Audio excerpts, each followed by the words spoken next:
format of cricket on the planet. Every match, every player, every nation helping to build the future of cricket, one match at a time.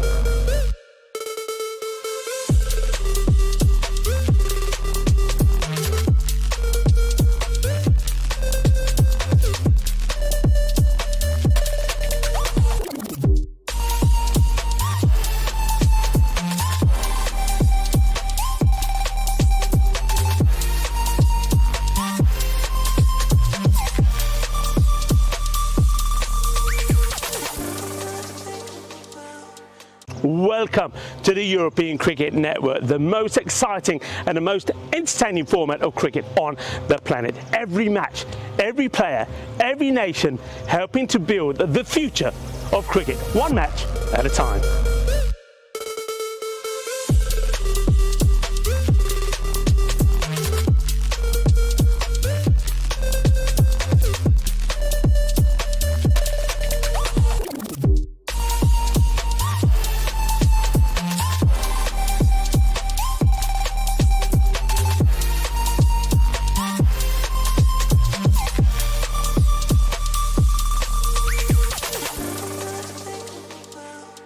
Welcome to the European Cricket Network, the most exciting and the most entertaining format of cricket on the planet. Every match, every player, every nation helping to build the future of cricket, one match at a time.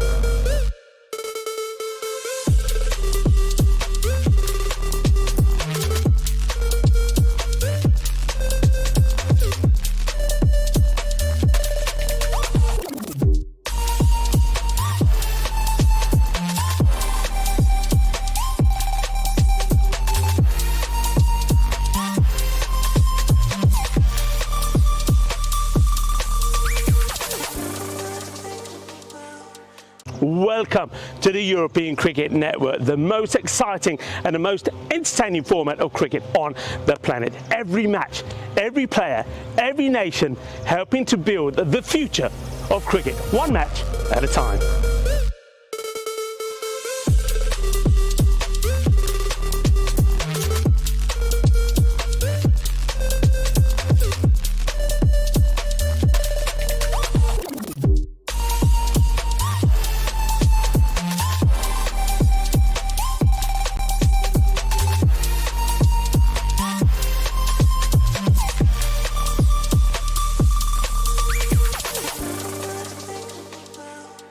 Welcome to the European Cricket Network, the most exciting and the most entertaining format of cricket on the planet. Every match, every player, every nation helping to build the future of cricket, one match at a time.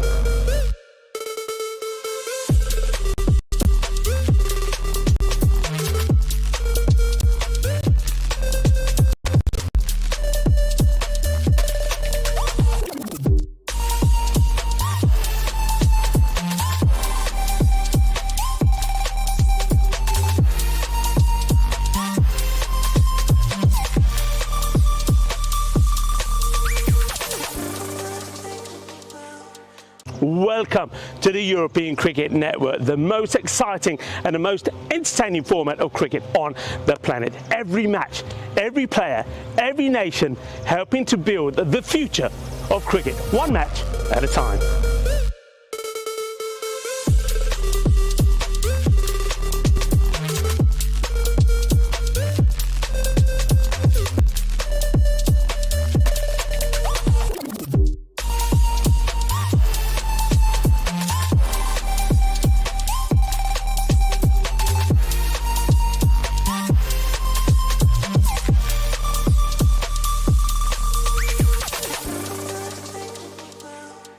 Welcome to the European Cricket Network, the most exciting and the most entertaining format of cricket on the planet. Every match, every player, every nation helping to build the future of cricket, one match at a time.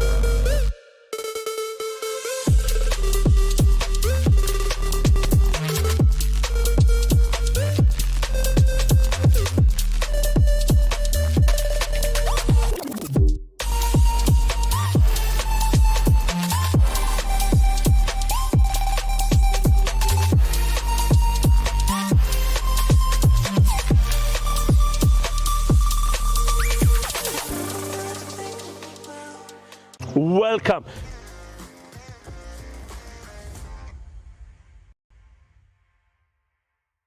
This European cricket event is proudly brought to you by our official timing partner, Rado, and our official charity partner, Share the Meal by the United Nations World Food Programme.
button is too sensitive.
It's zooming out by itself. The camera.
handle there for the wicketkeeper as well.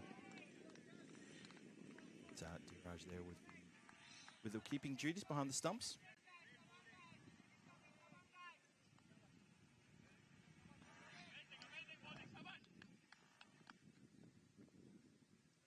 Diraj Thacker, a good friend of mine, with the wicket-keeping duties. Very clever keeper he is, and a clever batter as well. So, you're good? Oh, apparently I'm back on, guys. Let me know if we're back on. Let me know if you can hear my dulcet tones. Hopefully you have.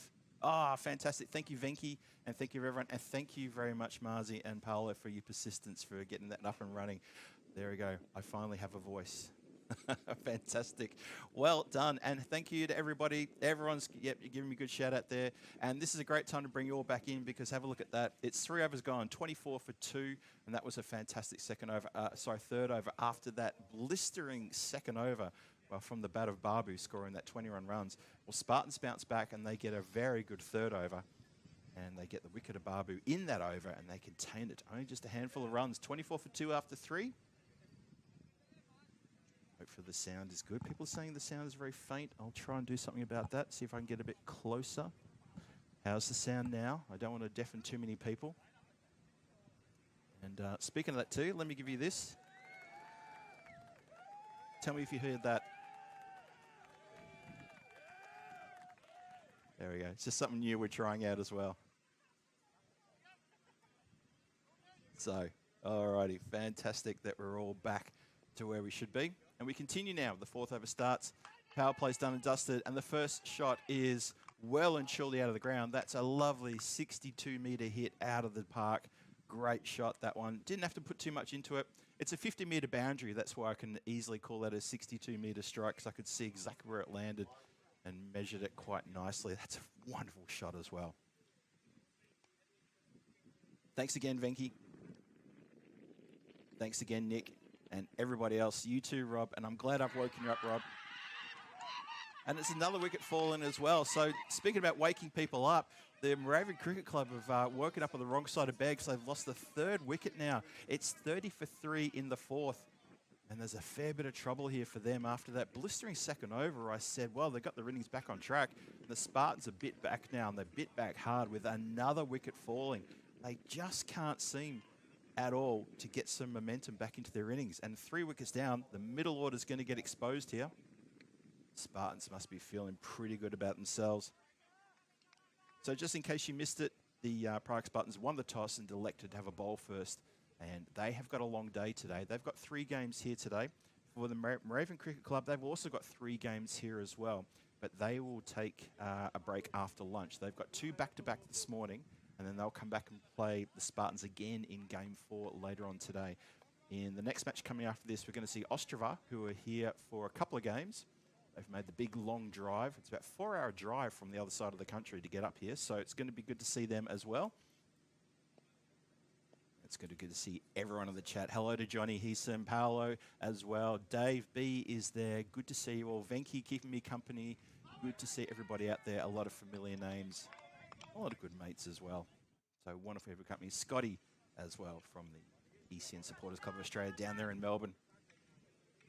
It's good to actually see Scotty during the Spanish squad chat a couple of days ago. Swing and a miss. Good delivery. Well bowled. Ahmad here just with a bit of variation of pace. He got hit for 6 off the first ball of the over, and since then he's really come back. Well, he came back with a wicket the next ball, backed it up with a couple of dots. See if he can finish strong. Carved out towards backward point. Oh, they're hesitant on the run here. A throw to the bowler's end could have had the batter in trouble. The batters changed their mind about 5 times before they actually took the run. They finally got through. Oh dear, oh dear. Dobre rano to you too, Venki. Looking forward to seeing you here. I'm sure you'll be playing for VCC next week. Shout to catch it. Oh, no, it's one bounce. Comes out towards the boundary line. Fielded just inside the boundary rope as well. And a good throw back to the bowler. Nice work there. Hello to Jeffrey Mobbs in the chat as well. Good morning to you. And good morning to everybody. Thanks for joining us here. That's right. The ECN machine is back up and running again. We're here in Prague. You're at the lovely Vinoj Cricket Ground just on the outskirts of Prague to the northeast of the city. And it's wonderful to have cricket back on, ECN cricket back on, T10 cricket back on in my backyard. That's not just my backyard either, it's also Vinny's backyard, Venky's backyard, Joe Foster, all names that you know. Robert Barcia as well, you know him, and there's Shaban, Danny Hudacek, who will be joining me on Tuesday actually here in the comms. Forward to getting Danny back in here. Smashed up in the air, hasn't got legs though, and oh, I tell you what, just for a split second I thought there could be trouble there as the last minute the fielder had to throw his hands very high in the air to reel that catch in, and reel it in he does. Oh boy, well, it's another wicket falling, and the Spartans having a good get around there as well, which is wonderful to see. Fantastic stuff. Chris Smith, before we got the sound back on, I gave you a shout out for your AFL update regarding the Tigers, and all I can say about that is it's not our year this year again, and it's probably not going to be our year for a couple of years. I think there's a lot of work to be done there, and maybe also a few questions. I know they're very positive about the current staff, the coaching staff they've got there, but I'm starting to wonder about some of the game plans. But anyway, what do I know? I'm on the other side of the world. So we start the fifth over with a wicket, 32 for 4. Raven Cricket Club in a bit of strife here. In a real bit of strife. Ahmad bowling his second here. He's got 2 for 2. Up down, that was a quicker delivery. Lucky to get a bit of something on that. And Venky, yes, you're going to see here next Saturday. Excellent. Everyone, of course, will know Venkatesh Magasharam, who plays for the Vinarada Cricket Club. I'm sure you all know Venky. He is one of the stalwarts here and one of my very good friends here in Prague. I shed a lot of blood, sweat and tears here at Vinoj over the years. Oh, chance of run out, red hot chance. Wasn't taken clean by the bowler, and I can tell you right now, the batter was in strife. He was an absolute deep, you know what. He would have been in trouble.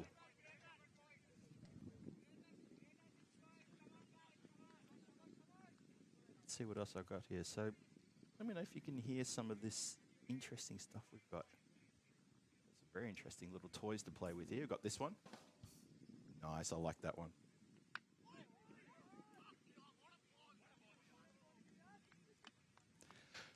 Let me play. Oh, it's a pity. Actually, it's a pity I can't. It's a pity I can't.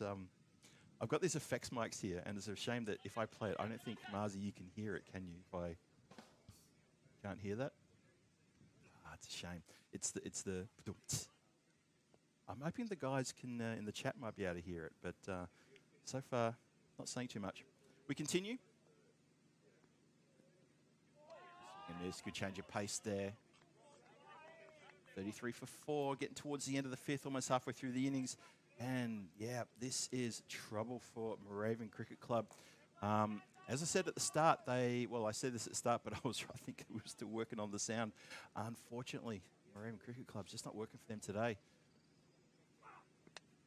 Gives a charge, shouts a catch, it's going to fly off an edge, and it goes through the fielder, who makes a valiant effort there at third man, cannot get across. It was a very fine edge as well. It was a streaky shot, but sometimes you need a bit of luck going your way. Have a look at that, folks. We've got the replays back as well. How good is that? That's wonderful stuff. It's like we've been saying since the very, very start of the year when we kicked things off in Madrid, which seems like, it was a couple of months ago now, wasn't it? Just, we've got the machine up and running. And it's all about just tweaking that machine over and over again, adding to it, changing it, listening to the feedback, and working with everybody to get this up and running. The graphics look fantastic, nice and clean, really good pictures and colours there. And yeah, the technical boffins, obviously people like James and Chris back in the office need to get a big pat on the back. Marzi and Paolo here at the ground with me done a fantastic job yesterday with the setup and getting things up and running today. And that's why you can hear me. That's why you can see me as well. That's all good. So it's interesting, Paolo's saying the sound is faint. A few other people saying the sound is good. I'm not sure about what's going on there. Maybe have a look at your settings as well.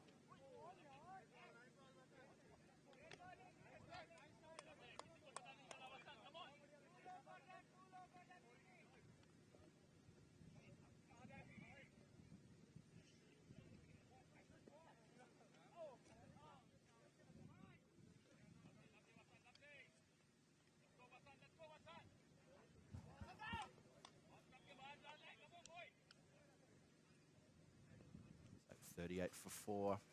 Slowing things up. Wider shot now. Yep, that's fair enough. It was wider pitched. And as you'd expect, wicketkeeper appeals for an edge there. Maybe trying to get the umpire to think about the edge more than the wide ball, but that wide was definitely there. Try again. Just an agricultural swipe there. The saying just cannot get bat on ball. He's chewing up a couple of dots now as well. He's not the only one. Kumar doing very well here.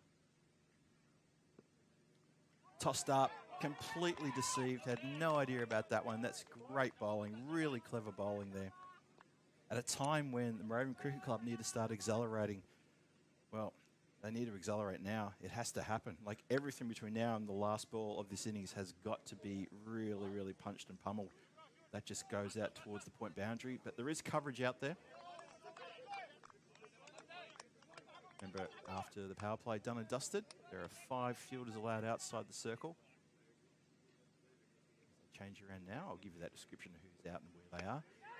Well, shout to catch it. You're going to need to be on a very, very tall step ladder to get that one. That does go all the way for a big, big 6 out of the ground. That is needed and wanted by the Moravian Cricket Club. They really, really desperately needed something there, and they finally got it. A few people in the chat talking about the sound. I'd just ask everyone, please keep me updated about the sound. Please make sure that it's coming through crystal clear for you all and it's at a decent volume. I see a few people there saying it's sort of been wavering a little bit. Hopefully it's not wavering too much. 46 for 4. And that is the score at the end of 6 overs. So a struggle big time. Spartans will be well happy with that scorecard at the moment. They'll be thinking, yep, this is definitely something we can pick up for sure. And in case you missed it, welcome everybody to Vinoj. Just take a brief moment here to maybe just recap my my introduction at the start of the day, where unfortunately we didn't have the sound coming from the comms mic. So this is ECS Czechia, and it's wonderful to be here. It's the Challenger division you've got here in front of you, and it is 20 games, so 5 teams battling it out for supremacy here. So they've got the Prague Spartans and Moravian Cricket Club going head-to-head right now. Tucked around the corner, made that shot, absolutely made that shot happen because there was no one fielding there. It came off the bat very slowly though, so there was an easy chance there for deep square leg to get around and cut that one off. So eagle-eyed viewers who have been watching the ECS last year here in Czechia will remember that we had the Challenger and we had the Premier Division. And the way we did it though was that because we were a bit short on time, because we had the internationals being played as well, the Central Europe Cup for men and women was being played. So we had a few things going on. I was trouble here. There was never a run on, and the shy would have had him cold. Absolutely done. But the call was very early from the non-striker to say no. Not sure whether the striker was going. He was off and running, was Hussein. But Ismail just held his ground and said, no, not interested.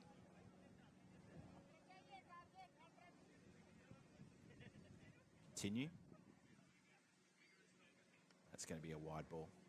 So yeah, so last year for the Premier and the Challenger division, all the teams only played each other once, so it was a very short, what felt like a very short tournament last year. So this year, double the games. Everyone plays each other twice. Asking for the stumping, and no is the answer. So that's pretty cool. So we've got 5 teams. So you've got the Spartans, Moravian Cricket Club, Ostrava, who have just turned up at the ground as well. I just saw them out the corner of my eye. They've turned up at the ground. And then we've got the Barbarians joining us tomorrow. And the new team, the Saffron Strikers, are also joining us. They're playing on Tuesday for the first time. So they're the 5 teams battling it out in this Challenger division. And every team will play each other twice. So every team will get 8 games. And then we go into the finals as a quick single. Good pressure there on the fielder who makes a bit of a fumble. And in the end, it's a pretty easy single. So then we'll have the finals. Finals day on Friday. So Friday, it's Finals Friday and it's Peacock Friday. So put that in your calendar. It's going to be a big, big day. Nice shot. 6. Needed and wanted.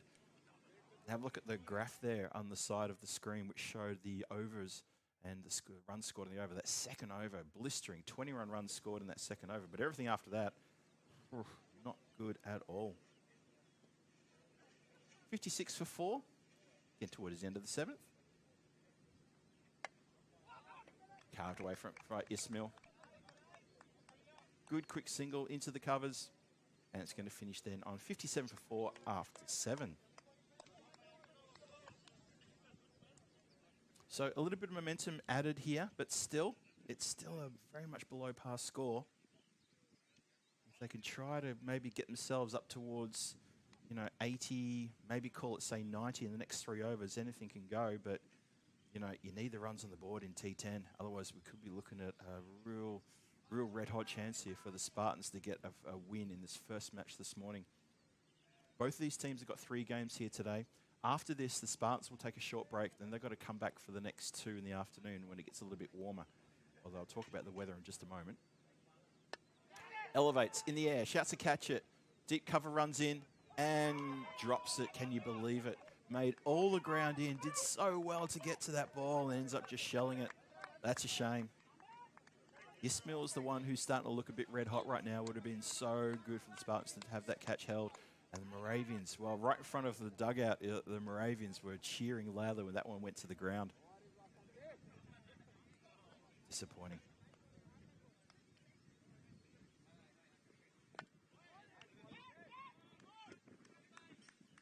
Good quick singles here. Mixing up a bit MCC. Starting to work better now. That first half of the innings was so lean. Okay, the second over going for 21 runs, but goodness me. Everything else around that time, those first few overs, was disastrous. It was all Spartans. Winds up, straight up in the air. It's going to land safe in the hands of the fielder who was just hiding behind the umpire there from my line of sight. And can you believe he's actually put it down? Oh, no.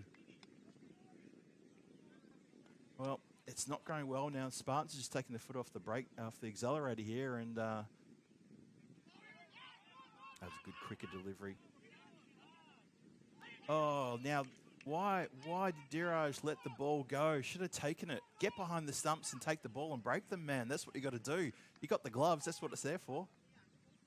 Byes indicated. Raven Cricket Club desperate for anything they can get now. That score is only on 61. 4 wickets down. Carved. Oh, desperate dive. Got absolutely aerial there. The fielder at point. Desperate. Yeah, really good effort there. Have a look at this one again. Not sure if we'll get him his shot. Oh, we just missed the dive. He was level with the ground, about a metre off the deck trying to dive for that one. Looked very, very good.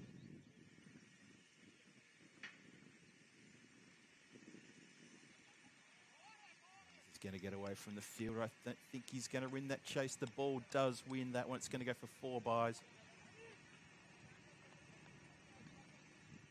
I believe went to the boundary.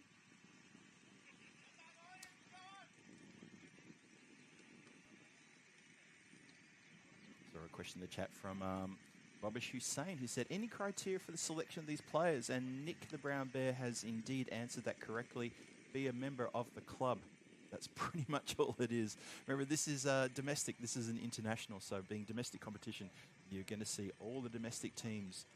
Well, not all the domestic teams. Most of the domestic teams here from Prague and from Czech Republic are going to be battling it out in this Challenger and then again in the Premier Division next week. Premier Division starts on Saturday. And I won't be here for that, but it will be... Vinny will be here, and I think he might be here with Danny on Saturday as well. So that'll be cool. Make sure you tune in for that one, but we're still got to get through the Challenger. And remember, you win the Challenger, you get the bump. You go straight up into the Premier for next year.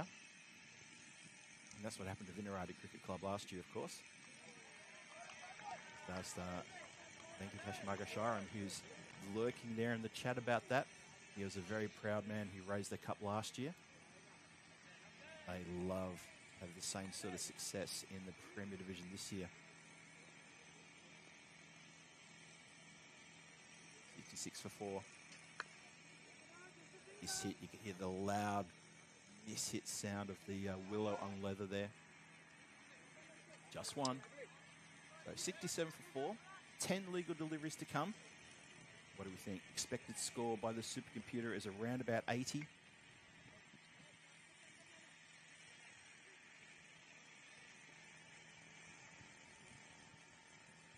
Prolu back into the attack after getting hit for 21 off his first over. Oh, the bounce. That's an absolute Tortuga, that one. There's nothing you can do about that as a fielder. He went to ground, the fielder, thinking he was going to cover that one off, and it's hit something, and it's gone flying straight over his head and all the way to the boundary. The two boundary riders, there's a very straight boundary rider in the long off area, and then a very square boundary rider covering the extra cover boundary. Neither could get to that one. Oh, this has been absolutely smacked over cow corner for a big 6. Well, here's the momentum we talked about. This is exactly what's needed and wanted. Look at that. What a great strike. Great replay as well. I hope you're all enjoying the camera angles we've got from here today. This looks absolutely sensational. The ground looks a picture as well.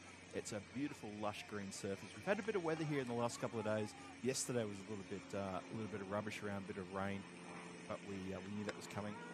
Oh, that would have been one of the best caught and bowls you'd see this year. That would have almost completely thrown MCC into a disarray if that had stuck. Look at that one. Almost reels it in. Great fielding off your own bowling. Really, really good fielding there. Dave B asking me, how much is a litre of diesel? I don't drive. Ask Venky. He'll know. Edged. Flies away. Oh, good work from the fielder. Very, very good work to knock that one down and keeps it to 1. Can you believe they only got a single out of that one? Excellent work there from the boundary rider over at third man. That score now 78 for 4 after 9. One more over to come. So that expected score of 80 suddenly just took a bit of a hop, step and a jump.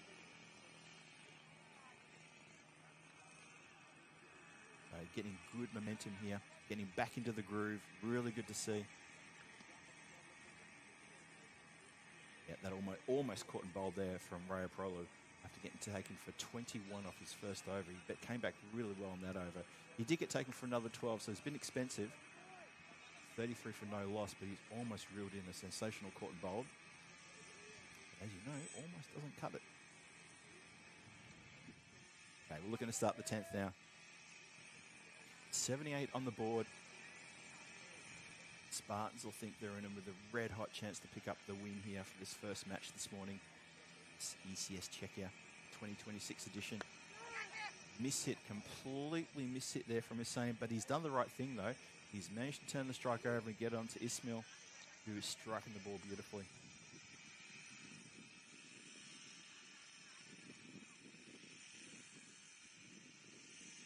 People in the chat asking about the lineups. You can check the ECN website for all that information. This has been hit up in the air and bounces just in front of the player, screaming in there. It's Riaz Ahmad. I feel like I've known Riaz for many, many years.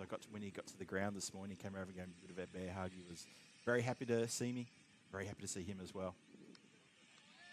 Played with PCC for a little while. Now he's found a good home here at the Spartans. We welcomed him with open arms. Good fiery bowler. Handy with the bat as well. Been a few movements domestically here for some of the players. Swing and a miss. Good work from the keeper to just awkward bounce there. He's taken on the inside of the knee as well. He's just sort of studying where that ball has hit him there. And that hit somewhere there was no pad protection. That was pretty quick as well. Kumar with excellent figures, by the way. 1 for 3, bowling this final over. Stumps, akimbo, dead on. You miss, I hit. Simple as that. That's a great delivery. Excellent, excellent delivery there. So wicket falls at the really, really tough time. At a time when runs are needed. They're stuck on 80 now, so that expected score of 80 jumped to 87. That's gone back down to 81. Have a look where the runs have been scored as well. That's, what's that? 74% of the runs have been scored in front of the wicket, which sort of tells you a bit about the bowling, where it's been pitching. Even their graphic, their wiki showing the ball height. The ball height has been pretty much on the pads most of the time, over half the time. It's very disciplined bowling from the Spartans, and that's why they're currently looking at a very low score to chase down. 80 for 5, one more ball to come. Nagdat comes in. He just has to negotiate this one delivery. It's a lefty. So they're switching the field around. I think, though, for Kumar, he'll just be thinking, I need to hit the stumps. I just want to hit the stumps. He's got 2 for 3. One more to come. This has been a great display from the Spartans as well. Very good display. If I was them, I wouldn't be worrying too much about the field places, because I just think that Kumar's bowling so well. You'd probably want to put a slip in or get a short third. We'll see. Here we go. Last ball of the innings coming up. Hits the pad, and it's just going to fly away for leg byes. And I think that's where things are going to finish up with the score on that one. Leg byes indicated by the standing umpire. Thank you very much for that. And the score finishes on 81 for 5 after the 10. Fantastic. So that's the end of the innings. And as I said, 81 for 5 after 10. A terrific effort there from the Spartans. Really, really good from them. Well done. And so we're going to take a short break. We're going to be back here for the run chase. And it's going to be the Spartans looking to get 82 in their 10 overs. We'll see how they go. This is Phil G for the European Cricket Network saying, well, I'm glad you can hear me. And I'll try to get back on and say hello to you all again in its time. But the run chase is going to be here shortly. We'll see you back here soon. Don't go too far. To the European Cricket Network, the most exciting and the most entertaining format of cricket on the planet. Every match, every player, every nation helping to build the future of cricket, one match at a time.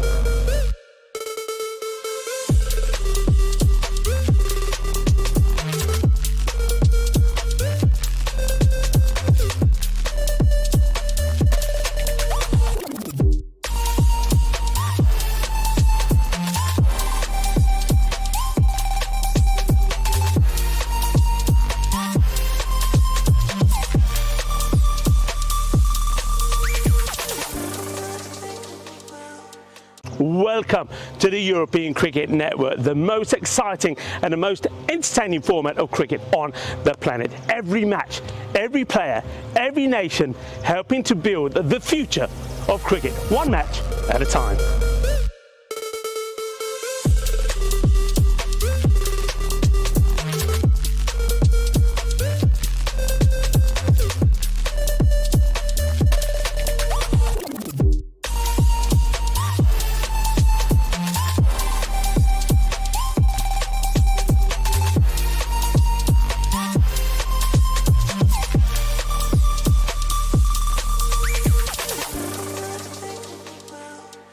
Welcome to the European Cricket Network, the most exciting and the most entertaining format of cricket on the planet. Every match, every player, every nation helping to build the future of cricket, one match at a time.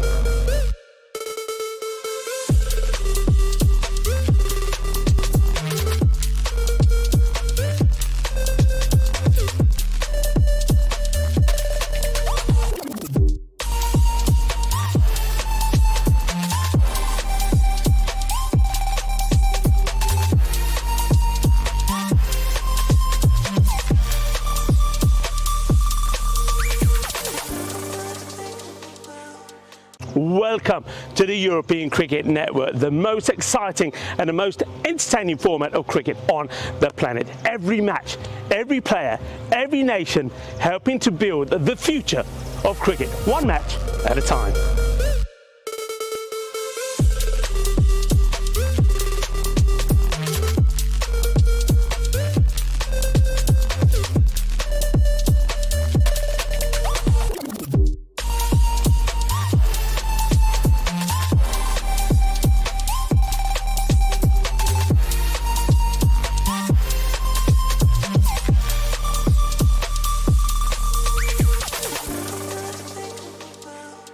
Welcome to the European Cricket Network, the most exciting and the most entertaining format of cricket on the planet. Every match, every player, every nation helping to build the future of cricket, one match at a time.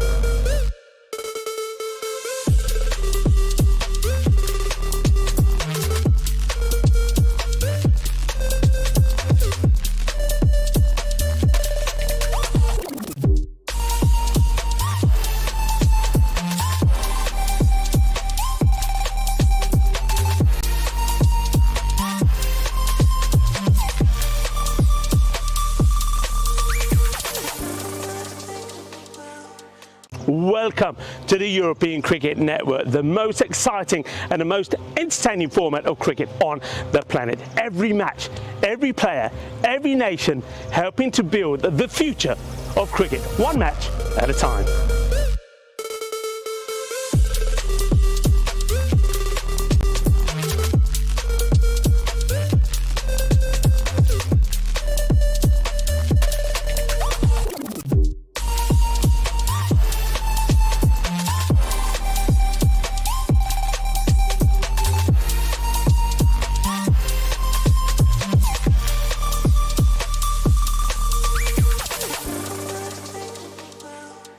Welcome to the European Cricket Network, the most exciting and the most entertaining format of cricket on the planet. Every match, every player, every nation helping to build the future of cricket, one match at a time.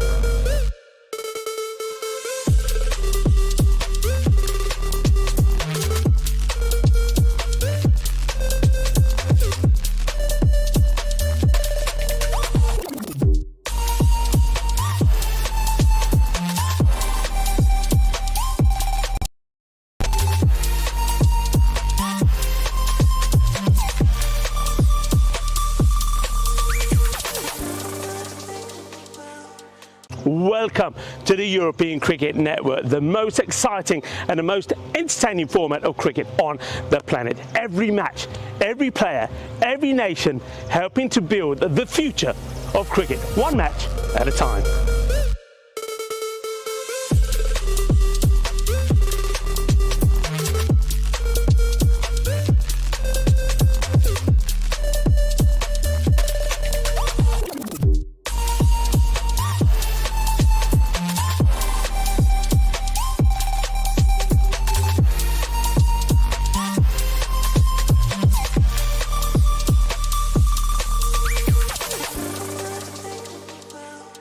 Welcome to the European Cricket Network, the most exciting and the most entertaining format of cricket on the planet. Every match, every player, every nation helping to build the future of cricket, one match at a time.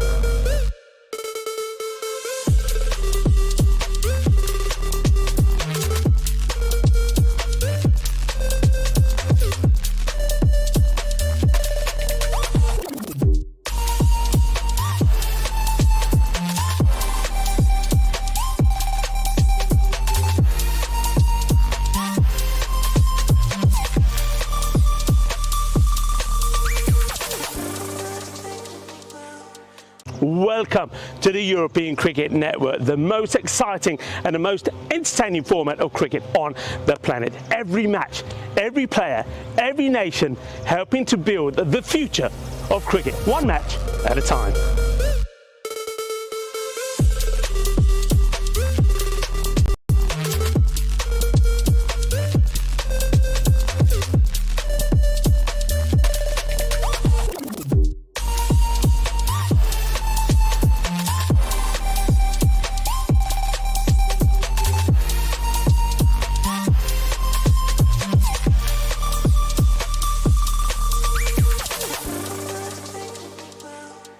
Welcome to the European Cricket Network, the most exciting and the most entertaining format of cricket on the planet. Every match, every player, every nation helping to build the future of cricket, one match at a time.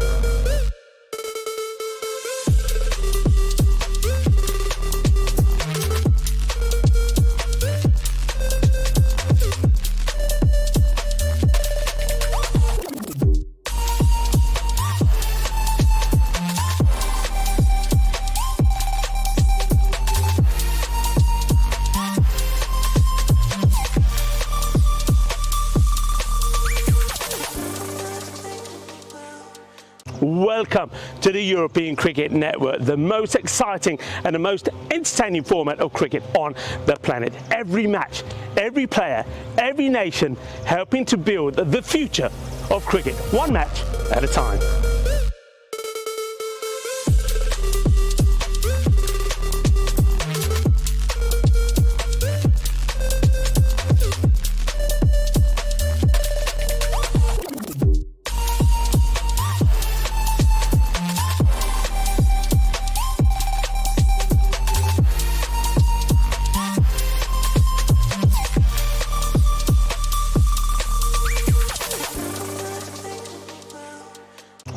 Welcome to the European Cricket Network. This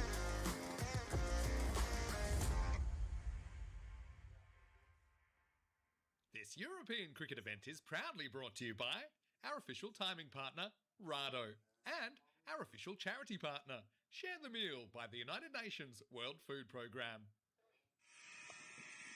And it's a warm welcome back to everybody watching from around the world, back to Vinoj, as we're looking to resume this game. Having seen, oh, there's me. Hello, there's me. And hopefully you can all hear me as well. That's important too. Hello, everybody. Welcome back to Vinoj Cricket Ground. Phil G here for the European Cricket Network. Welcome you back for the run chase here in this very first match of the Challenger Division. And we saw the Spartans get stuck into the Raven Cricket Club there and restrain them to just 81 for 5 in those 10 overs. Incredible stuff from the Spartans, and they will be feeling so confident to get a win here. And a win for them will be do their confidence so good, because they haven't had a great time the last couple of years, especially during ECS. They've had very limited success in the ECS over the last couple of years. And although last year they did get to the final of the Challenger Division, and it was Vinirati who bundled them out and took the trophy and took the win. So for the Spartans, they'd love to get that win here. Let's see how they go. And we're about to start in a moment. Players are out there. Good to see. Umpires are ready. And it looks like, as Jimmy said, he's got the pill there to start things off. A little bit of slow right arm over the wicket to kick us off. It's going to be Yadav Premprakash, and he is a wicket-taking machine. I can tell you that for nothing. His name is well known in the domestic scene here of the cricket. He is very, very good. Thank you to Nick the Brown Bear, just confirming there was no mime commentary. First ball tossed up nicely there. Gets Panellet playing and missing. So, may indeed see a first up match going to a 4-point game. These runs can be chased in 7 overs, as you can see Vinny Sander there in the chat. That's a shocking bit of foot fielding there. We can't really, can you call it foot fielding when it doesn't even hit the foot? The attempted foot fielding there from the player out there, the square, just a real mill of that one. Didn't want to get down to it. Probably could have gotten down to it. Doesn't. And they get through for a couple. Panellet off the mark. Moravians need to starve the runs here. That's a bit shorter, but that is carved beautifully. Really nicely play shot, that one. Placed really well between point and backward point for 4 runs. First boundary of the innings. That's a fantastic start. Hello to Terry Richmond, who joins us as well. Well, Terry, you missed all the fun without with me talking, without anything coming through, but we're all good now. And once again, I want to say thank you very much to all of the technical offense, both here and also back on the office, to get everything up and running. We did start with a few minutes delay at the start of the day, but we're going to try and catch up that time as we go through the rest of the day. Remember, we've got 4 matches every single day throughout this series, and it'll be the same division as well. Just been mishit slightly into the covers, but they'll still get a single. Good running. Wild throw back to the bowler. Apologies sent from that fielder as well. I think that might have been Kiran. No, that was Babu, actually, who was fielding there. Third time's the charm, Phil. That was Amit Nagda who threw that ball really wildly in. Swung out towards mid-wicket. Might have just gotten through. Underarms are back. So Spartans just looking to make all the play here. Getting singles, boundaries as well. Lack of dot balls is a bit of a problem though for Moravian Cricket Club. They want to see dots on that scorecard. Again, just too easy, these singles. A wild throw, not for the first time in this over from the cover fielder. Maybe they might want to put that fielder out a little bit further, because his throws have been a little bit ordinary back to the bowler. And that's a good start for the Spartans. And they get 9 the first over. No real threat there whatsoever. It was 1 boundary, but the rest looking for singles and 2s, and they've done very well there at the start. So just another 73 needed off the next 9 overs. Looks like Spartans should be able to walk this one, but don't count out MCC. They are a very plucky side. They won the 2nd division here domestically last year, and they've been bumped up to 1st division for the first time this year. Also been thereabouts as well during the ECS. They haven't had a lot of success in ECS, but they've had some good wins, but have also not really dominated as well as they've done, saying the least. And maybe it's still getting the head around the T10 format. I feel that that's probably the situation they've got. Anyway, we're going to start the second over now. It's going to be that man, Magda, who will not be throwing any wide balls in from the covers because he's on the bowl. It's been turned around the corner, square. Oh, the fielder makes a meal of that one and almost gets away to the boundary. Must have got that one just inside the boundary, just nicely played. Didn't try to overhit it, just guided it.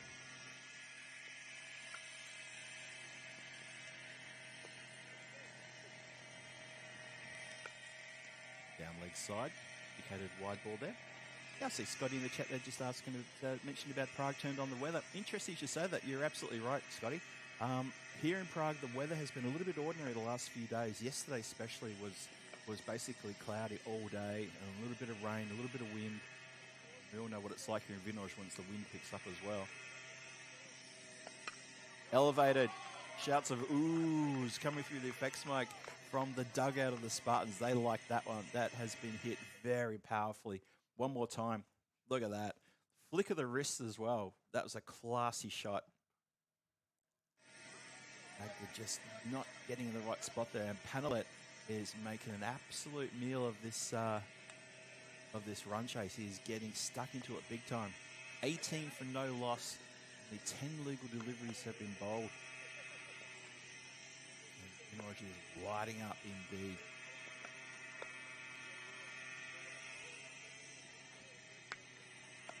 The covers, they don't take a single this time. When it was Babu fielding there, they were happy to take a single on his arm because his throws to the stumps were pretty wild. So just a brief note about the weather there. It looks like Prague has finally snapped out of that dodgy spring weather, and it looks like we've got now the good spring weather now. Nice bright blue skies all around the ground. I've been having a look at the weather forecast for the next few days, and it looks like we've come out of the rubbish. So for the last maybe 2 or 3 weeks, the weather's been really hit and miss in Prague. We get a couple of sunny moments, but then it's been that typical spring change of season weather. We get a bit of rain, get a bit of sun, get a little bit more rain. But now it looks like we've settled in nicely for the run in towards summer. Halfway through May, when things start to change a bit, that's lovely. Ticked around the corner on a foot about a 45, and I think that has gone. No, it hasn't gone away to the boundary. Well, there you go. That's the fastest part of the ground. So the fielder down there, I can't quite see who it is. He's far away from me as any fielder on the ground. He's managed to get a foot on that one and stop it getting past him. So well done. 21 for no loss. 2 balls to come in the over. So the forecast for the next 2 weeks is looking pretty good.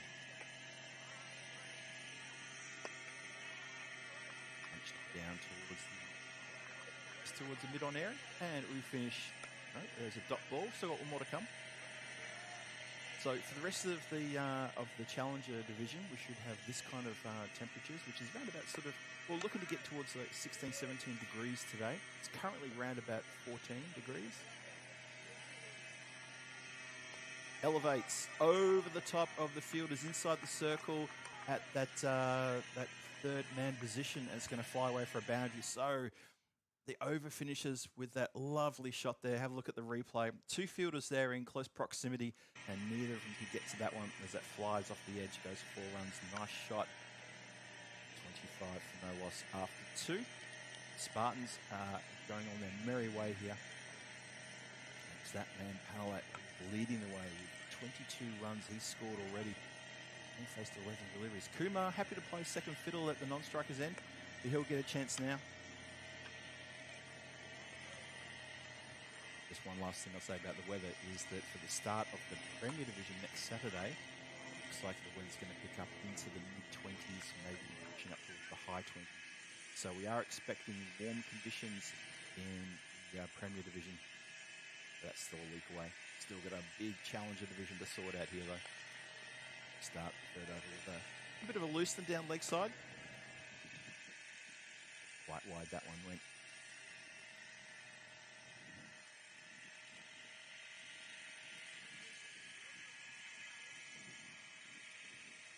Bowler in again. Swings hard at this one. Bit of ground to be made up here for the boundary rider at deep mid-wicket. Gives us an underarm from the boundary. That's about a 40-metre underarm throw. That's from the Trevor Chappell School of underarming. Apologies to the Kiwis out there listening in. Rob Thompson, I'm looking at you. Bowler in again. Swinging a miss. Goes for the wide ball. Eyes lit up. Thought, hang on, I can get me some of this. And we're still inside the power play. So the two fielders out. You've got Cal Corner covered there. So a deep mid-wicket and a boundary rider square on the offside. Wow, look at that for a shot. Even shouts of, wow, coming from the dugout. The Spartans love that one. And I think that has crunched into the scaffolding, into the tower. I heard a clang of leather on metal then. Yeah, you can see. I was just watching to see the replay to see if the tower shook, and it did just a little bit. That was quite something. What a great shot that was. Fantastic stuff.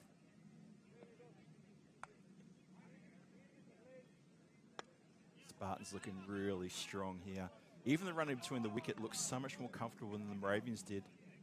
Moravians just looking a little bit sluggish there. Sort of the ball even just being thrown back to the bowler's end, just finally from a couple of metres away. The bowler missed it, the backup missed it, and the backup of the backup had to do all the work there. 33 for no loss. That was a dot ball though, so they'll take that away. 33 for no loss. 2 more to come. Oh, lovely strike. Another 6. All power there. Panelet is having an absolute field day at the moment. He is loving the bowling from MCC. Absolutely loving it. Yeah, I hope everyone out there in the chat is enjoying the replays that we're bringing you as well. It's good to see the just all the work that's been put in behind the scenes to get our technical and our visual aspects up and running. Sort of getting closer and closer, bit by bit, to how we used to have it. Now that's going to get away from the player who's chasing that. You watch. And there it is. Well, he's overstepped it. Can you believe it? That's a little bit slack. That is a little bit slack there. He actually overtook the ball about a metre before he hit the line. And he didn't get anything down to try and knock it back. Spartans having it all their own way. Look at that. It just flicked, I think, just part of the boot. But again, just that reluctance to get down and try to, put the body on the line to save some runs. And that's why the scorecard shows 43 in the power play after 3 overs. And it's only another 39 required. Spartans all over this one.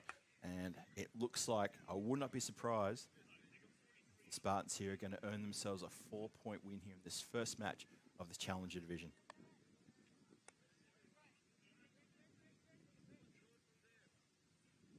Good support there coming from the chat. Hope you're all having a good time wherever you're watching from around the world. I've got something special I'm going to try for you now. Let me know if this comes through, if you can hear this.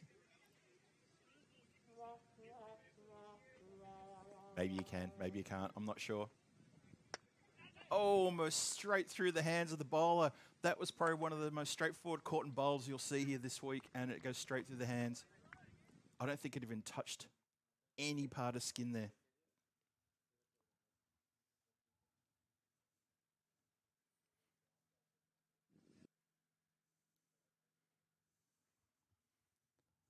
Reset. Let's try again. Bowler in. This time all the way along the deck. And head down towards the mid-off area. Sharma has got the job patrolling the boundary down there. He comes off the boundary just in front of me here. Gets Panelet on strike, and he's the one causing all the damage. Thanks, Nick. Appreciate that. Got another one I'm going to try in a minute, Nick, so see if we can do something about the sound on those effects, because some of them might be quite fun. Slower ball, launched in the air, mishit, and straight down the throat of the fielder, camped under it, and the long on position holds the catch, and that is the end of Kumar. Well, Kumar was happy to play second fiddle there to Panelet, so he thought, well, I'll have a bit of that, but it was a good change of pace, and it brings about the wicket. Nice catch as well. Nicely judged there by Jaswal. That is the first wicket that falls halfway through the 4th. The damage has been done, though, in these first few overs. Panelet especially, that 39 he's got already is quite incredible. So unfortunately, though, Kumar has to go, only for 3 runs.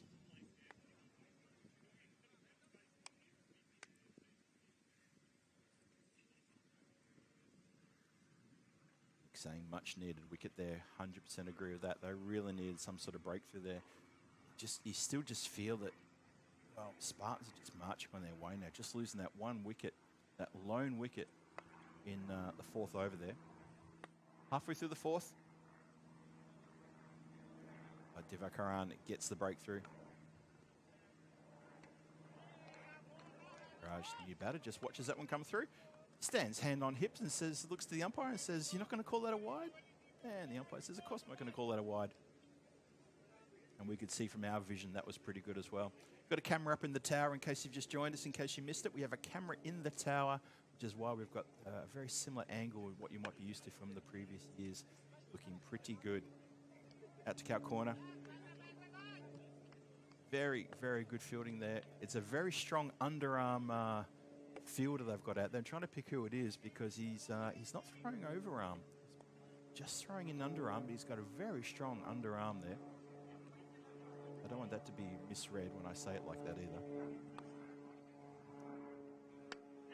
Down the ground, but aerial. Just for a second I thought the bowler was in with a chance there to maybe try and reel that one in as a plane goes screaming overhead. Just a reminder to those who are tuning in to watch this ECS, maybe one of the first times as well. We are sandwiched between a couple of airports here in Vinoj. We've got Kabeli Airport close by, Letnani Airport. And Kabeli Airport is actually also a military airport. So there is always a lot of action up in the skies above Vinoj. And there's action out there in the field as well. 47 for 1 after 4.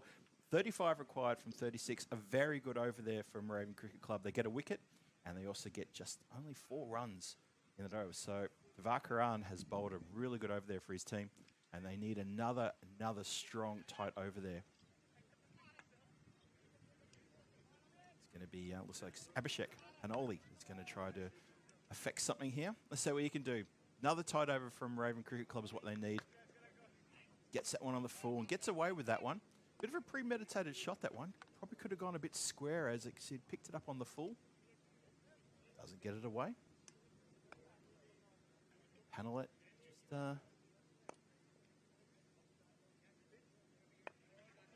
just gets off strike. Diraj now. Oh, it's a wild delivery down leg side. Indicated accordingly as well.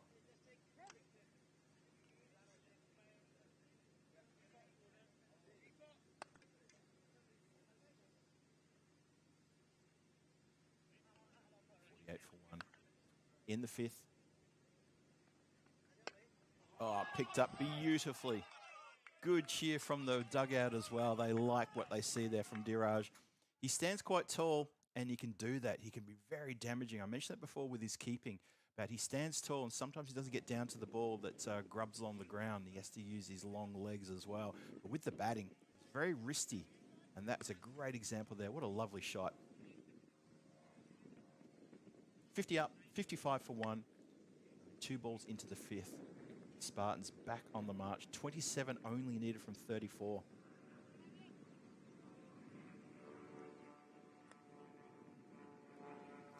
So Scotty said he could hear the wah, wah, wah. I'm going to try another one for you, Scotty. I want you to know, I want you to let me know if you can actually hear this one. As another plane goes overhead. Panoli in again. Well, that looked like it was all happening in slow motion there. The air horn. Got here. Okay, I'm going to wait till there's a big hit, and then I'm going to hit it up this one. Panoli in again. On the stumps, you could see that wicket coming. It was a mile away. Swing and a miss. And the crowd here are going off. Well, Diraj, he didn't stick around for too long. He picked up that big 6, and now he's got to go. It was just a straight delivery, and on that camera angle, you could see it was going straight into middle stump. And indeed, bang. Glad you enjoyed that one. So, Gupta comes in now. Shubhan Gupta, captain, joins Panellet. Let's see what sort of knock the captain plays here. They've got the game well and truly in hand, so you would expect the Spartans to get this one. Good quicker delivery. It was a good ball from Panoli, the previous one that got the wicket. It was a good, deliberate, slow delivery. Viraj had already played through the shot and it cannoned into the middle stump. Still, the Spartans needing 27 from 31. Still expecting to get home here. Carved down in towards extra cover. Good quick single there to get off the mark. And that is how the fifth over is going to finish, with 56 on the board, 2 wickets down, but that man, Panellet, is still out there. He's on 41. Gupta, the captain, has just joined him, but it's Panellet who's done all the damage in the first half of this innings. Really got stuck into the runs nice and quickly. He has been off strike, though, for the last couple of overs. Haven't seen too much of him. So they're bowling very well to him. Good morning to Chris Addison, who just joins us as well. Look at all the names. It's like we're getting the band back together. Look at all the names in the chat there. Good to see you all. Yet another ECS. Just think, 6 months ago we didn't think we'd be able to do this, but here we are. ECS Prague, sorry, Czechia. Good slow ball, that good variation to start the over with, just unexpected. Batter just punches that out. Gupta looking to turn the strike over and give Panellet a chance maybe to get back into a bit of carnage mode.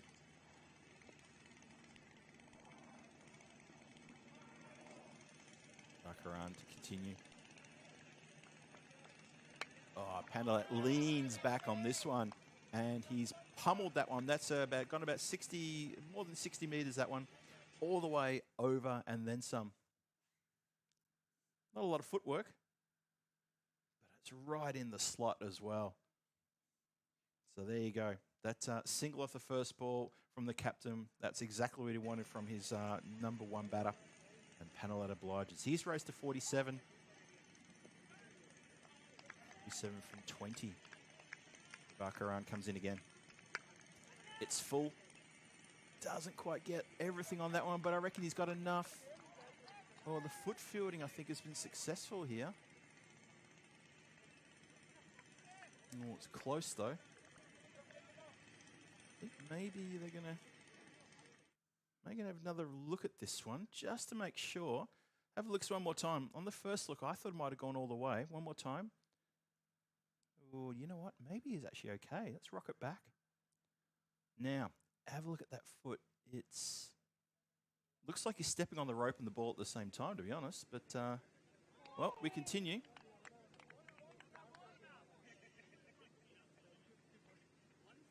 Paolo's saying he can't hear the comms. Okay, can everyone else? No, not you, Butchie. Sorry, Paolo Campini in the chat saying he can't hear the comms. I better get that right. Otherwise, we could have a very long week here, Butchie. Play that one towards leg side, hits the pad. Ambitious shouts from everybody.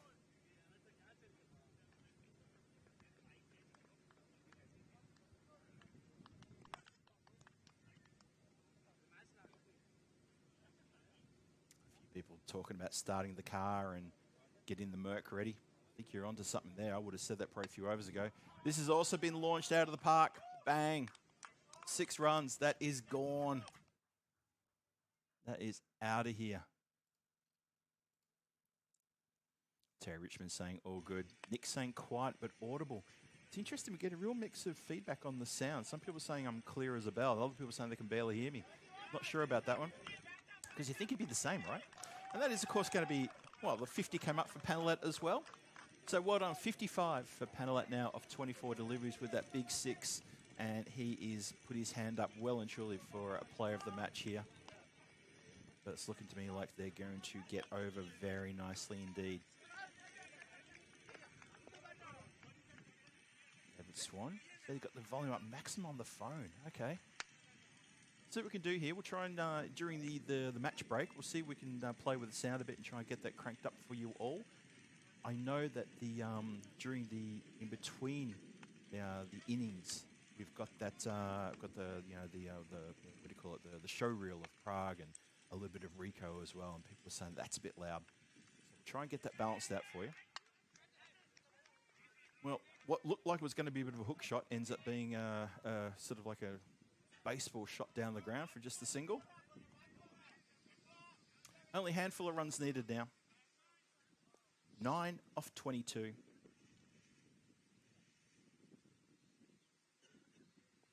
Panoli. Oh, definitely got something on that one. Could hear it. Umpire heard it. Everybody heard it. Even the batter heard it as well. So Gupta, the captain, has to go. And this is a good, clever bit of bowling. Watching if you've seen his sort of variation here as it comes off. It's a bottom edge, and that's very well taken as well. Akshay Babu has taken that very nicely. Just had to adjust his gloves ever so slightly as the feather edge goes through. So getting towards the end of the game, but wicket is picked up. 73 for 3 in the 7th.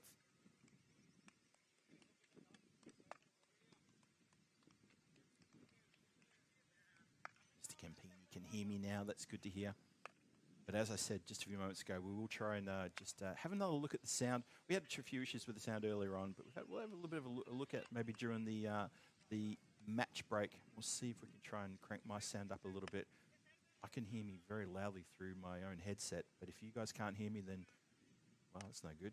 I'm here pretty much the whole time for the next 2 weeks. To hear what I want to say, because I'll have to say stuff. Playing cricket in my backyard, who doesn't love that? Punched out towards the cover fielder and the boundary rider.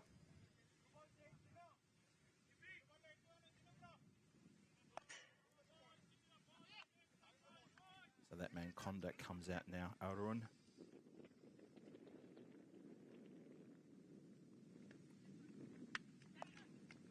It's hit uppishly. It's going to beat the fielder who doesn't really make an effort. There's an example of a fielder who's not aware of the potential bonus point that his team could lose here. If he'd stopped that, it could have stopped any chance of a bonus point. Instead, doesn't get down to it, doesn't make the ground. There's still a chance as it goes for 4. Let's have a look then at the bonus point situation. If the Spartans can try to reel in this target, they can hit a 4 or a 6 here. They don't. Well, there you go. Barring any really strange misfield or overthrow here, that is going to be the chance of a bonus point gone. So Moravian Cricket Club have managed to get themselves a point out of this contest, and the Spartans will think, well, we didn't chase this after 7, and I bet that was the battle plan all along. So that's gone a little bit begging there. I think, yeah, that wicket in this over was probably the moment. Nick the Brown Bear was onto that quick smart and called it in the chat. Good work there, Nick. Don't get the bonus point. So the bonus point saved. Raven Cricket Club have banked themselves a point here. Win, loss or draw, they've at least got themselves a point out of this competition. Well, out of this game, I should say. Spartans just need 3 runs. Shouts for leg before wicket. Sort of shy at the bowler's end as well. Ends up being a dot. 17 more of those. Raven Cricket Club could turn the tables. Here we go. Intentionally just hit uppishly and opened the face of the bat there for a single towards 3rd. Just the single though. Panelette moves to 62. He's played a blistering innings. He has managed to get, oh, what's that? Probably over 80% of the runs, I reckon. I'll get my calculator out and give you a better answer, but that's what he's got. And looking to finish things off here as this flies away over deep mid-wicket for a big 6. Conda finishes off the game in style. So it took, look at this, just got into position, and in 7.2, was it 7.2 or 7.3 overs, the score is on the board. 7.3. 86 for 3. Conda gets the runs, and the Spartans get the 3 points. Well, Raven Cricket Club, they did pick up a point, so that's pretty good for them as well. So well done to the Spartans. Open their account. there you go. So the Spartans do open their account with a win there, so well done to them. Hello, welcome back into the commentary area here. Phil G here, welcoming you in because that is a big win for the Spartans, and from Raven Cricket Club, they do get themselves at least 1 point, so there's something they can take away from that one. I was looking a bit of a worry there for a while. So they have managed to do that. That's the end of the first match, so a very good chase there from the Spartans, and we're going to be back here for the second game in approximately the next couple of minutes. And we're going to see how we go there. The next game coming up, let me just check that for you. Raven Cricket Club are back, and they're going to take on Ostrava in the next game coming your way. And just the news and the toss, just between me and you, I can tell you that Raven Cricket Club, they won the toss. Going to have a bat first and see how we go. But it's going to be good to see Ostrava here as well, because I'm looking forward to seeing them. They're a great bunch of guys. They've made the drive this morning all the way from Ostrava, so they've had a very, very early start to the day, and we're going to see them in action shortly. Well, that game will probably start, just checking for you, maybe in about 10 to 12 minutes time. Just watch the screen down at the bottom here. You can see that the time will come up in just a moment, and we're going to leave you with that for now. But for now, from Vinoj, it's Phil G here, just saying, don't go too far. We'll see you back here for the second game, and it's been wonderful to have you back here, and we'll see you shortly. Cheerio. Most exciting and the most entertaining format of cricket on the planet. Every match, every player, every nation helping to build the future of cricket, one match at a time.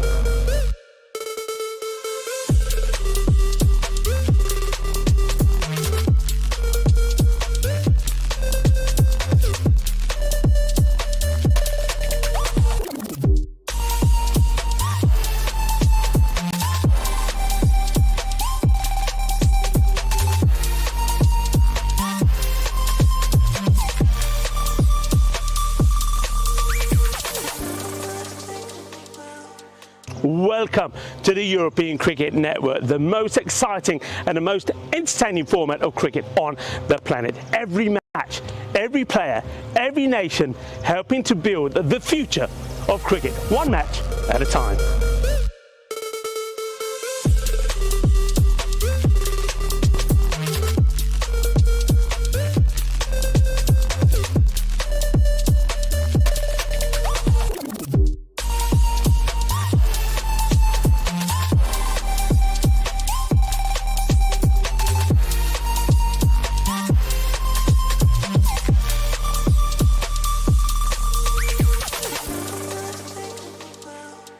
Welcome to the European Cricket Network, the most exciting and the most entertaining format of cricket on the planet. Every match, every player, every nation helping to build the future of cricket, one match at a time.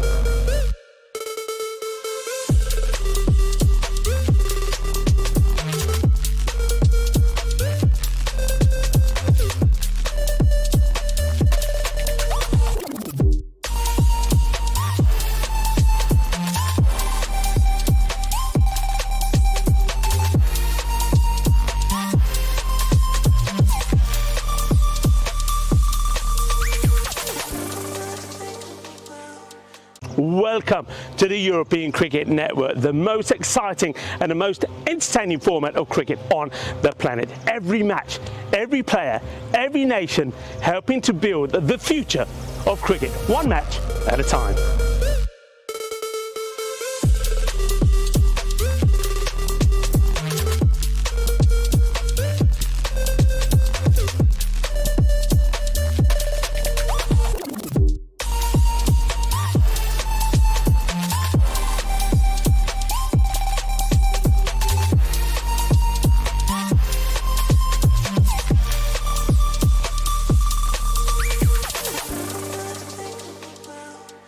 Welcome to the European Cricket Network, the most exciting and the most entertaining format of cricket on the planet. Every match, every player, every nation helping to build the future of cricket, one match at a time.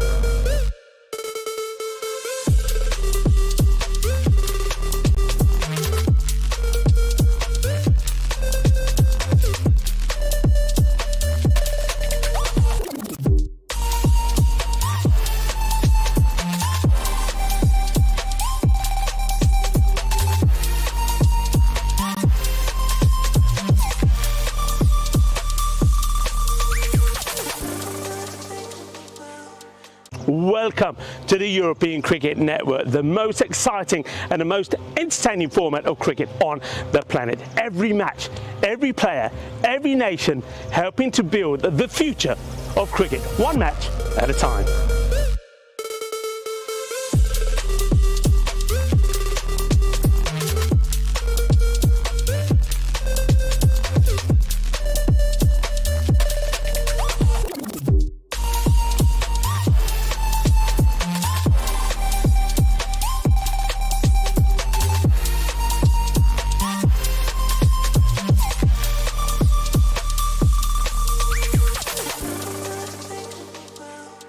Welcome to the European Cricket Network, the most exciting and the most entertaining format of cricket on the planet. Every match, every player, every nation helping to build the future of cricket, one match at a time.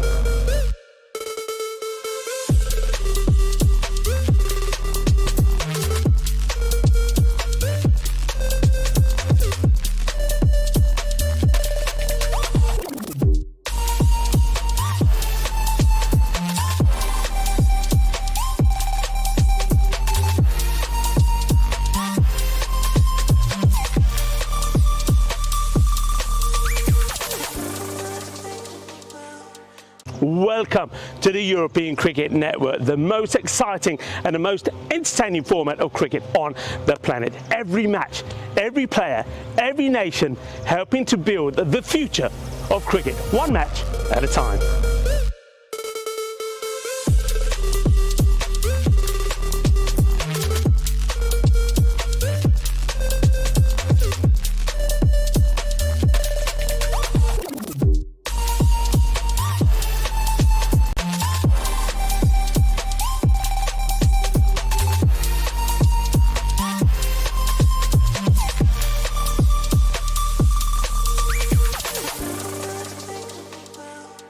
Welcome to the European Cricket Network, the most exciting and the most entertaining format of cricket on the planet. Every match, every player, every nation helping to build the future of cricket, one match at a time.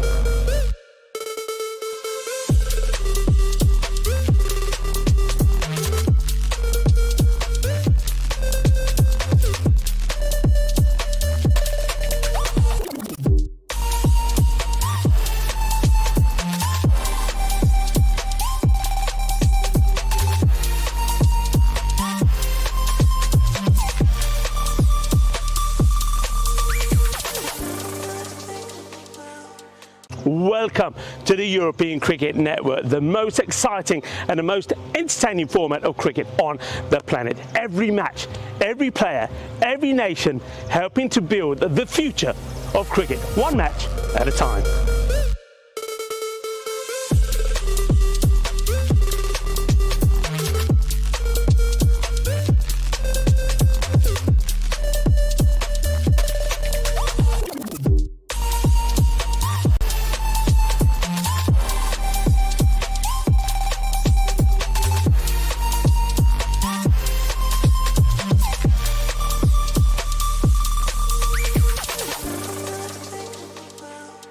Welcome to the European Cricket Network, the most exciting and the most entertaining format of cricket on the planet. Every match, every player, every nation helping to build the future of cricket, one match at a time.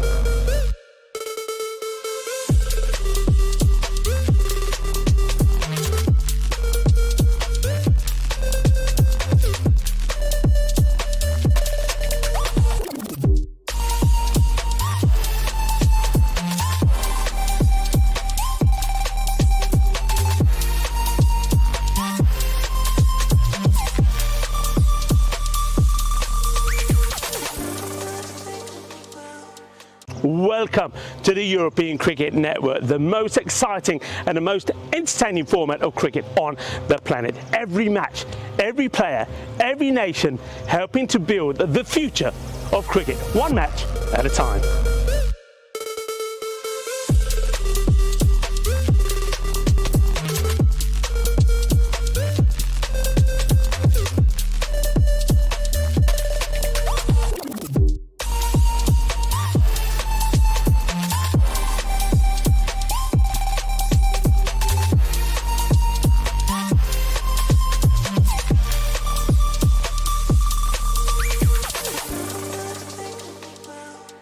Welcome to the European Cricket Network, the most exciting and the most entertaining format of cricket on the planet. Every match, every player, every nation helping to build the future of cricket, one match at a time.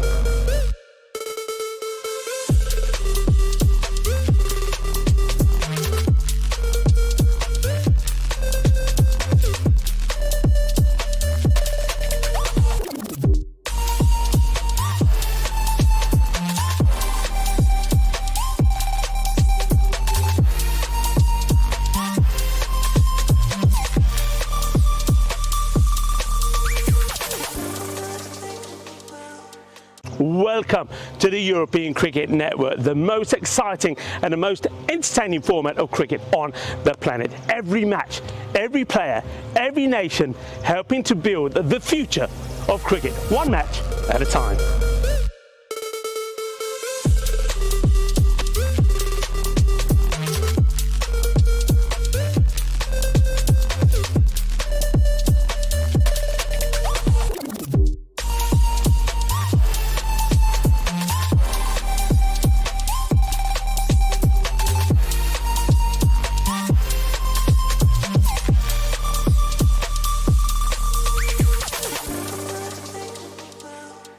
Welcome to the European Cricket Network, the most exciting and the most entertaining format of cricket on the planet. Every match, every player, every nation helping to build the future of cricket, one match at a time.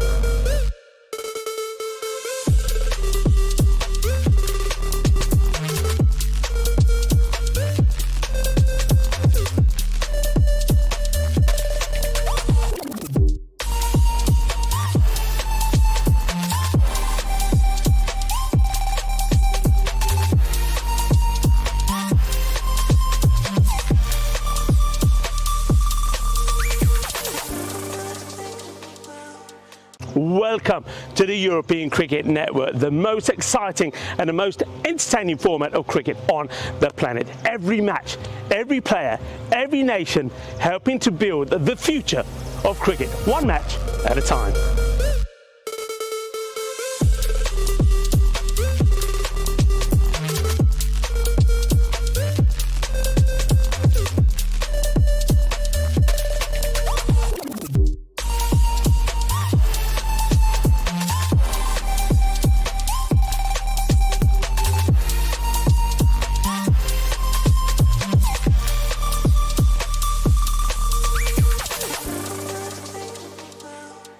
Welcome to the European Cricket Network, the most exciting and the most entertaining format of cricket on the planet. Every match, every player, every nation helping to build the future of cricket, one match at a time.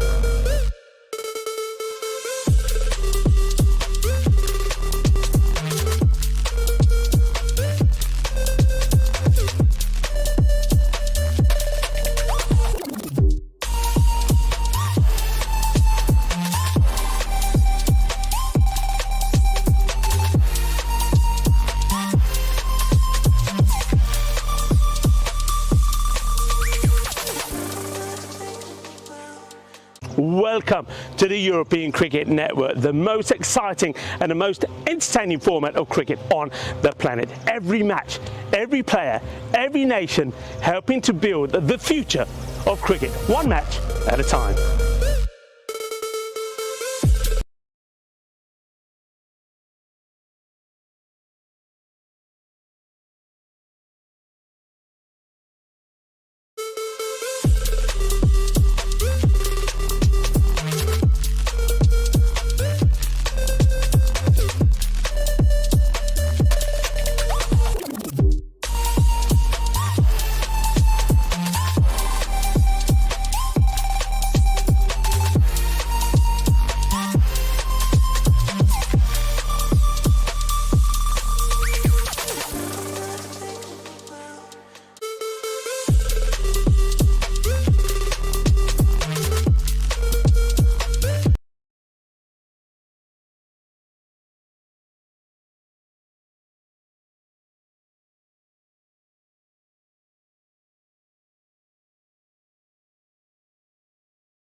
proudly brought to you by our official timing partner, Rado, and our official charity partner, Share the Meal by the United Nations World Food Programme. And hello, everybody, and welcome back to the Vinod Cricket Ground. Phil G here for the European Cricket Network saying hello, welcome back. Wonderful to have your company here for the second match of day one of this Challenger Division here at ECS Czechia. How good is it to be back here in at Vinod playing cricket here on the wonderful Vinod Cricket Ground? It's looking an absolute picture as well, by the way. I do that because I'm looking out the door here. I've got the door next to me, so I've got great vision of the ground as well. Hopefully you're enjoying the cricket wherever you're watching from around the world. And we're about to start the second match. It's going to be at Moravian Cricket Club. They're back in action, this time against Ostrava, who made the drive up this morning all the way from Ostrava. It's about a 4-hour drive too. So let's see if they've shaken off the cobwebs and maybe got a little bit of coffee in the system to get themselves going. And they'll be looking for a really good start as well. Moravia is coming off a loss to the Spartans in that earlier game. Probably lucky to pick up a point, to be honest. I really thought the Spartans had that game locked up in the seventh over. In the seventh over. I'm almost going to pick up all 4 points as it is. They didn't. And Moravian do get a point out of that, and they'll be looking to capitalise now, Moravian Cricket Club, and hopefully get some points here against Ostrava. I can see them out the door getting ready to start this second game here. And remember, we've got 5 teams here in this Challenger Division, and it's going to be just 4 teams on finals day to battle it out for supremacy, to get the trophy, and also to get the bump if we get to play in the Premier Division and Challenger Division set up in 2027. And that's something they can look forward to as well. Exactly what the Vinarada Cricket Club did last year in 2025. They won the Challenger Division. They got bumped up to Premier Division. So there's a fair bit to play for here in this tournament. And of course, I talked a bit before about how the teams are going domestically as well. Spartans have had a good start to the year here domestically. That's in a T20 competition, as you know. And we're almost about to start now. I can see the players out there in the centre. Umpire's got his arm extended saying, hang on a minute there. We're about to start. Akshay Babu has got the pads on. He's going to face first delivery. Jaswal is his batting partner at the non-strikers end. And it's going to be a good start here. The clouds are just coming across, but there's no fear of any weather. Just a little bit of cloud cover. Oh, it's a pretty full delivery, that one. Just maybe got a little bit of something on that one. Bit of a tickle. Bit of a loosener there from the bowler. That goes flying past. Good pace on it as well. Square leg umpire had a very good close look at that one just to make sure it was all legit and all good. As I like to say, it's all gravy. So welcome back to everyone in the chat. Thanks for joining us again for this next game. Match number 2 here today. Just hit back to the bowler.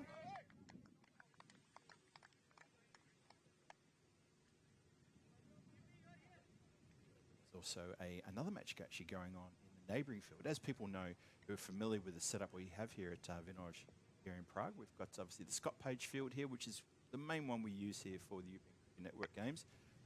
This has been hit, elevated, one bounce across the boundary rope for 4 runs to a vacant area backward of point. So runs off the blade and we got a single off the first ball, then a dot, and then the first boundary for the innings there for Moravian Cricket Club.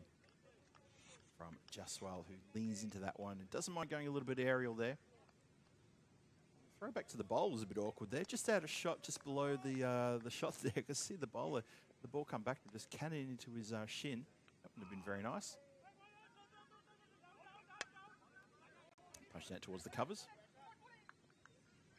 Quick single there. That's one thing that Moravian Cricket Club batters did not do well in that first match. They weren't running well between the wickets.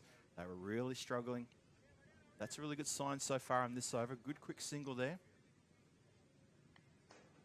Chakravathula with the ball. To kick things off here for Ostrava.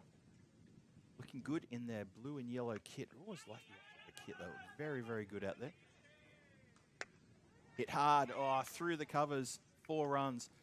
Coverfield had to move 2 meters to his right and had no look on that one whatsoever. That was Gautam Alam, who just had to take 2 steps to his right to cover that one off. And that is a cracking shot. Middled that one.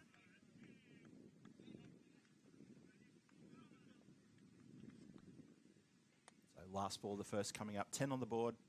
Oh, it's a bit of a beamer. That is indicated no ball from square leg umpire.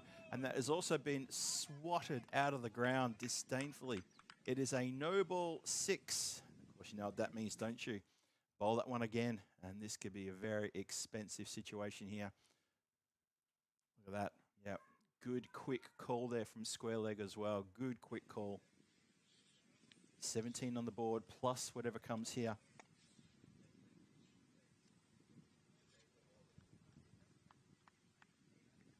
Bravo Thula, just a bit of a beamer there. So free hit coming. Where's this going to go? Well, it's another full delivery. It's indicated wide. So we'll have to have that one more time, please. This last delivery is...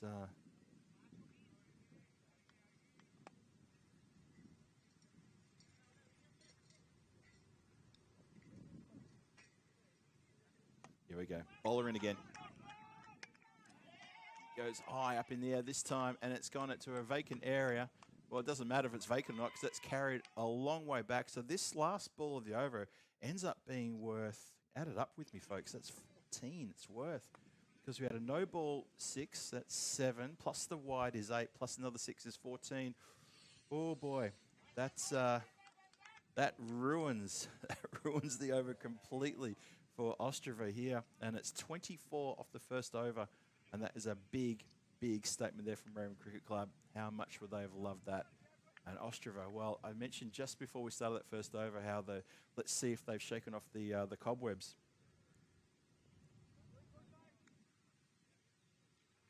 That nice long drive from Ostrava, and it is a long drive. It's about a 3.5, 4 hour drive, depending on whether you obey the speed rules, which obviously everyone should do.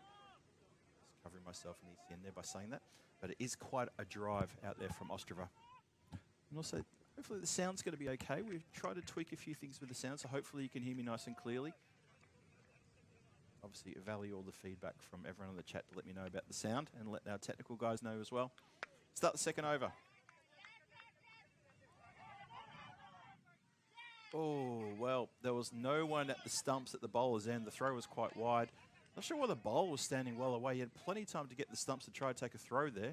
Could have affected a run out. Resplendent there in his orange boots as the bowler. Velavan, that is. So Karthik Velavan here with the duty. Try to slow down things what happened in that first over. A quicker delivery that goes out. Just goes behind the stumps.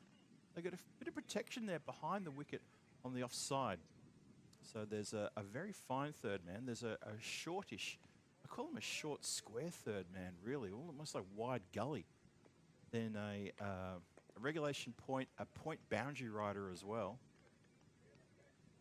Bowler loses his run up. So the boundary riders that are out, it's the point boundary rider, very square out on the boundary. And then the third man who's also on the boundary. Ooh. Tell you what, I think the wicketkeeper might take that as a bit of a sign, maybe take a few steps back because he was absolutely not ready for that one. There was a puff of dust. Watch this one get up. Tell you what, for the pace of the bowler, I kind of feel the keeper probably should take a few steps back. He could be in a bit of a firing line there. Thank you to Mr. Campini in the chat for the feedback on the sound. Appreciate that. Wide, so a little bit wayward here. We've had a few beam balls. We've had a couple of wides.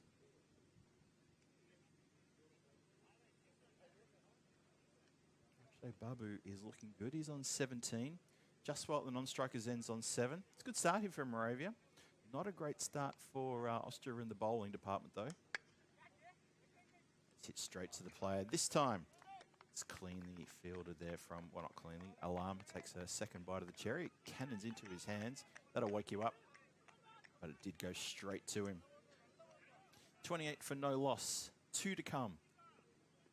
It's better over this one than the first one. But then again, the first over was quite horrific if you're a fan of Ostrava.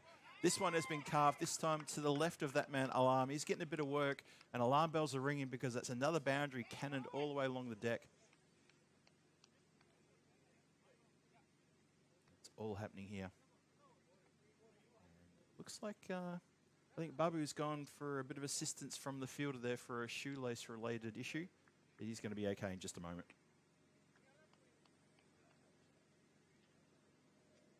The Brown Bear saying the 4-hour bus trip has affected them. Well, Nick, the 4-hour trip, I think most of them all drove in. I think there was a fleet, a convoy of, I think, 4 cars. I think it's how it worked. Although there's a few of the Ostrava guys actually do live here in Prague. So for them, they're probably feeling very thankful that the games are all being played here. But I think more than half of the team do reside in Ostrava. So there was a couple of carloads coming in this morning. So they've got 2 games here today. They've got 3 games tomorrow. And then I think they will disappear for a couple of days. Then they're back on Thursday next week for the rest of their games. Each of these teams will play 8 group games. Ball goes a bit wide, but not wide enough for the umpire to indicate thus. And that's going to finish the over. So 32 for no loss after 2. Raven Cricket Club off to a very good start. So here in the Challenger Division, in case you missed it, it's 5 teams battling it out. So you've got the Raven Cricket Club, Ostrava Cricket Club as well. We saw the Spartans playing in the first game, the Prague Spartans. And then tomorrow we'll see the Prague Barbarians. I'm a bit of a fan of the Barbarians, having played for the Barbarians myself many years ago. Feels like an eon ago. And then we're going to see the new team on Tuesday, the Saffron Strikers. I can't wait to see the Saffron Strikers. We're going to talk a lot about them on Tuesday because it's a bit of a mix of a couple of players who you will know. I'm sure there'll be names you'll recognise for people who have been following Czech cricket for a while. As we look to start the third, and it's going to be Alarm. Hit up in the air, doesn't get the legs, and it's a very well-judged catch because it's Karthik who just saunters around to his left-hand side and takes a pretty easy catch in the end. Really, it was actually quite a bit of a tame sort of dismissal. Look at this. Good work for the player to get around there. Just takes it outside the inner circle. But there you go. Gutham Alarm picks up a wicket with a good wide delivery. Gets the player just not leaning into that and just pushes it. And he's come undone. So the first wicket does fall at the start of the third, 32 for 1. First ball done in the third over. Bit of a nothing shot. Maybe just looking to play it with gentle hands maybe on the ground, and it just got aerial on him. And yep, just a complete misjudgment, I'd say. So yeah, I mentioned before about the teams that are playing here. So Ostrava Cricket Club, Raven Cricket Club. We've got the Prague Barbarians coming in tomorrow. The Prague Spartans, who are here today for 3 games. And then the Saffron Strikers, who we're going to see for the first time in action on the European Cricket Network. They're playing on Tuesday for the first time. And every team gets to play 8 games. So every team plays each other twice, as opposed to last year in 2025 when we had the Premier and the Challenger Division, where every team only played each other just the one time. A much shorter ECS last year. It only went for 7 days. We had internationals as well. We had the Central Europe Cup for men and women. We had a couple of other internationals as well. So there was a fair bit going on last year. But this year, it's all about the ECS, and it's 15 days of ECS action. So we've got 5 days of the Challenger Division, and we're going to have 9 days of the Premier Division. The Premier Division, well, we'll talk a lot more about that towards the to the end of this. Obviously, we'll get stuck into that on Saturday when it's the first day of the Premier Division. But for now, the Challenger Division takes centre stage.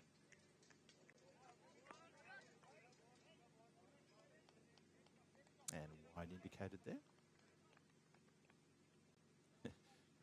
The batter appealed, and I think even the wicketkeeper even put his hands up to say, yeah, I think that was wide as well. So it's good that everyone concurred.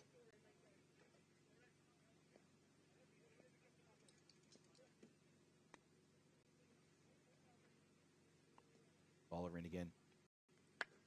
This has gone up in the air. Hasn't quite got the legs. It's going to bounce just inside the rope and saved from the boundary line. Don't think it was going to get there. It really just plugged. I was saying before, we had a lot of rain just over the last 2 weeks here. I say a lot of rain, but it added up to be a lot of rain, but it was just in fits and starts. We had a couple of real heavy downpours last weekend. And yeah, the ground is still... It's drying up nicely. We haven't had extended sort of sun and drying conditions here as that ball bounces inside the rope and goes across the boundary line for 4 runs. So the next few days, the sun's going to be out and doing its job here to make this ground really quite, well, it's going to become lightning quick, that's for sure. I think by about Tuesday or Wednesday, you're going to see this ground really speed up quite a bit. But at the moment, it's just playing as though it has rained in the previous few days. It's playing just a little bit sluggish. Keep your eye on the pitch as well. A few of the players were telling me that so far at the start of the season, the domestic season, it's only going for about 3 weeks, that the pitch seems to be playing a little bit slower and there's not a lot of short pitch deliveries. The ball's struggling to get up around about waist high, which historically is unusual for Vintage. Usually the bounce is pretty good here. But we'll see how it plays out. This is only day one, so we'll see how it all plays out.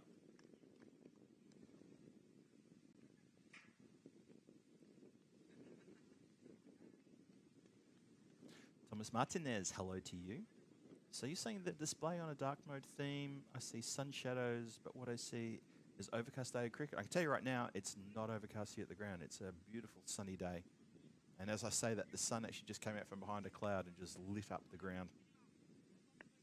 So for people here at the ground, it's quite good seeing. Really good vision here.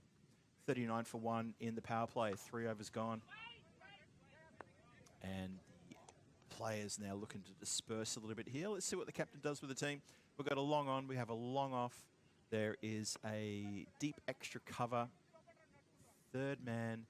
And, of course, we have cow corner. That looks like Abhishek, who's going out towards cow corner. He does indeed in those distinctive orange boots of his.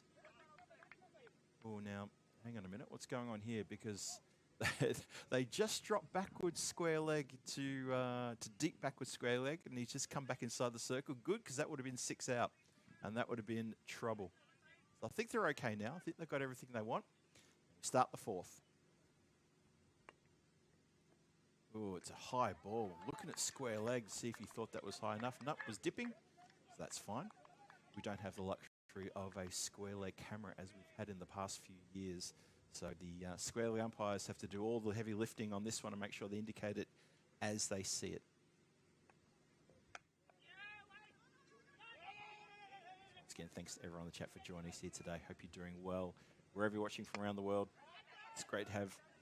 Oh, can you believe you've been put down? It's great to have cricket back on here in, or ECS, ECN T10 action back here in Prague. And thanks for your company once again.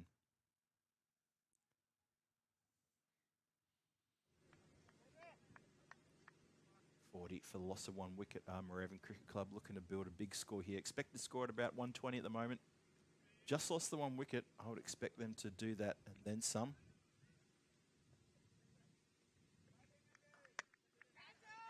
Mishit. Probably lucky it was mishit slightly. Just the single. Oh, the bowler can't get quite back in time for the throw.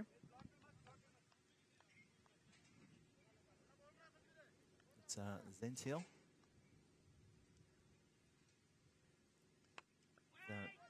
Sort of good medium pace. The bowling's just been a little bit wayward from Ostrava so far in this first game for them. And you can see there, that's a really good example. I was talking about the pitch before. It was on a pretty good length, and it just doesn't seem to be getting up as high as it has over the last couple of years. I suspect that over winter, the carpet may not have been rolled back, because typically every year the carpet gets rolled back and the pitch has a little bit of work done to it, you know, a bit of extra clay put down. It's a clay base. Underneath that is a very rocky sort of surface, but the clay usually plays very well. It's similar to the clay you get on a clay tennis court. That's underneath the carpet. Bowler in again. It's Fuller. Sit on the full. Straight to the boundary rider there. Deep extra cover. Just one.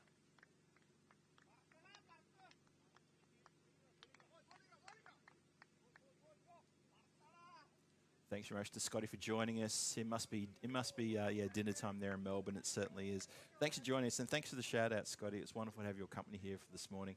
And yeah, look forward to catching you tomorrow. Have a good evening there. In the land down under in my birth town of Melbourne. Who doesn't love Melbourne? It's a wonderful part of the world. It's funny on the Vinny's Spanish squad call on what was it, on Friday morning, Scotty mentioned about having brunch, or was it? No, it wasn't brunch, was it? It was in the afternoon. You went to Archie's all day there in Gertrude Street in Melbourne. Yeah, I think all of us who know Archie's all day, all lit up like, oh, that's the place to go. That's the only reason to go to Melbourne. That's what Vinny said. 44 for 1 after 4. So, yeah, Scotty, have a lovely evening. We'll catch you tomorrow. Obviously, shout out to Archie's All Day there in Gertrude Street. I'm pretty sure it's in Gertrude Street. Correct me if I'm wrong, Scotty.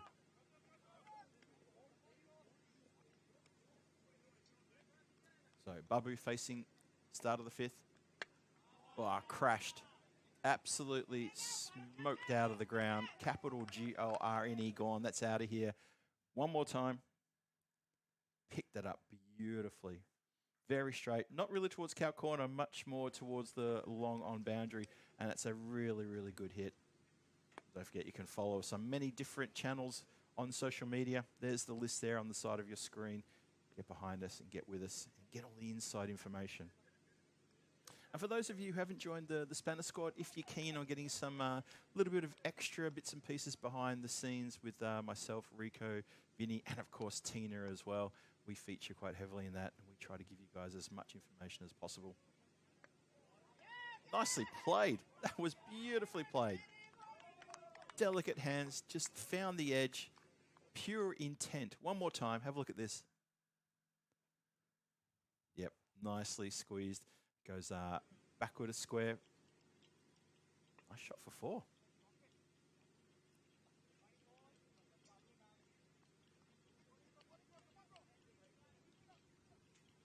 Score's getting a little bit dangerous now for Austria.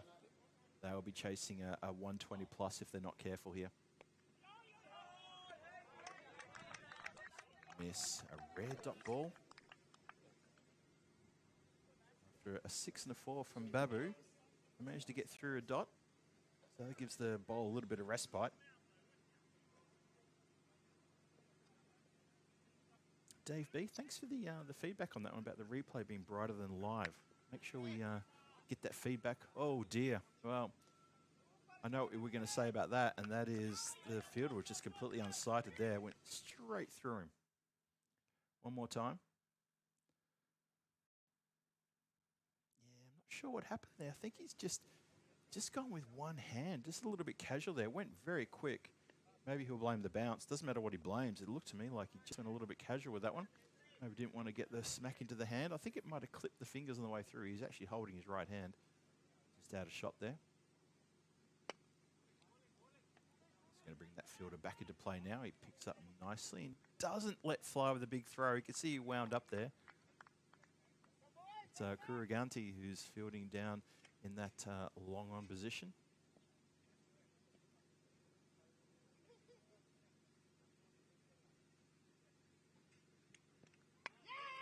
Hit uppishly, intentionally uppishly, and that's looks like it's gone 1 bounce 4. I don't think that carried the rope.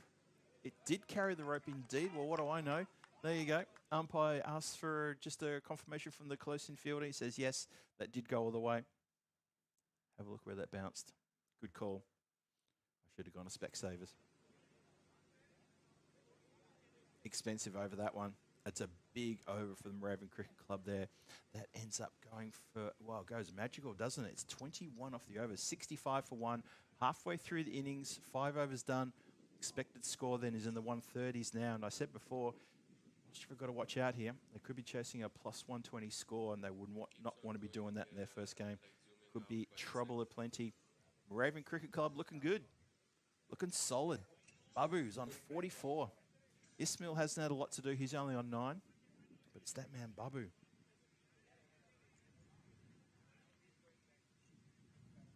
Yeah, thanks for that, Dave. It did land quite a fair way over on the replay. Had a look there. But to the naked eye from where I'm standing, see, I'm at ground level. And I actually can't see the rope on that part of the ground because of the curve of the ground. So it's sort of had me a little bit confused there whether for 6 or 4. But on the replay from the tower, you can see very clearly it does go across by a metre. So fair enough. And that's the beauty of having these replays. We did go with that replays for a little while, but we're going back now. How good is that? Good pace there to start the 6th over. Really good pace from Velavan. Those orange boots are doing its job very well indeed.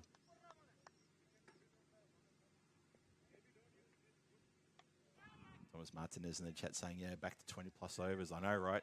Incredible. Good fire over this one so far. 2 very quick deliveries getting past the swinging blade of Babu, who's the man in form, but he's just dotted up a couple of times.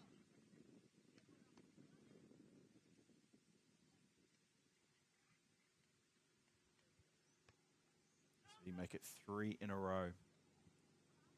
Comes in again. Hit down the ground. That's going to go for 4. It does indeed. Oh, boy. I thought for a minute, I thought Senthil might get around there to get that one. In the end, he just runs over the top of it as it beats him to the boundary line. Here he comes in, the bottom of your screen. There it is. Well placed. All the way along the deck. 4 runs. Babu marches up to 48. He's within touching distance of a well-deserved half century here for his team. Only halfway through the 6th over as well. Excellent camera work. Our roving cameraman is actually up in the tower, in case you're wondering. Up initially this time, should be taken, is taken. Senthil holds on to the catch, and that is a vital wicket for Austria to pick that up. So Babu has to go on 48. I did say within touching distance of his of a maybe half century, so I don't call that a comms curse. But there you go. Senthil holds on to a red-hot chance there down in the long-off position. And the 2nd wicket falls. So Austria bite back here with an important wicket, very important wicket. It's 69 for 2, 2 to come in the 6th. Very important wicket, that one.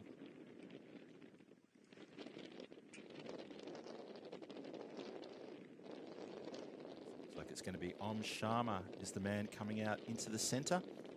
Om Sharma, he's a name I know very well, and I expect to see good things from him in this European Cricket Series.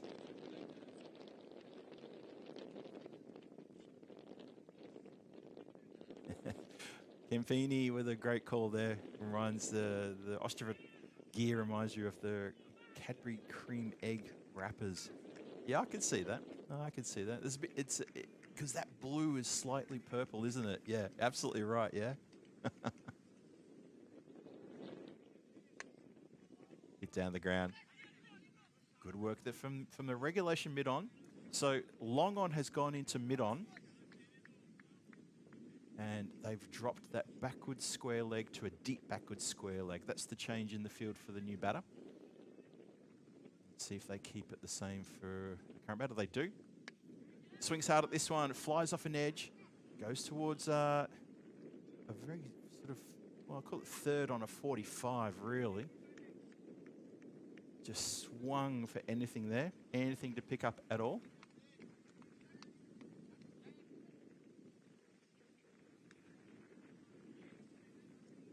That's going to be the end of the 6. So 71 for 2 after 6. That's a good over. There was a wicket in it. There was just the one boundary. And only, 6 runs scored. So that expected score has dropped down now to 118. And that's going to give Austria just a little bit more of a chance here. But Moravian Cricket Club here need to be onto that. Make sure that they can keep powering things along. They've only lost 2 wickets. They do have a pretty good batting lineup, although we didn't see too much of that in the previous game.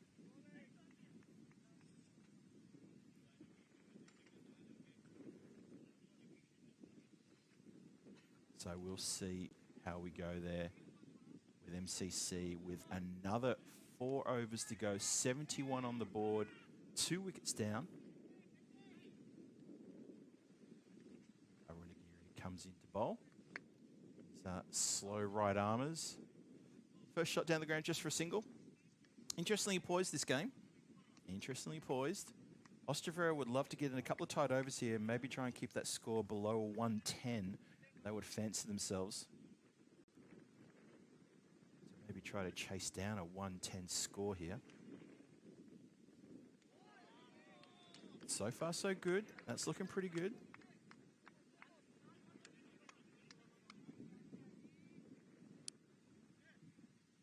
Yeah, Thomas Martinez there with a good call there. That Kilavan been pick of the bowlers.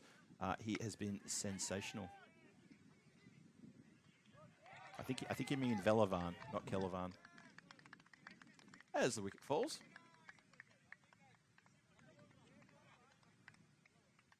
So Raven Cricket Club here, just getting a little bit into a bit of strife.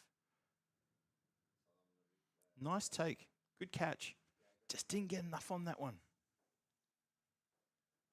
So 3rd wicket falls. 72 for 3, halfway through the over. So the over is only worth 1 run and a wicket. So Ostrava has really pulled this one back quite nicely. Have a look at the win predictors. Now, 68 to 32% chance of the wins, and that has climbed. It's climbed down from, it was around about 90s and 80s for most of this game. So Ostrava clawing their way back into this contest. Bowler in again. Taking pace off as well, which more often than not you will see earn some wickets. I remember in the series in Portugal a couple of weeks ago, actually about 6 weeks ago now, wasn't it? Jesus, that's gone so fast that time. Yeah, back in Portugal, the team that took pace off in the bowling they always found a way to pick up wickets and restrict the fielders, restrict the batters, and gets a leg before as well. So turning it around is Aaron Aguirre. Have a look at this. He gets 2 wickets in 3 deliveries, steps right across here and hits just on the knee roll, maybe slightly to the lower part of the knee roll. And umpire took a good long look at that one and said, I've seen enough. And as Helix joins us, Helix, you join us at a bit of a critical time in the match too, because there's still a fair bit to go. We've got, 3 overs plus 1 ball. And now that's the 4th wicket down. So Moorabbin Cricket Club, middle order exposed here. Ostrava really fighting back quite nicely. Quite nicely indeed. Especially that man. Runagiri, he's got 2 for 2. And he's got 1 more ball to come in this over. So taking pace off. As I said before, we saw that working to brilliant effect in the ECS Portugal series about a month and a half ago. Looking to finish off the over here. See if he can finish strong. Ambitious call there for a caught behind. But it is a sensational over from Ostrava there. And that man, Aronagiri, 2 for 2. Slowed things up. Expected score has tumbled all the way down to now a 104. Plus the middle order of Moorabbin Cricket Club exposed. So yes, indeed. Have a look at the run rate graph there. 2 massive overs. The first over, which went for 24, and then the 5th over, which went for 21. But apart from that, it's been pretty tough going for the batters. Just haven't capitalised. So just 2 loose overs from Ostrava. So it's not as bad as what the scorecard's probably talking about. Altham is going to come back on, the captain. Going to bowl the 8th over now. And we'll obviously have Aronagiri to bowl one of those last 2 overs. You just see who he turns to for that other over. So he starts now the 8th. Ooh, swing and miss. I got a feeling maybe there might have been a little something on that. Wicketkeeper put his hands to his head. He was a bit upset. Have a look at this. Was anything picked up here? No, I don't think so. But close. But keeper shelled it just the same anyway. Nothing in again. This is up in the air. Shouts to catch it, catch it, catch it. No, it's just over the head of Senthil. He put his hand up and hoped to drag that one down, but he was already his feet over the rope. But only just did that have the legs to get across the line. But it's a valuable boundary though. As Pillai, who's out there trying to make a bit of a difference here for his team. Gartham in again. This one a bit wide. Not wide enough for the umpire to indicate it was inside the tram lines. I think the batter asked the question not to be. So it's been an interesting game, this one. Sort of a game with 2 halves. I feel like in the last couple of overs has been all Ostrava. Thanks pretty much to Aronagiri. And there you go. Galtham gets himself another wicket. Goes bang, crash, wallop into the stumps. Stumps akimbo. We've already had one stump completely smashed to pieces this morning. I think that was the first wicket we had this morning in the first over, in the first game. And the stump's been hit yet again. And Galtham just too quick, too straight. You miss, I hit. Good bowling. 5th wicket fall, 79 on the board, 5 wickets gone. As the cloud cover is picking up a little bit. There was a bit of cloud forecast today, but no precipitation has been forecast today. Same again probably for tomorrow as well. There's just a little bit of cloud cover possibly but no chance of any rain. We've had all the rain already. I don't think there's any, actually there's no rain even in the forecast for the next 2 weeks. So I think it should be pretty good. Just a little bit of cloud, that should be the only thing that should be bothering us. But hopefully enjoying all the vision and all the sound wherever you're watching from around the world. Thanks again for joining us here on the European Cricket Network. Altham now just waiting for the batter to get settled and get ready. 79 for 5, 2 to come in this over. He's got 2 for 13. Let's see if we can improve on that. Now, did he get a little something on that? Watching the umpire in this one. And the umpire is comfortable. There was a little tickle on that around the corner.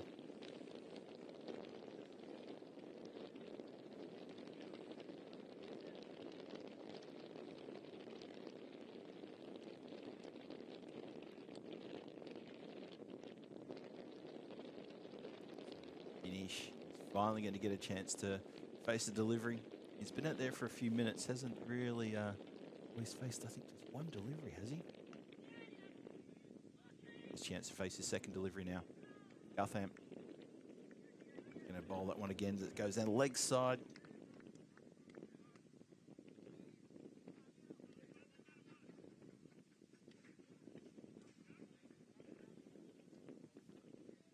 For 5. Still one more to come, and Gartham's over. And he swings at this one, hits into the ground. Gartham fields off his own bowling, and that completes a very good over from him. Only goes runs off the over, 8 runs, including that wide, and he gets a wicket as well. So 81 for 5 after 8. 2 overs to come. The expected score now down to 101 only. The computer boffins, who are bashing the keyboards somewhere hidden in a bunker on the other side of the world, have decided that that's the expected score. And Austria have done really well to really reel that potential score in. They were looking at about a 135, 140 early on in the piece. That's changed completely now.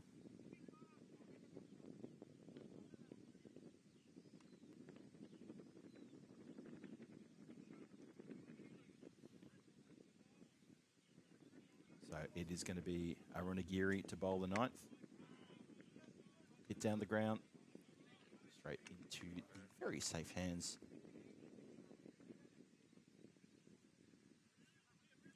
Velavan.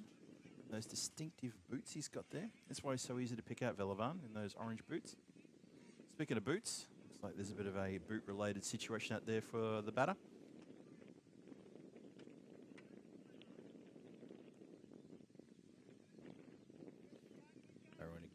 He's got 2 for 3. Let's see if he can make some more inroads with maybe a wicket or 2 in this 9th over. Oh, goes the reverse. Doesn't connect. Probably not a bad idea. There is no one fielding outside of the circle. If you can get that reverse on, he's got an absolute paddock there to get runs. And if it gets past fielder who's in close in a slip position. See the top of your screen, right on the top in the left-hand corner. Fielder coming in there. He's like a wide. Oh, he's just in shot there. Maybe you can just see him just in shot there. No, he's not quite in shot. But there's a second slip in place. That's just been chopped down. Just goes for a single into the covers. So good bit of aggression here with the field placements from Ostrava. Nice, good to see. They're into the middle order as the score now goes up to 83 for 5. 2 to come in the over. And it's good to see the captain, Galtham. He's backing his bowler here to get wickets, and he's trying to help him out by putting some good aggressive field placements here. So once again, third up inside the circle, and that's unfortunately it's gone down the leg side, so bit of a waste there.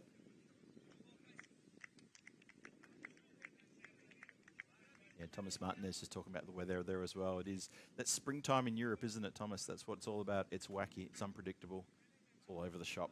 You have to wait till June until you actually get some weather you can rely on as that goes. 1, 2, 3 bounces across the rope towards deep mid-wicket for 4 runs.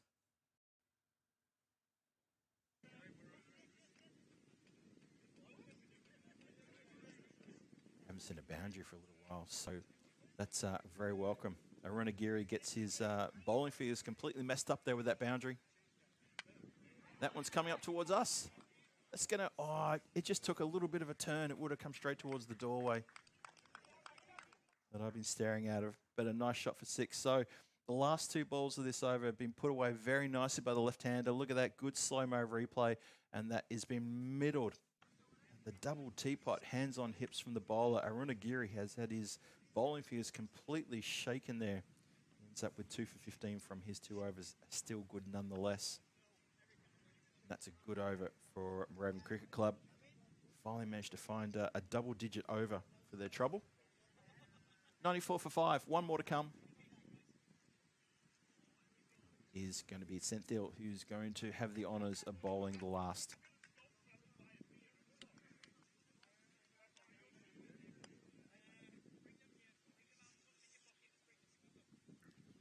Thanks for your feedback there, Dave. I'll pass it on. Much appreciated. We'll try to do something about that during the innings break. Oh, now keeper went one way. Should have gone the other. I was like doing the hokey cokey. You go to the left, you go to the right. Yeah, fair enough. He followed the ball towards his left, and it ends up being edged and flies away to his right-hand side. The bowler can't really blame the keeper for that, because I think the keeper's done the right thing. He's tried to follow the ball. And the edge ends up going all the way to the boundary line. So another boundary, 98 for 5. Bit of luck there. The last 3 balls have found the boundary somehow. So Moorabbin Cricket Club here, just trying to finish strong here. Push up towards the 110s if they can. Oh, this one's going to be a race on. Fielder versus ball, ball versus fielder. The ball's going to win that race. Every single time I start that conversation, the ball wins that race. Have a look at this one more time. Miss hit all the way along the deck, hand off the bat, and look at this, the long, long run there. But the short legs of the fielder was not good enough to overhaul that, and it's another boundary. So the last 4 deliveries have found the boundary. Good rush of blood here. The 100 up as well, 102 on the board now from Moorabbin Cricket Club. Still a couple to come in this, the last over. See if they can string together a couple more boundaries here. It's been a good rush of blood from these batters. Well, it's full, it's straight, and it smacks into the base of the middle stump. And that's the end of that little challenge there from Vinesh. Good delivery. Yorker length, crunch.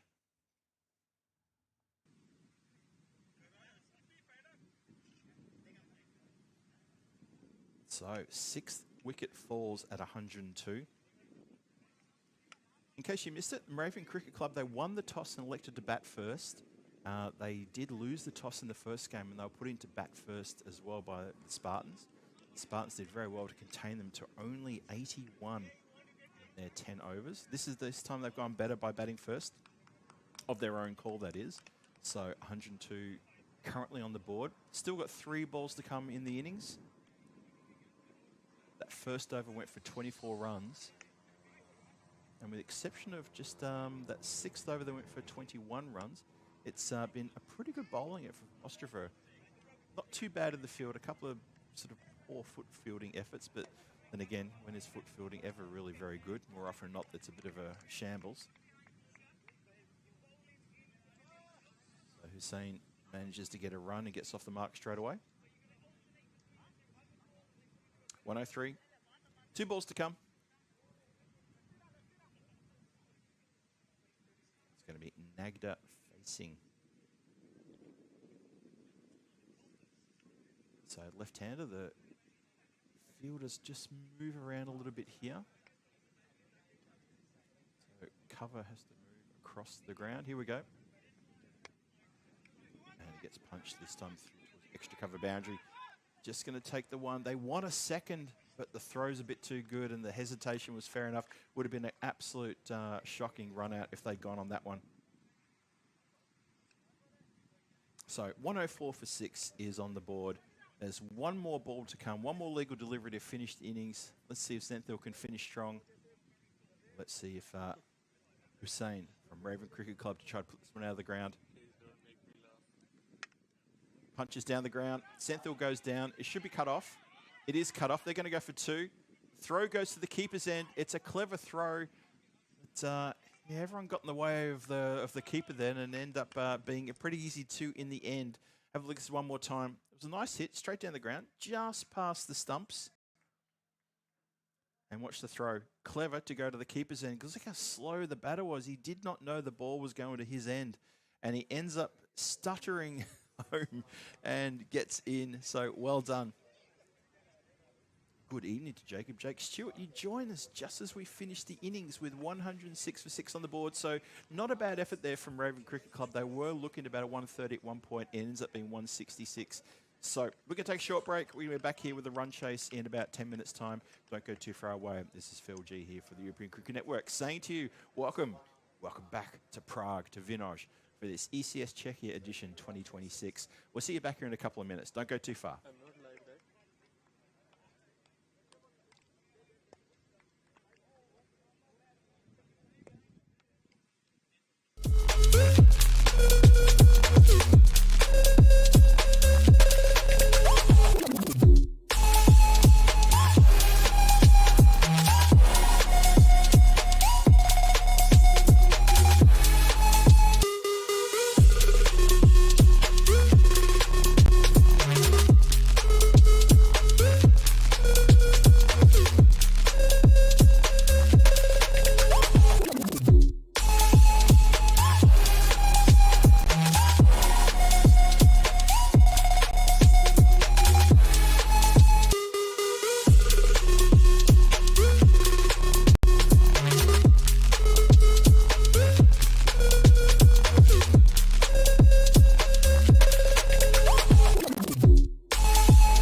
Cricket event is proudly brought to you by our official timing partner, Rado, and our official charity partner, Share the Meal by the United Nations World Food Programme. And welcome back, everybody, to the Vinerish Cricket Ground. Thank you for that generous round of applause as we welcome you back for the run chase. It is 106 for 6 Moravian Cricket Club score after their 10.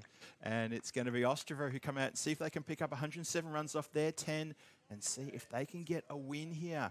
Moravian Cricket Club, this is their second match. They lost the first match to the Spartans. How much would they want to make sure they can bank the win here?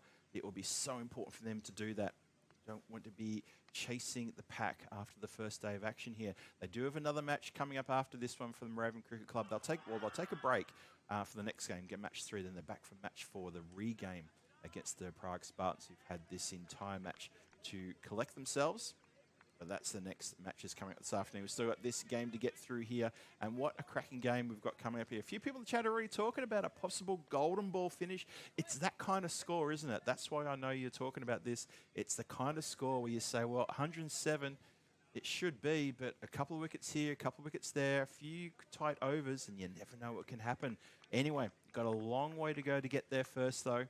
Let's see how we go. But welcome, everybody. Thanks for joining us here today at Vinerish for day 1 of this Challenger division here in Prague ECS. Hope you're doing well wherever you're watching from around the world. It's wonderful to have your company.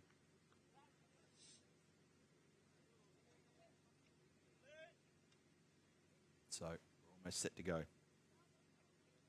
Just double checking everyone's good there. Yadav has got the ball. Belavan is out there. Srinivasan. Premprakash Yadav, who does do a lot of damage with the ball for the Moravian Cricket Club. He's a constant wicket taker for them. Let's see if he can find some magic. Hit nicely down the ground. A bit of fielding there. Player went down. Maybe just got on the fingertips. Give those fingers a bit of a ring. But he'll be okay, though.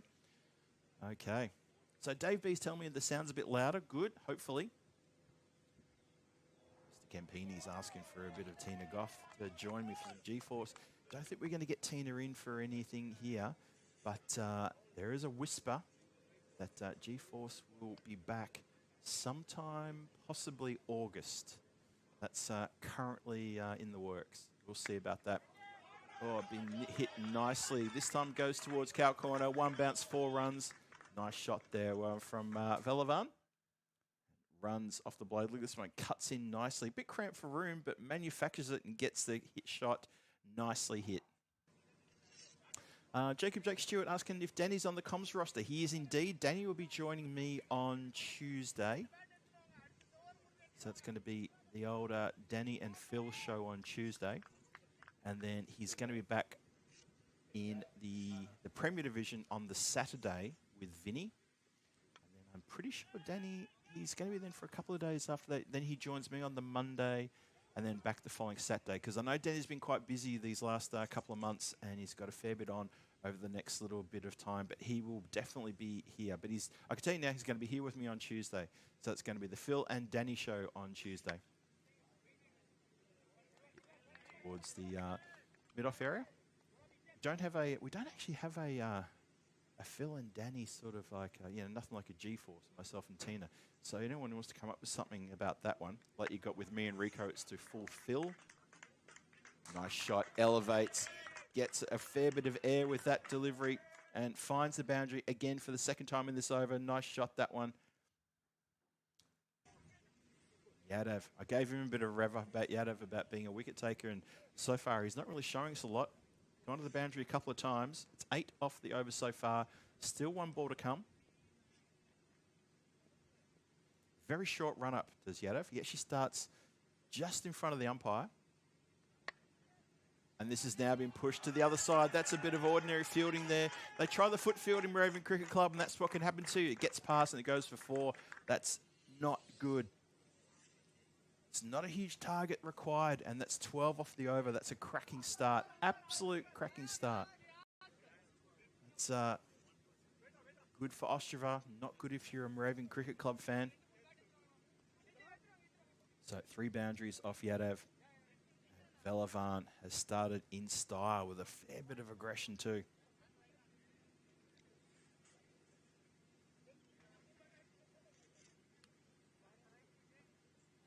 Yeah, so in case you missed it, just regarding the commentary, what's happening this week, you've got myself doing probably most of the days here in the commentary, but Vinny's here at the ground.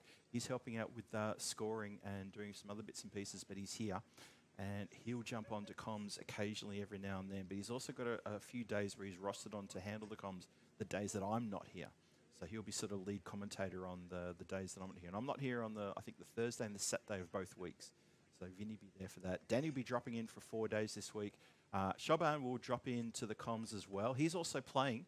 He'll be playing, I think, here tomorrow, if I've got that right. So I might try to get him on for maybe the game he's not playing tomorrow. Chopped down nicely. Going to go for a quick single. It's got to be quick. It's got to be sharp, and it is. Good running, good quick call there from the non-striker Velavan. He wanted to get on strike. Said to Srinivasani, he said, come on, go, go, go, go, go. And we might have a fun surprise this week in terms of who can join me on commentary. I've got a few sort of little tricks up my sleeve and a few friends I'm looking to bring in. So it won't just be me riding solo. Maybe for today and tomorrow, pretty much myself just running solo. But I've got a few friends I'm looking to bring in, a few people from Czech cricket, and a few people who you'll know, and a few people I'd like to introduce you to as well. Delivery. Gets the left-hander, reaching for that one. Divakaran, who caused a few issues with the ball against the Spartans in the previous game. Starting nicely here, just a single, then he gets a dot.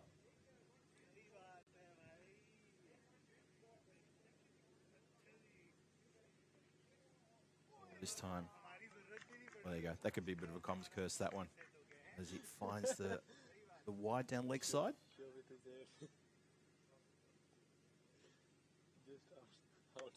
Terry Richmond there with an interesting comment about the AFL. No, Vinny won't like that one. And I obviously wasn't too much of a fan of what happened to the Tigers, but I've come to expect that from them now because they're struggling. I know they're struggling. It's just things are not clicking for my Richmond Tigers, unfortunately.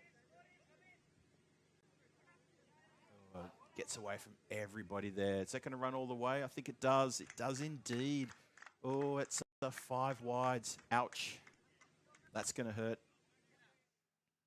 Watch this one more time. Down leg side, gets away from the keeper and gets away from the, it's a third man who's inside the boundary, but sorry, inside the circle. Can't get across to that one at all.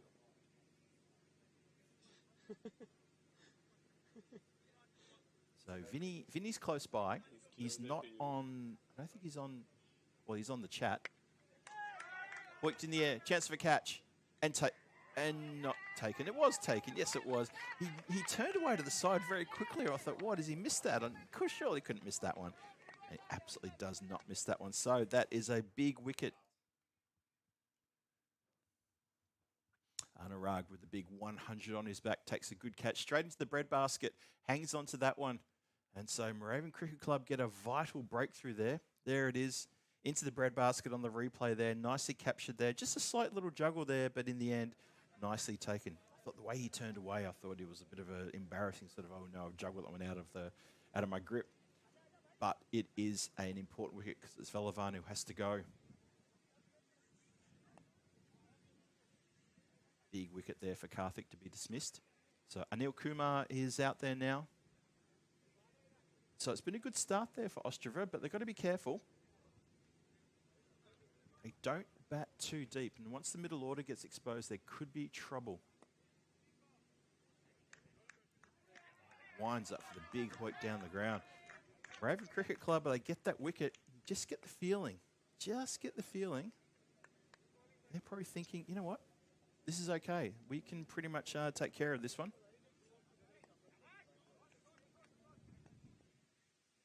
I don't know. I feel they got their backs up having that wicket taken. Straight at the stumps. You could see that coming a mile away. Took pace off and it cannoned straight to the stumps. And Divakaran is proved himself to be a very dangerous bowler. That's a cracking bit of bowling, that. Not sure what the batter's thinking. Just going for the big hit down the ground. Ostrava do not need a bat like this. They don't have to be going at these massive, massive runs.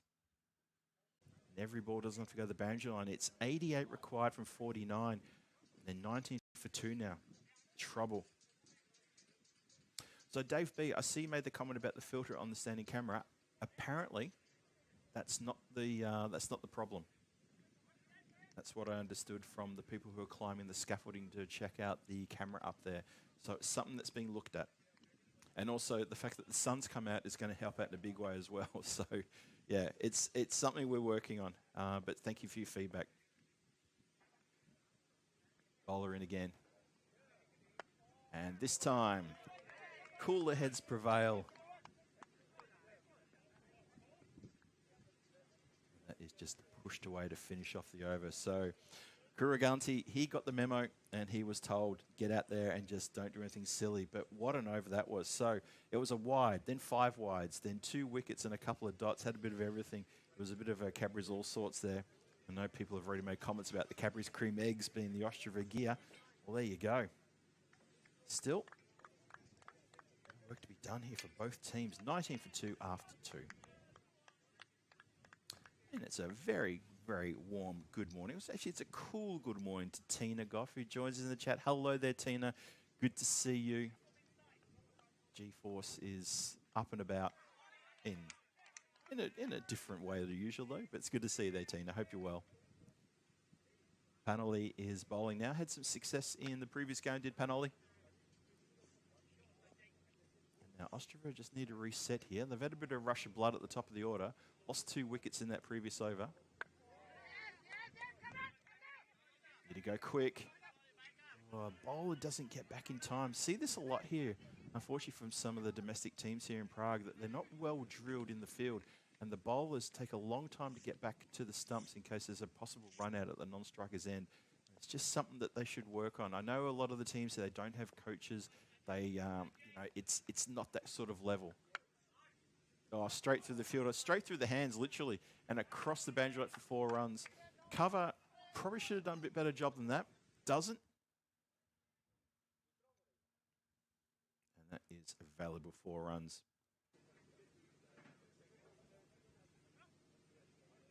24 for 2. Dave B, thanks for saying that, missing the G-Force. G-Force was represented in Portugal about 6 weeks ago. And this is in the air. And this time, the catch is juggled and taken by that fielder who just made a bit of a mess of the fielding effort there. But well done, takes a good catch. Gets a pat on the back all round. Have a look at this again. Nicely taken into the crocodile sort of twisting. Marzi's next to me making a very good impersonation of that catch there. Nice one, Marzi. Yeah, that's exactly what he's done. But he's taken the catch nonetheless, so there you go. Another wicket falls. And Ostrava are throwing away what was a pretty good start to this run chase. And it just sort of feels like, it just still feels like they're just a little bit out of sorts. Okay. Yeah, okay, no worries. Oh, Tina, that's right. You're back in Portugal, aren't you, Tina? That's right. Oh, I hope you're enjoying that. And say hello to everyone at the SCG for me as well. And no doubt you'll let us know what Zoe's got sorted out for you for lunch. Just something about Zoe, obviously. She's an absolute gun in the kitchen. One of the main reasons I like heading out to the SCG there in Santarém. Carved away nicely. Found the gap. 4 runs. Straight off the bat, 4 runs. Lovely strike that. Arasan gets going straight away. It was wide. Didn't move the feet very much. Didn't have to. He just stood up straight and went crunch. Hello again to Jacob Jake Stewart. Thanks for joining us. Good to see you there, JJS. Good to see everyone in the chat too. I feel like we're getting the band back together again. Oh, Shobit Barcher's walking past as well. Hello there, Shob. How are you, mate? Everyone knows Shobit in the chat. I'm sure you do. Elevates this one. It goes 1, 2, 3 bounces. Well, the fancy footwork, he's kicked it into touch. That's what he's done. He's kicked along the ground. It's flown across off his foot and across the boundary rope for a boundary. Yeah, so it was interesting, a little bit of foot fielding. This is why foot fielding, I know we're not fans here. There's a lot of us who I think we all agree with this. This kind of thing, it's just Put the hand down, man. Just knock it back into play with your hand. No control with the foot whatsoever. It came off probably almost the ankle bone, so he's going to wear that one for a bit. And it goes for 4. 4 runs right when MCC did not want any more boundaries knocked off them. And it goes across there. So 32 for 3 this over from Panoli. In a way, a bit 13. It's the end of the power play. So they're kind of on target. Yeah, they're on target. So there's that, but they have lost 3 wickets.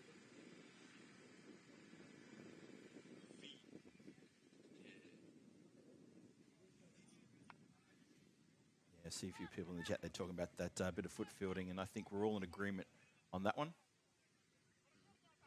hopefully the captain of Raven Cricket Club, that would be Om Sharma, will get across to his man and say, yeah, I don't think I want to see that.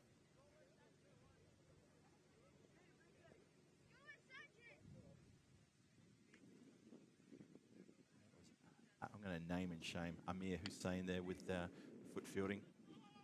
See what he can do this time. There you go. Uses the hands this time. Much better result. Still can't stop him getting back for a couple. So Diva Karan, who's got a couple of wickets here, if he can pick up another one or even 2 for his team, get the feeling he will put Raven Cricket Club right back in the box seat. They've already got a 71% chance of the win, according to the Boffins, who are crunching the numbers somewhere in a bunker on the other side of the planet. I think they're going to get this one. Swing and a miss.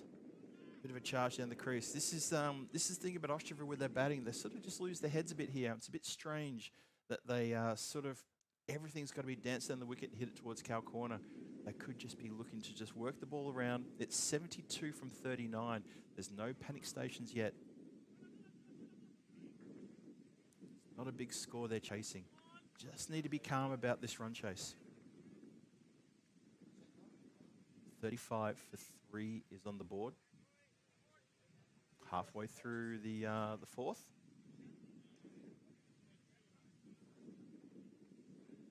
Karan steaming in again. Batter this time just waits on that one. Oh, the shot, the stumps from point blank range is nothing, and they'll get an overthrow. Is that what you call an overthrow? Or is that what you call just a single? Because to me, that's an overthrow. Went straight to the bowler, he pinged at the stumps, missed it by a country mile from about 2 meters away, and it went all the way to the boundary line and fielded there. Strange, bizarre.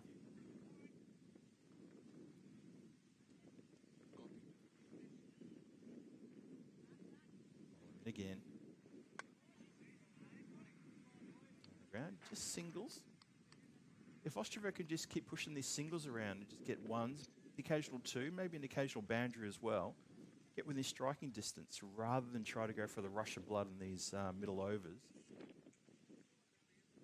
Need to play it sensibly here. Paolo Campini, I think you've been waiting for a few overs to get that joke in. Not a bad one. Not bad.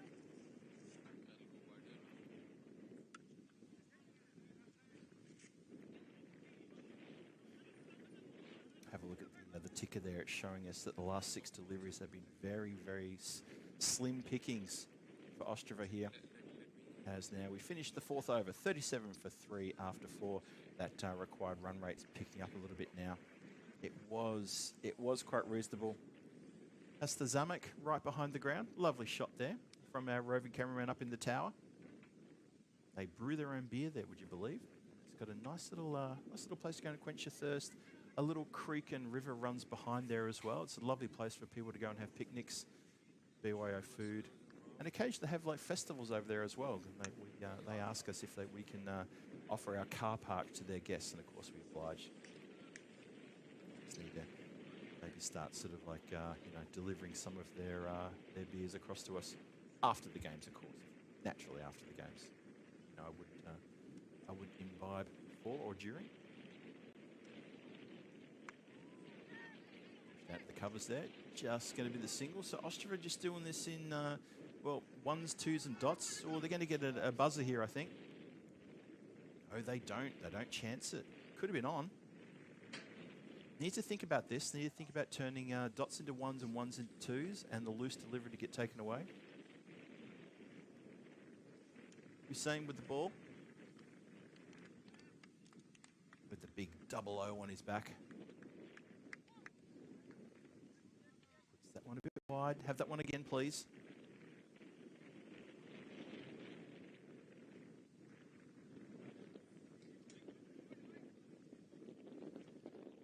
The chat sort of can't help themselves saying hello, who will win, who will win. And it's good to see that my friends in the Blue Spanner crew are taking care of that. Well, the Blue Shield crew, I guess we don't have the Blue Spanner crew anymore, do we? But the Blue Shield crew are taking care of those comments about who will win. It's the team that finishes with the most runs after 10 overs, pretty much.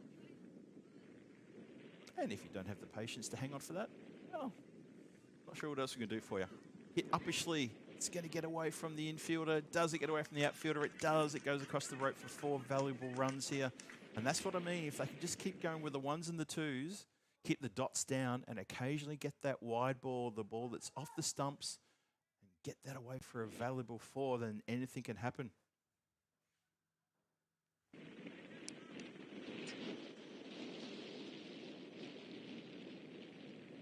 So, 45 for 3.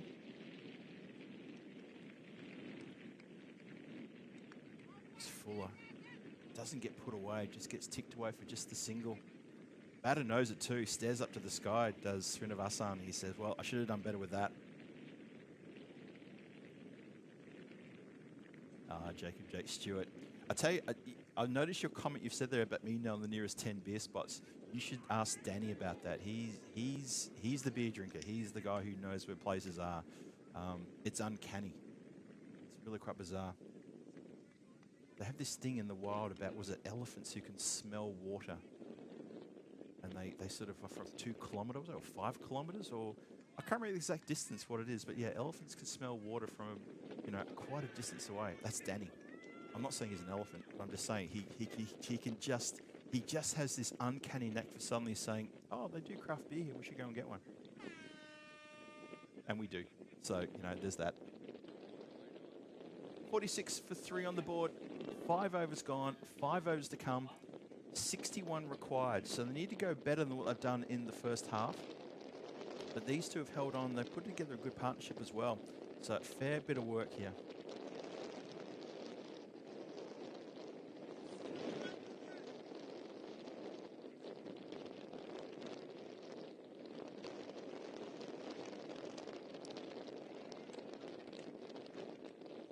Thanks, Dave. Yes, that's right. Shield on the laptop, because that's what I can see on my laptop.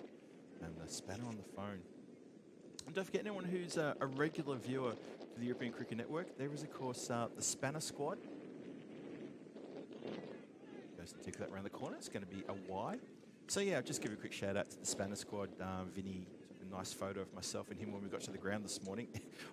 all alone, we beat everybody here to the ground. Obviously, our taxi had a good run from where we're from. We both live in the suburb. It's not really a suburb, the inner city area of Vinarati. Oh, that gets past everyone. That's going to go all the way for a minimo. There's a cheer from the dugout next to me here. Ostrava are excited about that because that is just bonus runs. This is not good bowling. And to be fair, the keeper pro could have done a better job of doing something about that. If that's going to keep happening, they're going to have to put a backstop down there. They're going to have to do something about this because that's not the first minimo of the innings. Raven Cricket, they're still red hot to get the win here, but Ostrava, well, they're still in with a real good chance. Clamps down on this one. That could go almost all the way to the boundary. It's going to be cut off. And it's a well run 2. Nicely done.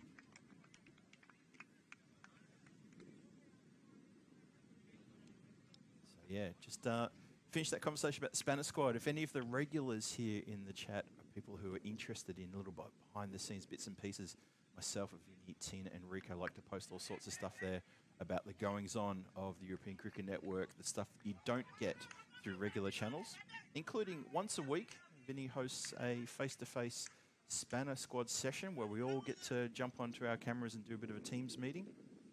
Talk about all sorts of stuff for about an hour. It's a lot of fun. Another wide. Oh, tell you what, extras are keeping Austria in the game here.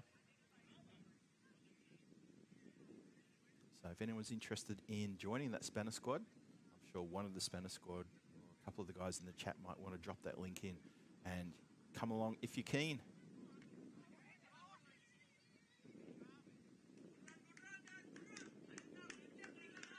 It's been a bit of a long over this one, hasn't it? It's been very, very long over indeed. We've had wides, we've had minimos, a couple of dots as well. The score is 56 for 3, 2 to come.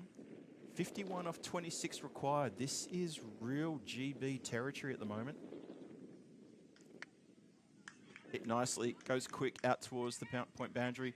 Cleanly fielded, nicely done there from, well, it's not double O out there. I thought it might be double O. That's Kiran who's out there. Double O, Hussein is actually fielding just in front of me here. The long off area. Hit nicely. This one goes a bit quicker. There's a lot of work for the fielder to do. Too much for him to do. It finds the boundary. Valuable runs there. Oh, this is simmering along nicely now. Let's have a look at this one more time. Hit down to the ground, and it just kept going. In the end, the fielder was too square. Couldn't get around to that one. 4 runs. 61 for 3 after 6. It's 46 needed from 24. Sharma goes for 15 off that over. It was not a good over from the captain. Real wayward there. Thank you, Dave B, for posting that. Much appreciated. In case anyone was interested, that is the Spanish squad link there that Dave B has posted. And we've got a fair few people in there at the moment. We'd love to see a few more join us if you'd be interested. Obviously, the weekly Spanish squad call is the highlight, but we post all sorts of stuff. And we invite you to post things as well. Let us know what's going on in your world. Let us know what's going on in your cricket world. All right, here we go. 4 overs to go. 46 required of 24. Panoli onto bowl. There's still a fair bit of work to be done here. But to me, this is simmering along nicely. Another good over here is, say, another 12 or 13 runs, and suddenly we are definitely talking about GB territory. But it was, we said at the very start of the innings that this is definitely a golden ball kind of score being chased here. We haven't had a golden ball, and Vinny will probably help me out with this one. I'll have a chat to him, try to get a message out to him. I think it's been about 150 games since a golden ball, something like that for the T10 competition. Here we go. We start the next over. We start with a wide. Every run being applauded by Ostrava, and they've just camped here in the big tent next to me, next to the comms/tech area. Sitting here with the director, button pusher, Dave B, after 32. Thanks, Dave. Here's a tough one. Can anyone in the chat tell me how long it's been since a golden ball? I think it's been about 150 something. We'll have to check that. Need to keep an eye on that one. Ooh, tries to go uppishly there. Miss hits. Probably lucky for the batter. That was a miss hit there. As Arasan tries to muscle this one away. Can't get it all the way. Just gets the single.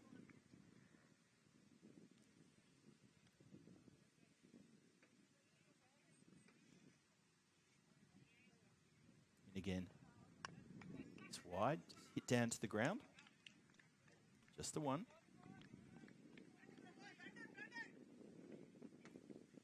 So these two came together when the score was on 24.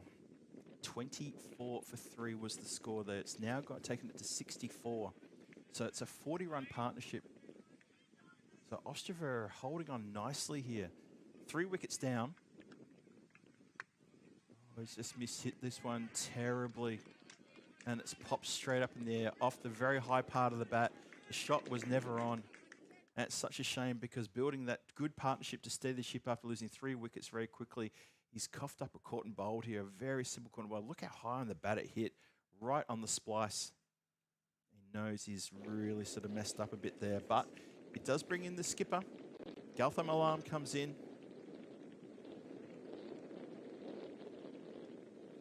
So it's going to be a lot on Gautam to try to guide his team in this next 3.5 overs, or just under 3.5 overs.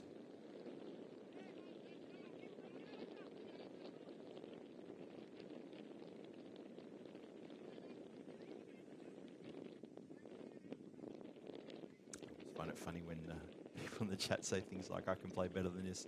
The sad part is, well, you're not there, so there's that. Goes for the guide, does Galtham. Now they're going to go through for a bit of a buzzer here, just the one.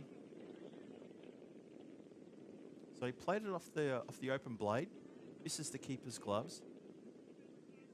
Third has thrown at the bowler's end. Ends up going for an overthrow. Srinivasan, there must be a lot on his shoulders now. 42 from 19 required. That run rate is now getting a little bit difficult. Well, he slams this one over the boundary rope for 6. Well, what do I know? He can hit them like that. Ostrava are going to be on their way. Cracking shot.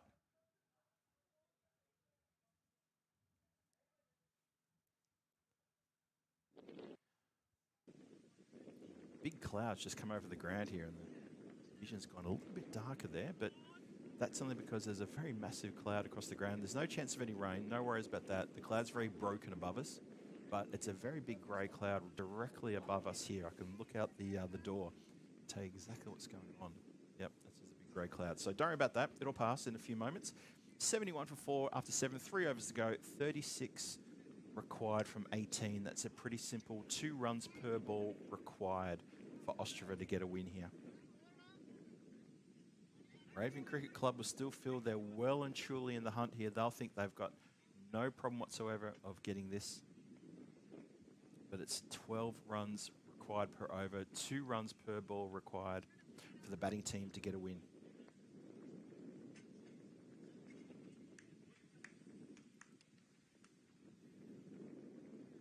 Nagda into ball. Again, just playing with soft hands, looking for a single and getting it. So Captain Galtham is saying to his striker here, look, I'll keep turning the strike over. He's hoping that Srinivasan can get amongst the runs, and he hit that lovely flat 6 in the previous over. A couple more of those. Austria could pick up a big win against a team who I actually thought might even, well, should be there on finals day. That's the Moravian Cricket Club. Straight up in the air, chance for catch.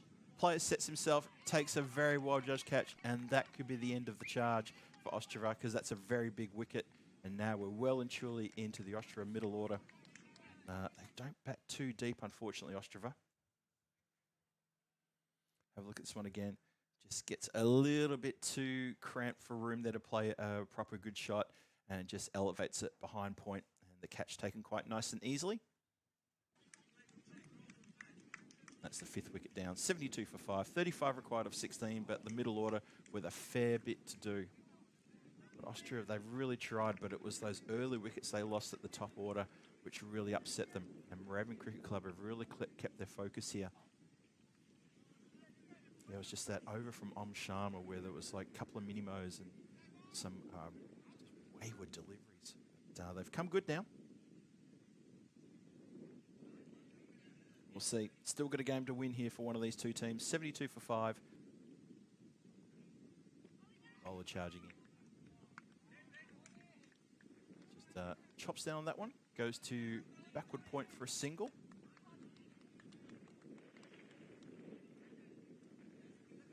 Gopal with a bit of a job to do here with his captain. It's all on the captain now. Gautam Alam, he's going to take control of this.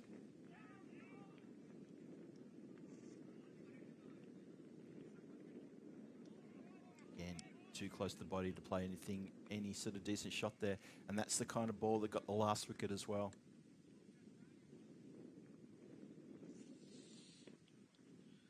Dave asking the bonus point score required to beat. I think it's around 70. I'm going to say about 74. I think that's the bonus point.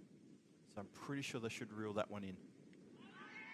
Well, then again, it's a good appeal for leg before, turned down by the umpire.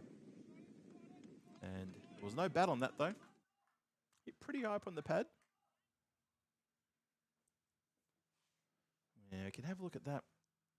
With the angle of the bowler as well, you can see all the stumps there on that one. So call it for yourself how you see it.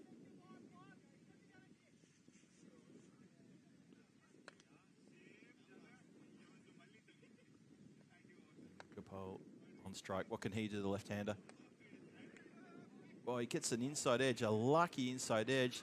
Now that's going to be gone, I reckon. That is. Galtham tries to scamper through for a quick single. It was never on. Went straight to the player who fired a good throw back to the keeper who affected the run out. And that is going to be curtains there. Absolute curtains. Just get the feeling that Ostrava have completely bottled this. I thought they were with a red-hot chance. Real red-hot chance here. And unfortunately, they've completely bottled this one.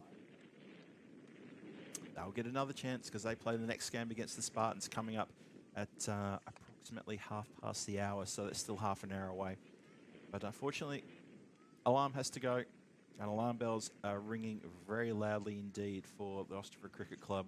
They lose their skipper, they lose their 6th wicket, 74 for 6, 33 required off 12. You would need to see something quite amazing for this to be a chance, but I would say Moorabbin Cricket Club look like they're going to pick up their first win. Having lost that first game against the Spartans, it looks like they're going to lose this one. Looks like they're going to win this one. They're around the wrong way. I was staring at Galtham coming off the field. It's Cadbury Cream Egg gear. Looking resplendent. It's good looking gear. I do like the Austrian gear. I think it's pretty good. It's something different. Oh, just chops down at this one. And it's a good dot ball.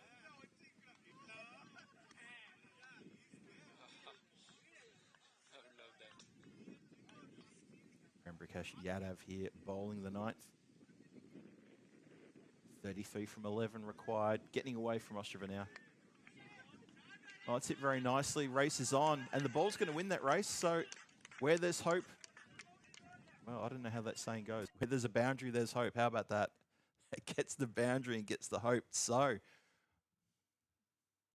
is there a chance? Does anyone give them a chance of getting a win here? 78 for 6, 29 off 10. They're going to need a few more of those, that's for sure. Hits this one straight to the cover fielder, but it went very slow in the end. They get through for an easy single, so just the one.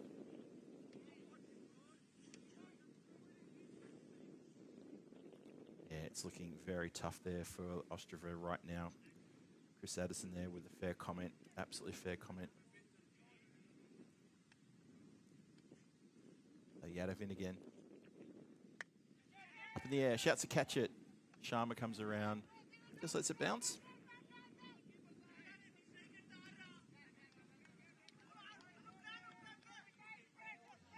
The Ostrava dugout giving a few tips, yelling out towards their batters there, trying to G them up and say what's needed and wanted here. I think it's well, there you go. That's what it was. It was boundary, boundary, boundary. That's what they were screaming for. And he's put everything into that. Only just comes off an edge and goes away for a single. It's not going to be enough. Going to fall short here. 26 off 7. In anyone's book, that's tough. Good over so far. Well, the fact that that's cannoned into the batter as he's gone for that shot means it's not going to be a wide ball. It's heading down leg side at one point. And that is going to be the end of the 9th. It's 81 for 6 after 9, 26 required after the last over. I think that's going to be a step too far.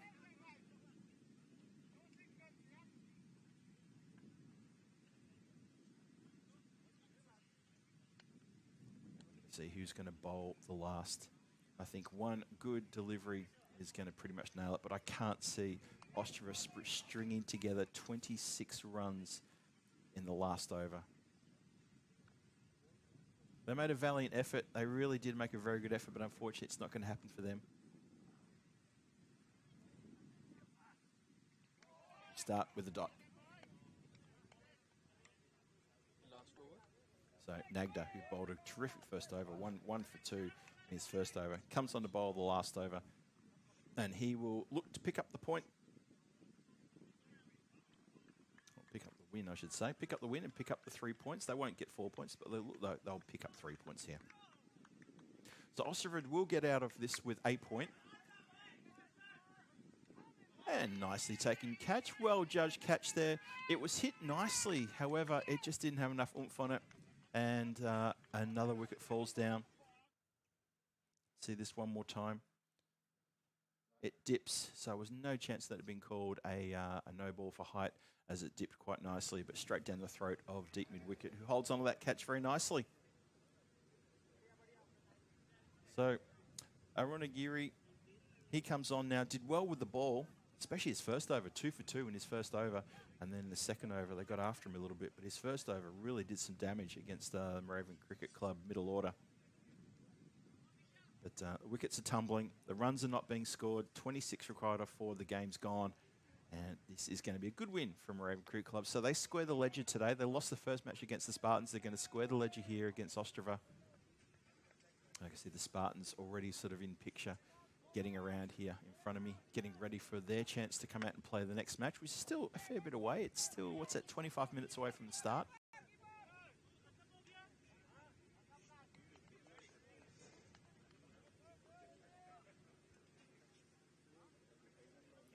.82 for 7. Ostrava just hasn't clicked for them, unfortunately. 82 for 7. Still 3 balls to come. Nagda bowling well, picking up wickets.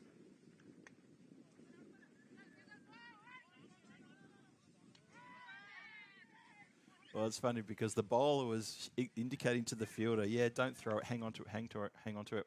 And Yadav in that black cap underarmed it, hit the stumps, but the batter was just home. Watch this one more time. Just got his bat down, and I mean only just too. So that was pretty close in the end, pretty close indeed. Once again, have another little shot at the stumps. Oh, he misses that time, and the bat gets dropped. So it's all good. But that is going to be almost the finish. They've got one more to come after that, so that's going to be 84 for 7. One more ball to come. And Moravian Cricket Club pick up a good win here. Dance down the wicket, flicks it towards backward square leg. Just the one. And that is where the scorebook will finish after 10 overs. It is 85. 85 for 7, Ostrava, that not good enough. So that is unfortunate for them, but that's how it goes. So look, well played to Moravian Cricket Club. They get their first win of the tournament, and that's going to square the ledger for them. So they are now 1-1. They have a well-deserved break before they come back in the last game today. They're going to play the Spartans in the final game today, and that's going to be a cracking game. You just get the feeling there's going to be a very different Moravian Cricket Club team taking on the Spartans team. Spartans now, speaking of them, they've got this match now coming up against Ostrava, so they've got to play the game after sitting this one out previously, and it's going to be interesting to see how that game goes. Ostrava, look, they looked good there for a few moments, but unfortunately their top order and middle order just didn't click, didn't get a good partnership. One good partnership of 40 runs, but once that was broken, either side of that, it was never going to happen. So well done, Moravian Cricket Club, for getting the win. Ostrava, they've got about 20 minutes now to have a bit of a think about it, a bit of a regroup, and come back and see how they go against the Spartans, and we'll see how that's going to happen. So thank you for your company during match number 2. Match number 3 coming your way at hour. So a bit of a break there, have a lunch break, or wherever you are in the world, have a dinner break, have a drink break, do whatever you like. But please join me at hour for the continuation of this ECS Challenger Division Prague, Czechia. And I'll see you back here really shortly. Phil G here for the European Cricket Network saying, don't go too far. We'll see you back here shortly.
3. Testing 1, 2, 3. How's my numbers coming up? Looking good. 1, 2, 3. Phil G here for the European Cricket Network. Blah, blah, blah. Hello, everybody. Wonder if I have your company. If I'm coming through on the stream, let me know. Hopefully I'm not. It's just a bit of a test here. Make sure I've got the volume in the right place. I've got the microphone in the right place as well. So that's looking like it's spiking nicely. Really good. All good? Yeah. All right, cool. We'll do.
event is proudly brought to you by our official timing partner, Rado, and our official charity partner, Share the Meal by the United Nations World Food Programme. Good afternoon, everybody, and welcome back to the Vinrosh Cricket Ground. Phil G here for the European Cricket Network saying, good to see you again for match number 3 coming your way very shortly. It is going to be the return of the Prague Spartans. They've had their last match off and they're going to come back against Ostrava. And Ostrava have come off a loss from the Moravian Cricket Club match that they just encountered. And it was a bit of a bad game for Ostrava. Just felt they were never really in the competition. Even though the score that was on the board was very gettable, they just in the batting just lacked a little bit of oomph. They had a very good partnership between a couple of the middle order batters there of 40 runs, but apart from that, it wasn't a lot to talk about, and they just fell away there at the end, losing a number of wickets, chasing 107 runs. Ended up getting around 80 odds, so a bit of work for them to do. In this next match coming up, though, and thank you to Rado for the coin toss information, it is going to be the Prague Spartans. Win the toss, have a bat first, get a score on the board, and say to Ostrava, let's see what you can do again for the second time today. So after this, Ostrava will go home. They're back for 3 games tomorrow. The Spartans will stick around. They've got to play another match against Moravia in the game coming up at the end of the day. So a bit to happen here, and the players all coming out the field. I can see they're all walking out there now, and the new pill has also been taken out there, and let's see what's going to happen here. You favour the Spartans against Ostrava, you really would. I think the Spartans looked pretty good in the first match today. Then Ostrava just wasn't too sure about them in that previous match. As I said during the game, they had to shake off the cobwebs and really sort of find themselves having had that 4-hour drive all the way from Ostrava coming into Prague this morning for that first game for them. For the Spartans, they're all locals. They're all fired up. They're very keen to get another win on the board and to play another game again, and can't wait to see how that goes. Hey, thank you everyone for joining us today as well. And how good is it to have cricket back on here in Czech Republic here at Vinoj. It's a lovely day out there today. You noticed a few times this morning the clouds have come over a bit and disappeared again. And we're obviously trying to make sure our cameras are appropriate for that, and there's a few filter issues we're trying to work with as well. So bear with us there. Hopefully the sound quality is a little bit better now. Hopefully you can hear me a little bit better. And apologies again for a few technical issues. But this is ECN. We always have a couple little issues we have to iron out in the first day, and hopefully we've done that for you now. Hopefully that's going to be all gravy from now on. As we have a look there in the centre, you can see indeed new pill's been taken. Velevan has got the ball, and it's going to be Panelet. Face that first delivery. Negotiated well down the ground. No run there, just a dot. Nicely done. Hello to John Gray who joins us. Well, it's good to have your comments in the chat as well. Feel like I've missed you a fair bit, John. Good to see you back. Hello to Thomas Martinez as well. You joined us at a time when that shot has been hit around the corner and crossed the boundary. I thought the field would be all over that one, but he's missed it. One more time, it was full, would have been going down leg side, and yep, can't quite get to it. Bounces across the rope, 4 runs. Yes, thank you. So Panelet opens his account with a bit of a wild delivery there from Velevan, who bowled with good fire, bowled very well.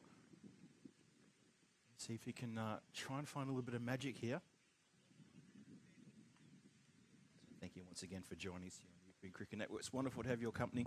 Hope you're doing well wherever you're watching. And this time he does get well down the leg side for a wide indicated by the standing umpire.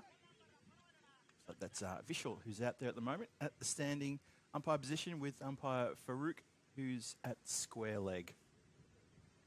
A couple of the very experienced players here at the around here in Vinoj, those two experienced umpires.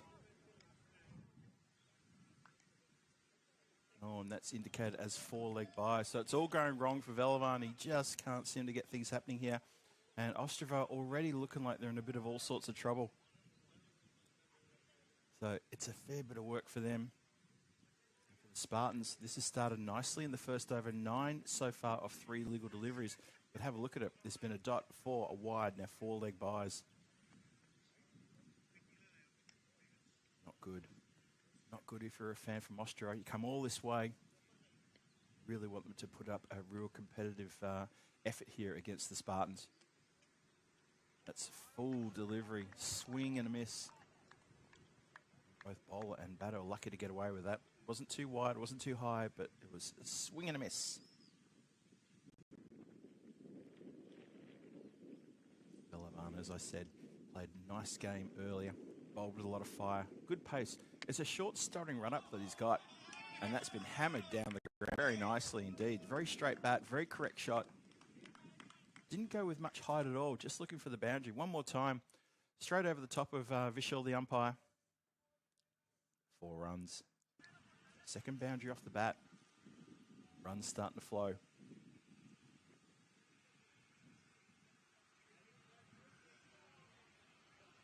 Oh, now wicketkeeper's had a bit of a nightmare there, and I think it has gone all the way for 4 byes. Well, have a look at this over. What hasn't happened in this over? We've got a dot, 4 wide. We've got 4 leg byes, another 4, swing and a miss, straight through the gloves of the keeper, who doesn't get down to that one, unfortunately. Srinivasan just having a bit of a nightmare there. He's given the hand a bit of a ring, so he's trying to indicate he got something on that. But it's 17 off the first over, and a great start, cracking start for the Spartans.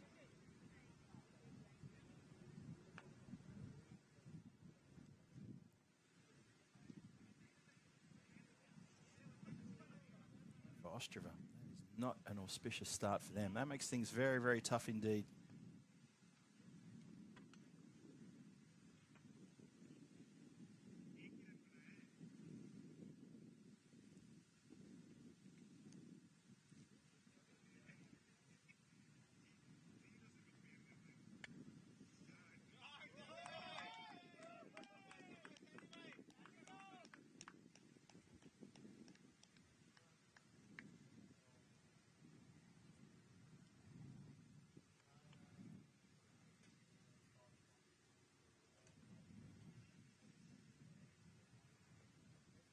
Start the second over with a good boundary there.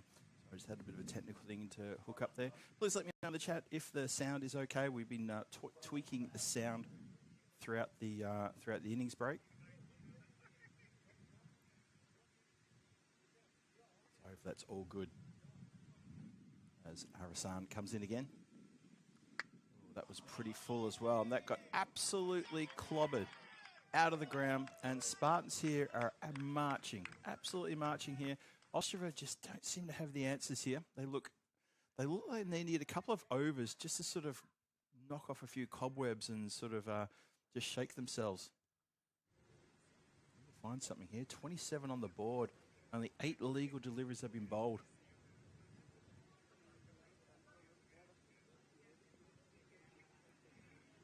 Started this over, 4 and a 6 from Arasan. He's getting a little bit of Karthik next to him there is trying to give him a little bit of a few tips. Oh, there you go. Whatever he said to him worked, because he's cannoned into the stumps and picked himself up a wicket. Kumar chops down on 1. Having hit a 4 and a 6, he then misses the slow looping delivery. It's just a slower ball. And straight under the bat, crash into off stump. There you go.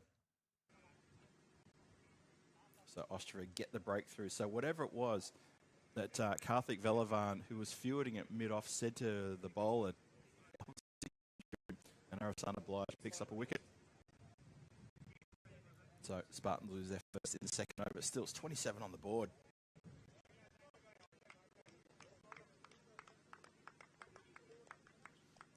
Thomas Martin there has to consider Phil's gentle tones. I'm told that, but there you go. Gentle tones. Different commentator to Vinny and Rico. I think that can be agreed. It's one of those things like Danny Hudacek sort of level, not quite Vinny level. I'm somewhere in between. I'm the Goldilocks zone, I like to say. Bowler in. Get down the ground. Race on here for a couple of fielders. Oh no. Oh, that may have been nicely saved in the end by Gautam. Almost completely undone some good work there. So there was 2 fielders coming in to try to stop that one and ended up being kicked away from 1 fielder. So watch this one more time. Gautam there takes it away from Velavan, and he does well. Does the back heel trick and keeps it in the field of play. Just.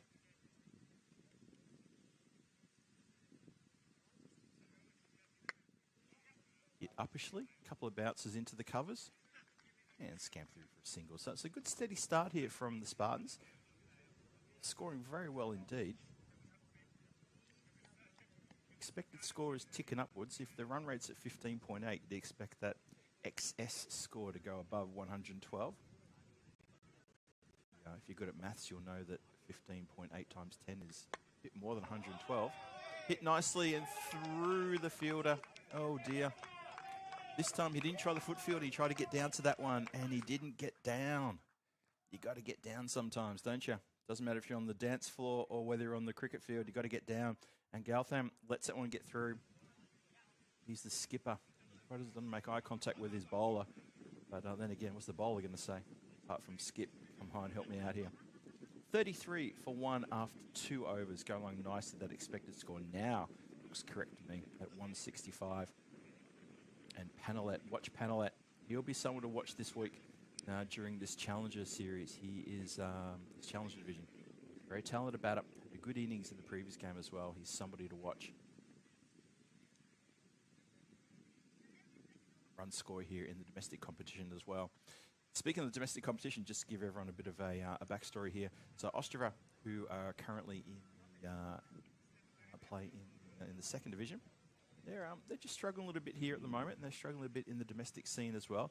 The Spartans, however, have got a couple of teams in the domestic competition. They've got a team in the first division and a team in the second division and a team in the third division. So they're quite well spread. So they've got a good selection of players they can call upon to play in ECS. That's hit uppishly, but it's picked the gap perfectly. So point and extra cover come together, and they can only watch the ball bounce between them and goes for 4 runs. Watch this one more time. So intentionally goes to elevate there, but he's picked the gap absolutely perfectly. Have a look at that run rate graph after the 2 overs. A couple of good overs there. Start the third with another good over. So Galtham, skipper, needs to find something here with the ball. Not interested in the appeal for leg before. Very tough to give leg before on a bowler coming on this angle. A right arm coming around the wicket like this. It's a very tough one for the umpire to give that one out.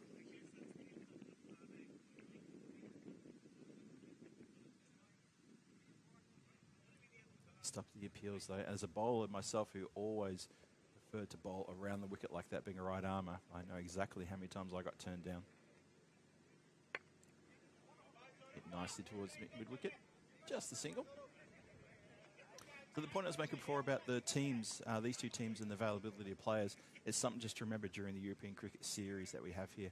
You've got a team like the Spartans who've got 3 teams they field in the domestic competition. It means they've got a suite of players they can call upon to fill in 11 spots in the ECS. For Ostrava, it's not as good because they don't have as many people in their squad. So sometimes it happens during the European Cricket Series, and this happens in all the different series we do around the continent, is that not every team has got a lot of players they can call upon, and they can't always get their best 11 on the field simply because of team players who have commitments, both family, both business, work-wise. There's a lot going on. And of course, some of the players who may have even booked holidays as well, you never know. So that can also happen too. I know a couple of the umpires we usually call upon have booked holidays during this ECS because ECS was only agreed upon probably about 2 months ago, maybe 2.5 months ago, and already holidays were booked and plans were put in place. So it's always about availability as well. Wide one there.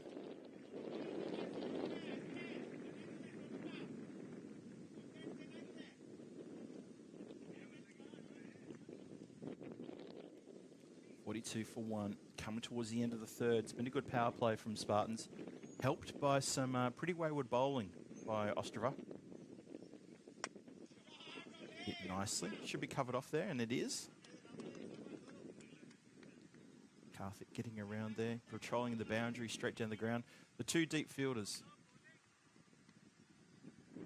the long off and the long on, everyone else up inside the circle.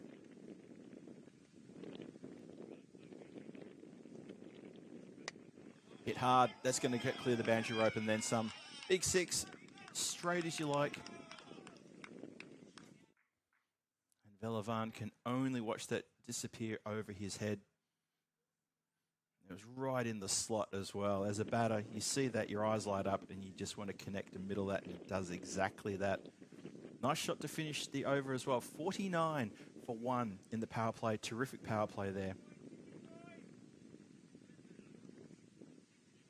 Spartans marching along very nicely.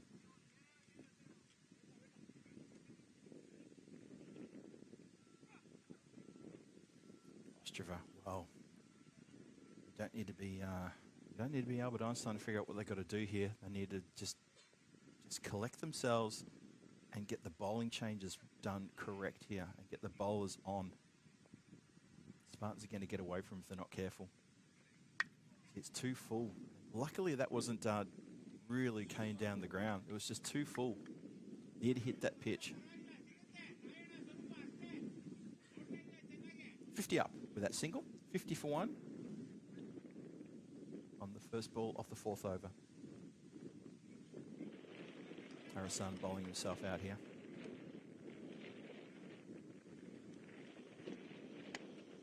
That's hit nicely. It's going to be a chase, and it's a chase. The ball's going to win. Goes for 4 runs. One bounce, 4 runs. Hit into that area, which is straight down the ground, just to the right-hand side of the man long off, who cannot get to that. And the skipper Galtham, he must be wondering what does he have to do to get his bowlers on here, try to pick up some wickets.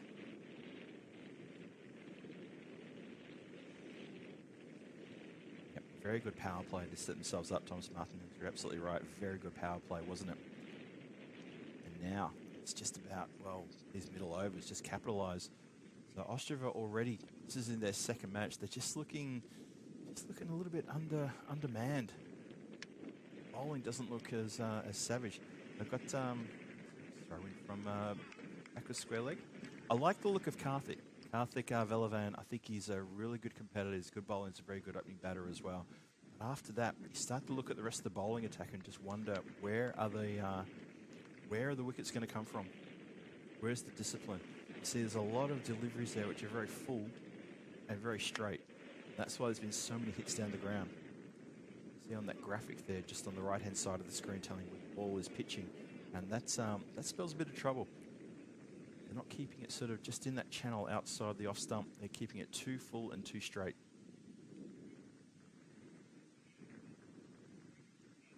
Hello to Mustafa in the chat.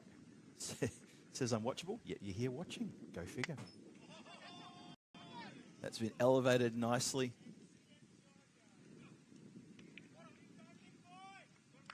So once again, it's just in that slot, and it's just a little bit easy at the moment for the Spartans. They're really not getting any pressure whatsoever. No pressure whatsoever. 60 for one. Last ball of the fourth to finish off the over. Let's see if they can finish with this one. Elevator once again. It's going to be 1, 2 bounces. Cut off, not cut off. Evan Velavan can't get around. I gave him a rev up a few moments ago, and he is not able to get to that. Just gives a bit of a tap. Tries to knock it down, and it goes over the rope for another boundary. So another 4 runs to the score. Watch this one more time. Got a little something on it. Just bounces just inside the rope, and the second bounce just over the rope. 64 for 1. And this is just a little bit too easy.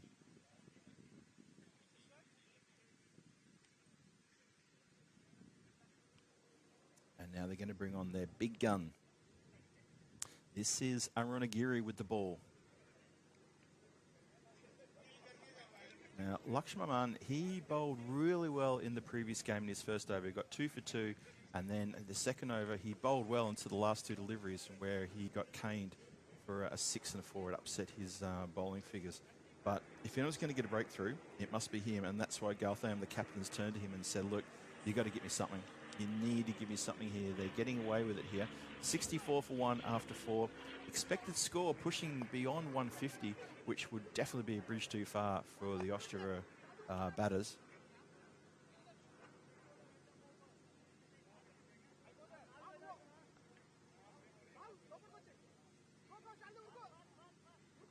I'm just going to echo what the Blue Shields and Spanners are saying in the chat to the rest of the chat. We like to see positive comments in the chat. After all, you want to spend your Sunday saying negative things. That sort of thing is not what the world needs right now. So appreciate everyone joining us. Find something positive. That's what we like to see. So pace taken off here in the bowling attack. Good move.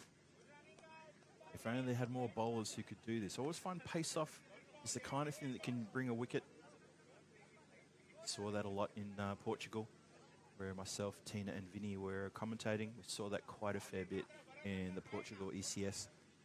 Captains who brought on bowlers who took pace off And then the batters had to make up their own pace. Just struggled.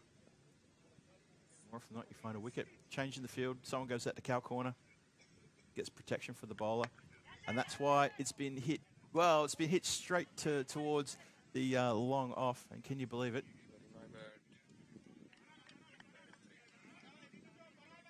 It was a red-hot chance. It was put down. There's a lot of pressure on the captain because that was the captain that time as well. How disappointing. Second chance. This time over the head, and this time for 6 runs. So it's just not going his way at all. He must be feeling like the man of the moment because the ball is finding him with relentless monotony. This one, it goes well over the fingertips. I saw that from side on at ground level. I can tell you now that he was nowhere near that one. The camera makes it look it went close, but it was definitely not close.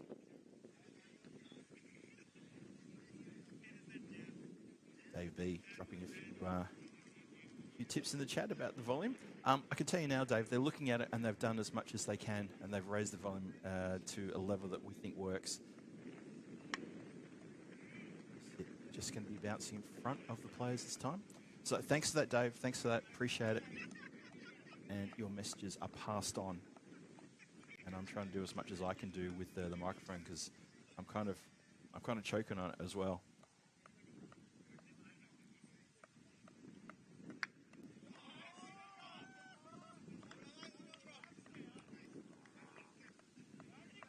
So yeah, Dave, I appreciate it, mate. We've passed all that on. Believe me, we have. So cheers. Appreciate the feedback. Your feedback is always welcome as we want to get it right so you guys can enjoy the stream and enjoy the dulcet tones, as John Gray likes to say.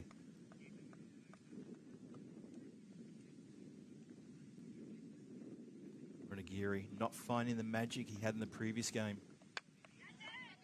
Until almost. Oh, that was close, but no. Now the fielder ran in. Probably misjudged it completely and realised he was going to be underneath it. I think if he'd stayed on the boundary, I still think he would have missed that one. It goes all the way for 6. So this score is getting completely out of control here. 5 overs gone, 83 for 1 on the board, and it's completely getting away from Ostrava. Aronagiri goes for 19 off his over. That was just not good at all. Considering the success he had in the previous game, that's going to really sting. Just see a couple of those Austria fielders, they got hands on their hips. There was one player sitting on the ground. I'm not sure about that. It's a bit early to be doing that. It's not even hot out there today. It's like about 17 degrees.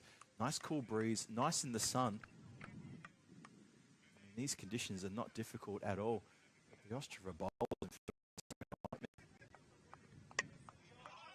Great shot. Oh, so close. Very close indeed. I think that was Aronagiri out there again, who just finished that previous over. That went quite a lot. Watch this one more time. Where does that ball go? It goes over his head, over his shoulder. Where is it? Where is it? And he manages to get that one in time. And they go to the other side of the ground with a powerful strike as well. So it's all happening here for the Spartans. They are going to be absolutely beside themselves. They are scoring freely and easily against Ostrava, and they are putting them to the sword. Good batting. Good, clever batting. Panelet, 48. He's got 48 from 19. Looking good. He's striking around 250. And he is absolutely on fire today. What another crack good innings from him. Goes up, up. Is it getting over? It does get over. They go for 1. They're going to turn for 2. They come back for a second. Gets it. And that's a half century to Panelet. Well batted half century to that man. His team get up and give him a plat. And he gets a fist bump as well from the keeper. So that's pretty good sportsmanship from the Ostrava keeper there. But well batted. Very well batted indeed. Yeah, Anirudh, the keeper for Austria. I think he knew before the batter that he got a fee, so went over and gave him a fist bump, said, well batted, mate. The Panelet's not finished. Cuts this one. Just gets away from the fielder, who looks like he's swimming on the ground to try to get that one. Eventually reels it in. So Panelet's 50 off 20 deliveries, so he's striking at exactly 250. And he gets a single off the next ball, so 91 on the board right now. Panelet with a back-to-back half centuries. How good is that? Dave B with the shout. 100% Dave, you're on there.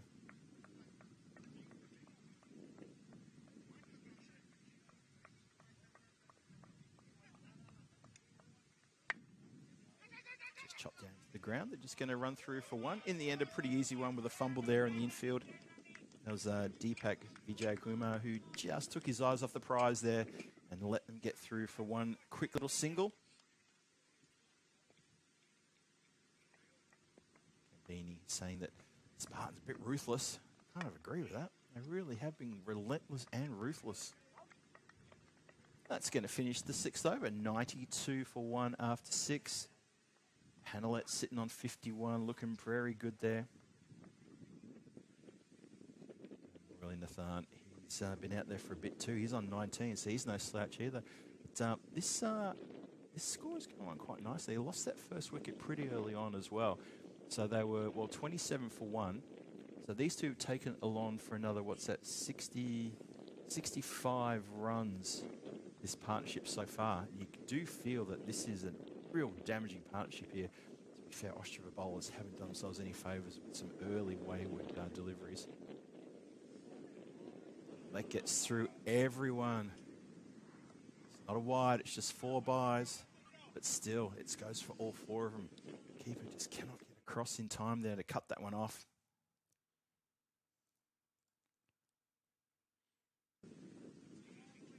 Tough going out there for Ostrava. Feel for them a little bit, don't you? Ravathula now with the ball. He gets his chance to try to make some inroads. He opened the bowling in the previous match against Moravian Cricket Club, and he got absolutely spanked in that first over. Went for, I think, 20-something in the first over. Definitely went magical. Let's see if he could try to make a bit of an inroad here. The first ball going for 4 byes.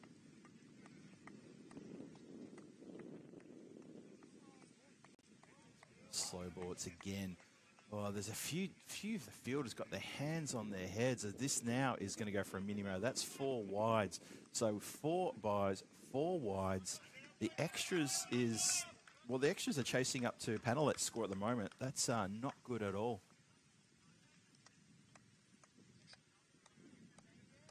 Yeah, it's tough going. You do feel for Ostrava. They're a very positive group of guys, but it must be very hard viewing for them when you're out in the field and you see your bowler just not getting it on and the keeper and the fielders not supporting the bowler. I would almost recommend they put someone directly behind the keeper to help out here because they're just leaking too many runs. Brings the rash shot and the catch is taken. Well, there you go. That's what can happen as well. Tried to bang the ball in short, and I mentioned this in the previous game, actually right at the start of the day. This pitch, and according to the players here as well, this pitch is not bouncing as high as it used to, and it seems to be slightly slow, this pitch. So the bowler really bent his back there. The ball came off the deck, slow as you like, and it was way too cramped to play the shot. You see there how he's completely misjudged that shot, spun himself around like a top as well, and has come undone.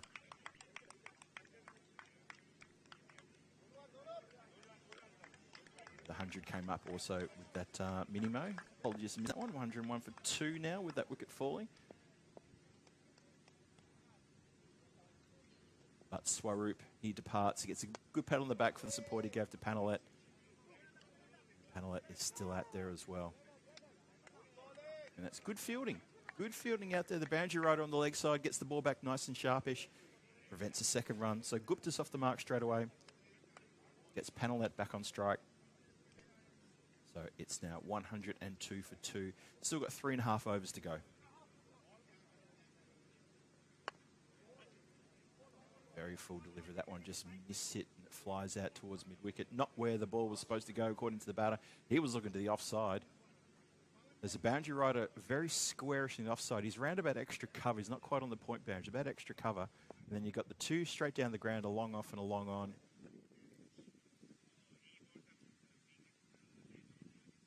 And of course, third is on the boundary as well. This has been lifted. Boundary rider comes around from extra cover. Lucky he wasn't more squared, and they would have missed that. So he's done very well indeed to get that and fling it back in. So the boundary's saved, protected. Maybe that wicket's going to put a bit of spring in the step of Ostrava. Maybe we'll see that happen. That would be very good. they could do that, because Spartan's been pretty much getting away with it recently. Let's see how we go. Stretches, no footwork, and dot ball as well. So that's a lot better. Good over this one. Czech Ravathor is pulling it back here. And Ostrava needed this, but do you feel that there's already probably too many runs on the board? Is that fair enough to say? Folks, just let me know in the chat about the sound, because we've just had a few people just give him a bit of a tweet. He just came in. He's our resident expert here, along with Paolo Bucci, the two guys I trust the most. Just giving the sound a bit of a tweak. So let me know if that's a little bit better. Hopefully it should be gold. We like to hear the word gravy around here, so hopefully that's all gravy. 104 for loss of 2 wickets. We continue now. Oh, hit nicely with speed. That took off. What did that hit? Someone's obviously buried something there in about the middle of the field, and that took off like an absolute rocket. That was a regulation Tortuga bounce that. Don't know if it came up in the replay, but wow.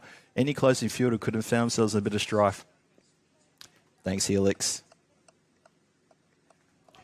105 for 2. They're pulling this one back nicely. So Kumar's on now to bowl his second over. They're starting to put the brakes on here. That run rate is dropped off. The expected score has dropped off. That is coming down very nicely indeed. Have a look at the last couple of overs there. So a bit of a flurry there. Those first 5 overs, 15 or better off the first 5 overs. Elevator just out of the reach of the fingertips of the fielder, running around for extra cover, and it ends up getting across the boundary rope despite close attention from deep backward point. Cannot get to it. That's a boundary. Well, that bucks the trend just at the time. So 105 for 2 jumps to 109 for 2. Yeah, those runs per over graph really tells a tale. This second half, Austria come back quite nicely in the second half. I mean, to be fair, and to be perfectly honest, they couldn't have started any worse in the first half of this innings. The bowling was wayward. The fielding was a bit bad as well, giving away minimos and 4 byes and 4 leg byes, and just not going their way at all. Tighten things up a little bit better now. So fingers crossed for them that they can actually make that happen. We'll see.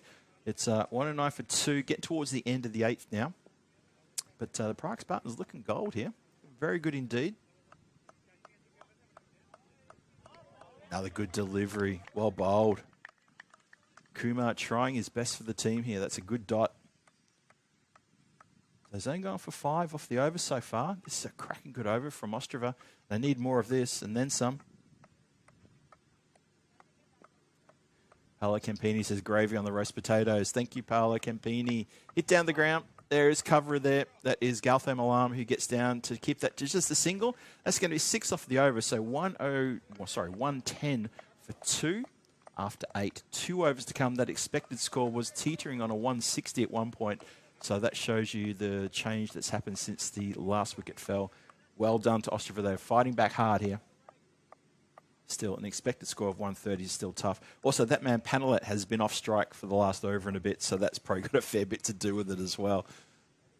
Don't want to give too much credit, but yeah, I think Panelet being off strike is definitely one of these things.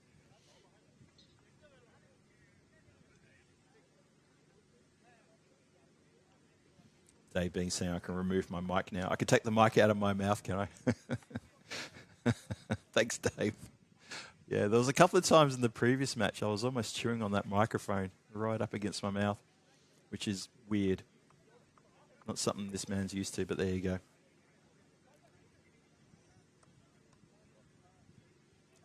So, Panelet facing Velavan.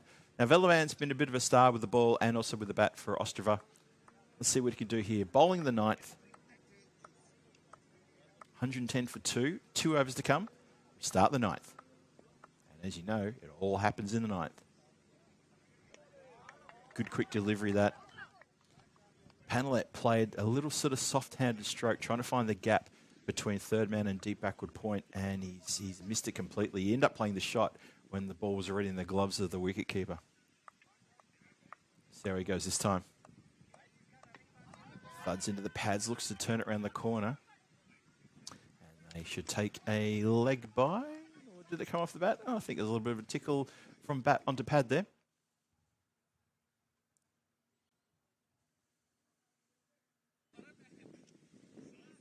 Turns it over to Gupta.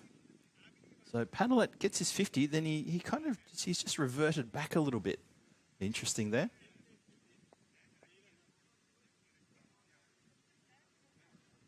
Lord Nelson, 111 up.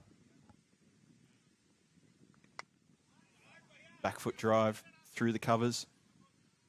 Senthiel waits for it to come to him and lobs the throwback. Nicely done. So Ostrava looking a lot better here now.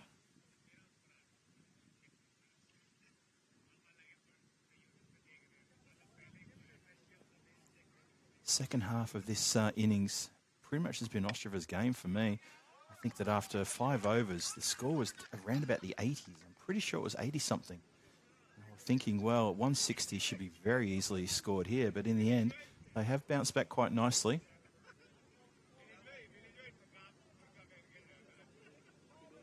Belavan bowling a nice over so far, just 2 from it. Clipped off the toes, going to be just another single. So runs and boundaries drying up here. Have a look at the that chart of the bowling and where the scores have been hit. Most of the runs in front of the wicket, no surprises there, but 44% of the runs been found through the covers.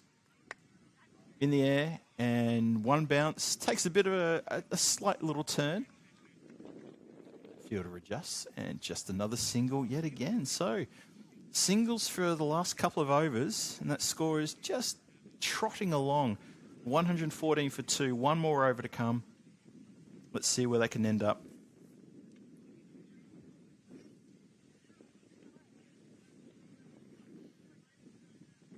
So interested who bowls the final over as well.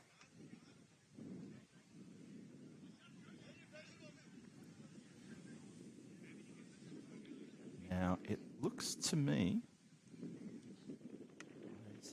looks like that's a retirement coming for me. Yeah, it looks like it. I think that's what it is.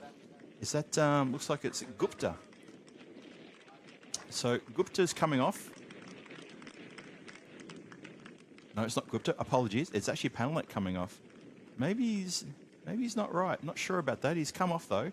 And Dhiraj Thakur is on. Gupta is facing. So apologies to Gupta. It wasn't you walking off. Of course, it was Panelet. So that looks like to me that's retirement.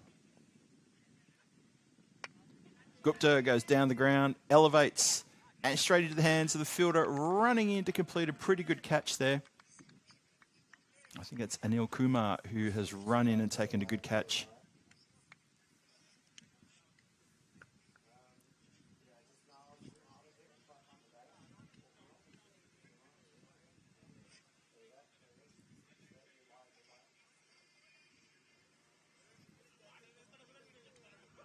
So, third wicket falls. Ostrava, to their credit, they have bit back hard. They have come back. So well done to Ostrava. They have come back pretty hard here at a part where the Spartans look like they were all over this game. And the second half of the innings, it really is an innings of 2 halves here. It's an interesting little tussle. But yeah, wicket falls straight away. Gupta has to go. It's just looking over the dugout of the Spartans, they're in a bit of a scramble. I don't think they were, not sure they were expecting the Panelet retirement. And now the batter gets out into the centre just in time. Then he pulls away. Maybe he's not quite ready. Well, he's clearly not quite ready. And then I just noticed the next batter hadn't had his pads on. So he's been hustled to get his pads on and get ready just in case another wicket falls, because nobody wants to have a timed out penalty. Not this early in the competition, that's for sure. Well, we continue now as Konda's facing. Hit down the ground nicely. Again, just singles. Not sure how far back you have to go before you find something other than a dot or a single, but I got a feeling you've got to go a fair way back. This has been a really good display from Ostrava. Really tied down the Spartans quite nicely here. So once again, miss hit. Going to look to turn 1 into 2. No, that was never on. So 116 for 4. 3 balls to come. It's hard to imagine, but yeah, it was probably about, 3 overs ago we were talking about a possible 160 score. Now we're going to be talking about a 120 score. Well, everybody's going everywhere there. It's well, they're going to run a bye as the batter almost falls over himself trying to swing at a wide delivery. So it's going to be a wide +1. There you go, 2 wides. So 118 for 4. Now a couple more to come. Still 3 to come. Dave B with a zinger there. More singles than a dating site. 100% there, Dave. Although I wouldn't know myself. Mrs. G can attest to that. I don't go near dating sites. That's a young man's game. Swings hard at this one. He's got this out of the block and into the hands of the fielder there, who has completed a catch on the rope. I think they just want to have a quick look and make sure there was nothing on the rope as the catch was taken. I thought it looked pretty clean for mine on the first time. I thought it looked clean. One more time on the replay. Just watch the feet there because he backpedals there, turns around, and that foot looks like it's just... Ooh, that was probably a little bit closer than it was supposed to be perfectly honest.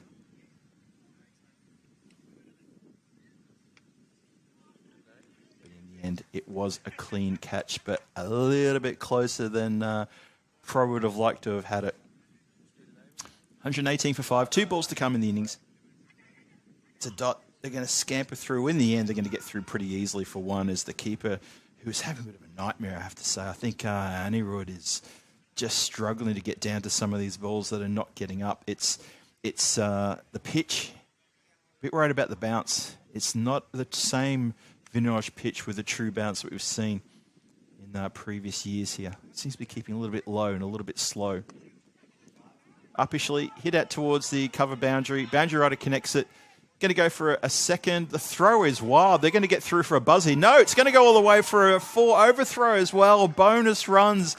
Bonus runs. The cheer from the dugout was something else. And Ostrava cannot believe it. They've almost affected a run out. In the end, the backup wasn't there. And then the backup of the backup wasn't there. And it went all the way to the boundary rope for a bonus 4 overthrows. Oh, no. That's not good at all. Well, it ends up being 6. So it was 2 run plus 4 overthrows. That's 6 runs. So 125 for 5 on the board. Well done, Spartans. Just that last over got away from Ostrava. Have a look at the change of the runs per over from the 6th over onwards. Ostrava getting right on top there. Just quite astonishing. But there you go. 125 for 5 is what the Spartans have posted there. So 126 required for Ostrava. Let's see what they can do when it's their turn to come out again. Talk about a game of 2 halves. Oh, boy. So Panelet retired. I'll try and find out if that was injury-related or what that was all about. And for Ostrava, well, they'll think they might have already lost the game in those first 5 overs because they just made a real mess of it. The bowlers weren't on. They were wayward. There was a lot of extras. There was problems. We'll see. All right, so I'm going to take a bit of a break here. We're going to be back for the run chase in about probably 10 minutes' time, so don't go too far away. This is Phil G here for the European Cricket Network saying we're going to be back here very shortly and continue with match number 3, which is hanging in the balance. I'll see you back here shortly.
European cricket event is proudly brought to you by our official timing partner, Rado, and our official charity partner, Share the Meal by the United Nations World Food Programme. Oh, yes, it's a big warm welcome back. You can see the huddle there of the Prague Spartans getting ready to defend their score of a 125 that they scored in the first innings here in this match number 3, Challenger Series, Challenger Division in this ECS Czechia. Phil G here to take you through the rest of this game and through the rest of the day as well. Hope you're doing well wherever you're watching from around the world. Thank you for joining us again. And it's all going to be on Ostrava batters to see if they can try and pick up a win here. Got a little bit of information for you as well to help you through the next 40-odd minutes. Ostrava, they're currently on a bit of a losing streak at the moment. Thank you very much to Vinny Sandu for helping me out with that little bit of knowledge there for you. They have 11 straight losses going into today, but unfortunately they've had 12 straight losses here in ECS action in their history here, 12 in a row. Now, streaks, they're there to be broken, so this is a chance for them to try to break the streak. The last win was on the 22nd of June in 2024, and it was against Vinorati. That was the last time Ostrava ever had a win here in the ECS. So let's see if they can get a win here against a very, very heavily favoured Prague Spartans. Put a good score on the board. It's the best score of the day so far. In the Challenger Division, you'd say, well, a score of about a 120-130 is pretty much where they need to be aiming for. Obviously, when we get to the Premier Division next week, we'll be looking at scores well above that. So that's what we're looking at the moment. Now, for the bonus point situation, Ostrava need to score 88 runs to get a point. 88 or better for Ostrava to get at least a point. That's the bonus point equation here. And the last little bit of knowledge I want to give you is the question that's on everybody's lips. Phil G, how many games since a golden ball? I can tell you now, it's been 100. This will be game 152. So it's 152 games since a golden ball. So we can break it. Well, this is the game, possibly. Let's see how it goes. A lot of way to go here, and Ostrava got a fair bit of work to do as well. Let's see what happens. So that's a fair bit of information for you all to absorb. So there you go. Ostrava looking to break their 12 games in a row streak of losing, and 88 is the bonus point equation for runs to be scored. And it's been 152 matches since a golden ball. We're almost set to go. Ostrava, with a fair bit to do here, need to be looking at scoring off every delivery. No dots if they can manage it. Just watching the umpires there. Look like they're almost good to go. Just getting final instructions from the sidelines there before they give the go-ahead. Dog walker in the background there, about to come into shot with a very good-looking, looks like a golden retriever. It's going to go across the top of the screen in a few minutes, possibly. Not sure if we can quite catch that. Well, there we go. Oh, it's a husky. There you go. That's a good-looking animal. Dog's not bad either. There we go. That's a husky. Good vision there from the camera as well. Thank you for showing that. A lot of popular area for dog walkers to come through here. They're very aware of we play cricket here, and they do keep their eye on the field most of the time. That's pretty good to see. That's a nice-looking husky. There you go. So just got a couple of things we're sorting out here. I believe there was a reflection of a vehicle possibly in the background, and that's now been moved. Or was it maybe the sight screen? Something was getting moved. But whatever it is, it's been fixed now for the left-hand opener. And we're almost good to go. Thanks for being with us there. Question asked in the chat, why they're not showing the squad? You can go to ecn.com and you can have a look at the squads. They're all shown there in the lineup. Don't show them on the screen here, but you can have a look at the ECN website. And we start with the dot. Good delivery first up. That's Kumar to Velavan. So to Sahel Roof, asking why they're not showing the squad. That's my answer to you. You can go to the cricket at ECN. And you can check our website for all the squad information you need. I've actually got the screen open in front of me here, and there's a plethora of information and knowledge for you right there. Yeah, we showed you a husky. How about that? Oscar Malamute, Siberian Husky.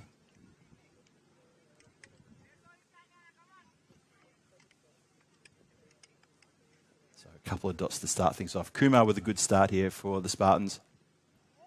Dots up a third time. Wow. Balavan, I gave him a bit of a rev up when he was in the field earlier, saying he has been pretty good performer with the bat and the ball for Ostrava so far today. He's got a fair bit to prove here now with 3 dots in a row in the first over.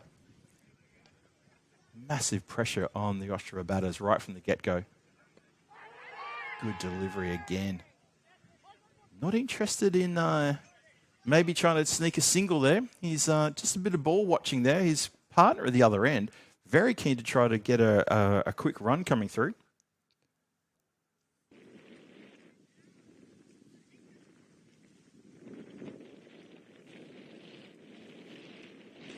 Srinivasan at the non-strikers end. Watch him. He was ready to set off for a quick little cheeky single there, but Grantham was not interested at all. We continue. Punch down the ground. Going to be just all the way to the boundary for 4 runs. Well, it was a subtle little punch, but guess what? Made it all the way down the ground. That's a cracking good shot.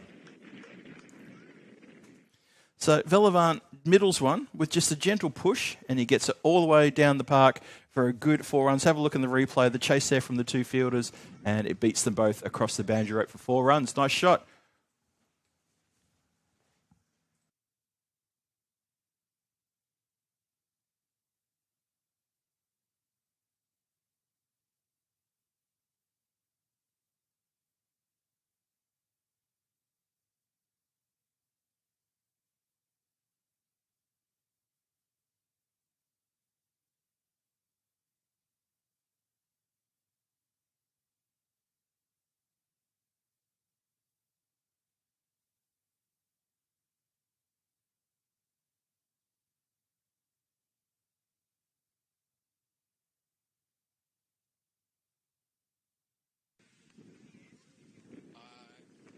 I think it should be back. It shows connected here.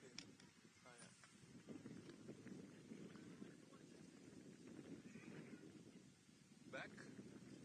Am I live? Apologies for that, folks. We had a cable just pulled out of one of our units. I think we're okay now, though, so apologies for that little break. There's just a bit of a pedestrian walkway in front of the area here. So anyone who's listening who's here at the ground, please, if you're going to walk in front of the cabin here where all the cables are, please stay away from the cables. We've already had the Starlink come unconnected by someone's foot, and now another cable as well. So just something to watch out for there. So it's 10 off the first over. So Ostrava get a very much needed boundary plus a no ball 4 as well.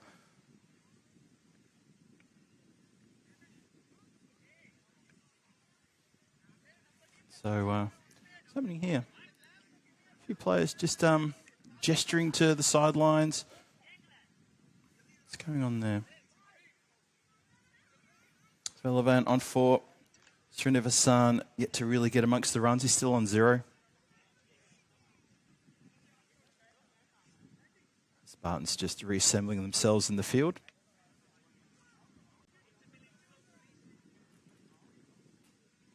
So yeah, just apologies for that little delay we had there, but we're okay now.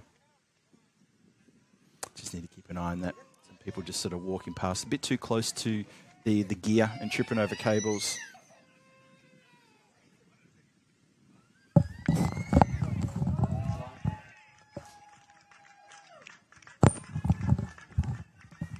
And then somebody walks past with a screaming kid. But there you go. That's live cricket for you, folks.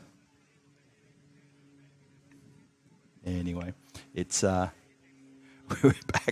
back in the action now, and that's the most important thing. So another good 4 there scored. So Ostrava digging deep and trying very hard here.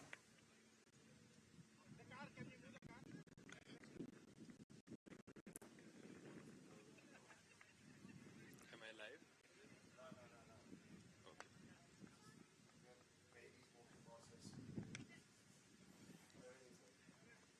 It's all happening in the second. That's probably the best way to put it. It is all happening in the second. We're just 1 ball into the second over. interesting. Looks like the non-striker's gesturing to his dugout. He's not happy about something.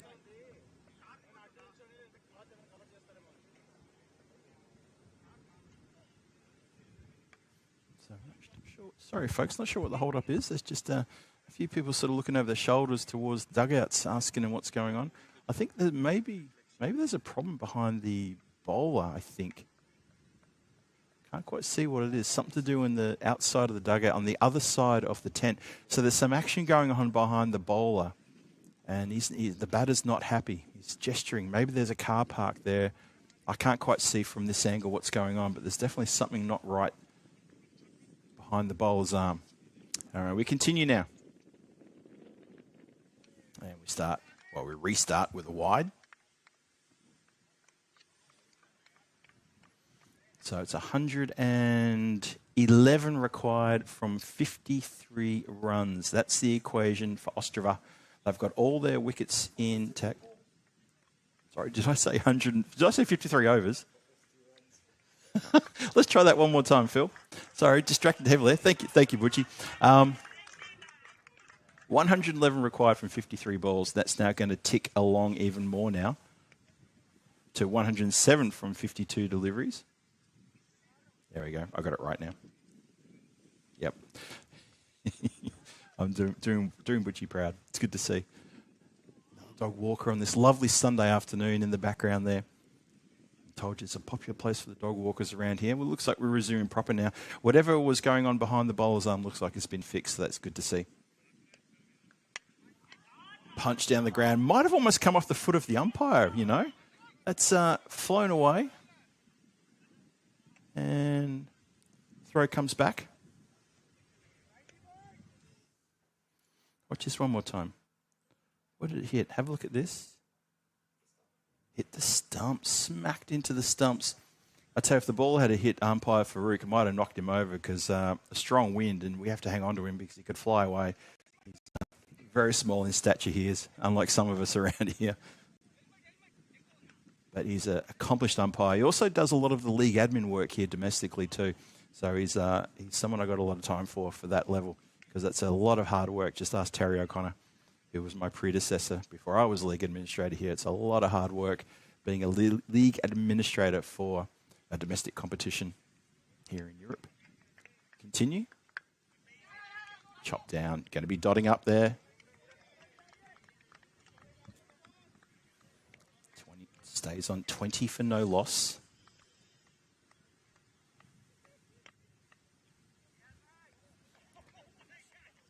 Yeah, just show me the replay there. I think Farouk is actually off the ground. That's dangerous. Someone should tie a rope around him.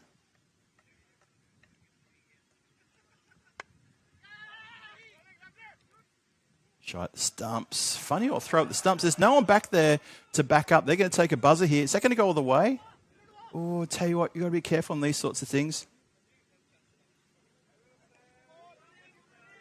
You've got to be so careful here. There was no one there at stumps. The shy at the stumps may have been on.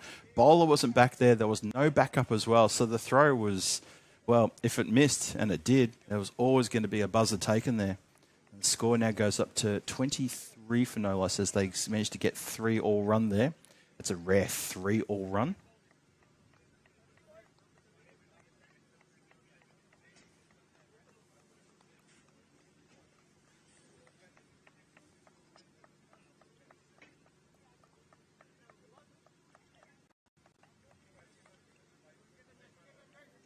So one more to come in the second.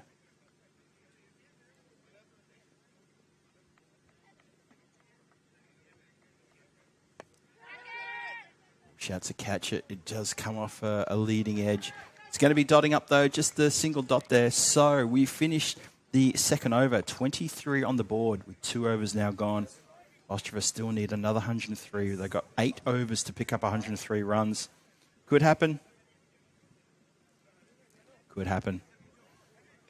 Thank you very much to Mr. Maximo for clarification of the reason for the delay. I felt that there was an issue there for the batter, and that's exactly the reason why the reflection off a car windscreen parked somewhere behind, which I got to tell you now, as a league administrator for the Czech cricket scene here for a couple of years myself. I always used to frown upon people who'd park up somewhere behind in that area where there's obviously a car park now. I'd always frown on that and say, no, you keep your cars in the car park, please, end of story.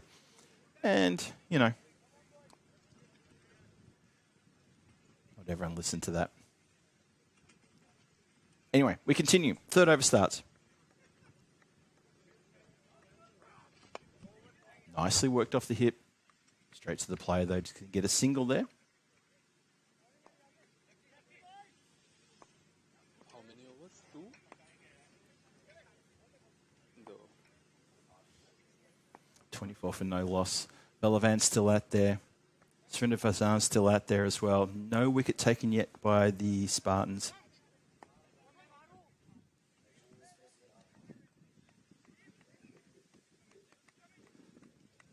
But Ostrava, they're digging in here.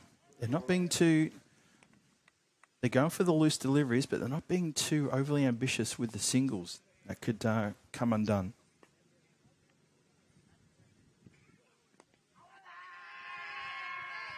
Oh, energetic appeal, and is given.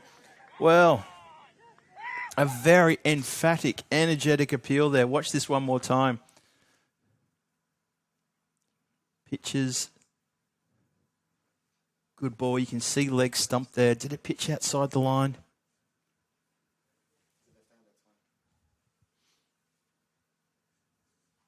There you go. It's a good call. But a very impassionate appeal. Good appeal. And like most batters, feel that it wasn't out, but it is given. So Riaz gets himself a wicket. That's an important wicket too. So 24 for 1 now.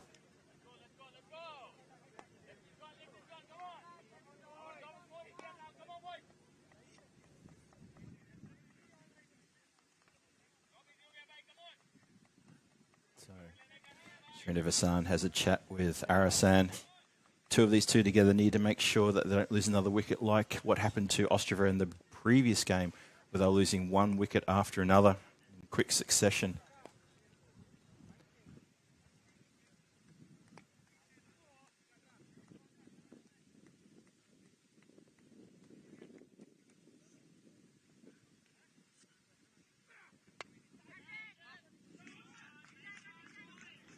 Nice shot down the ground for 4 runs. So, picking up where things left off, Arasan starts his campaign with a nice shot. Look at this one. Clubbed, straight. Nice shot for 4. So, what sort of Ostrava are we going to see here against the Spartans? Spartans have got a few runs to play with here. As I said at the start, it's the best score we've seen today so far. Very good score indeed. A 125 on the board. Ostrava, they need to get 88 to get a bonus point. That's the equation. 88 runs just to pick up a single point here. This time he goes aerial. There's no one out there because it's still inside the power play, and that's bounced, I think, just the other side of the rope. It has indeed for a Maximo. So 4 and 6. Here we go. So it's 11 off the over plus a wicket. So Riaz suddenly is no longer smiling and roaring. He's now wondering what he's done wrong. Look at that. Oh, yeah, a good foot outside the rope.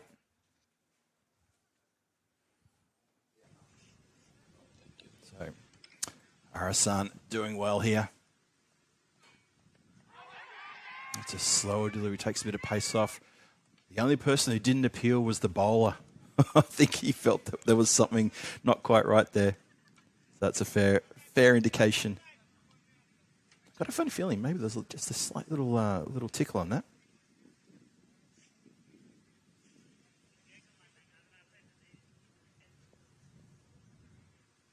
So 34 for 1. Clubbed down the ground. Fielder gets around, has no problem taking care of that one. I think it's Sandeep Kumar patrolling the boundary out there. Deep, straight down the ground in the long on area, and that's going to finish with just a single. So 35 in the power play for the loss of 1 wicket, still requiring a further 91 off the next 7 overs.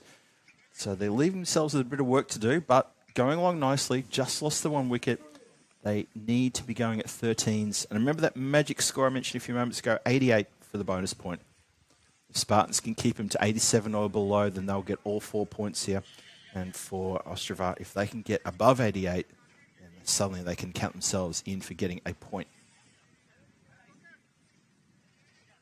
It'd be very handy for them to make sure they keep racking up the points. The bonus points always come into play in these sorts of competitions during the ECS. You always see that coming into play. It's important for teams to be sniffing and working hard for that bonus point. Even if you win the game, the bonus point to make an all 4-pointer is so important because it means the other team don't get it. It means that you do. So we're changing the field around a little bit now. Let's have a look to see what's happened, who's dropped back. We've got deep cover. We have, we've got off, mid-off is up inside the circle. Astonishing, okay. Long on is back, deep mid-wicket, and square boundary rider on the leg side. Well, it goes out to that player as well, who pockets the catch as easy as you like. That's very good field placement there. And can you believe Ostrava have obliged by hitting it straight down his throat? Arasan, who started so well in the previous over with 4 and a 6 of his first 2 deliveries, has just coughed up his wicket and gone straight down the throat of the player at deep square.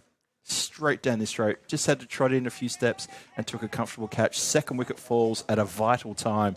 And Ostrava now, is this the beginning of the spiral for Ostrava? Anurag Venugopal has to come in now, striding to the crease, looking a little bit nervous as well, coming in there at number 4.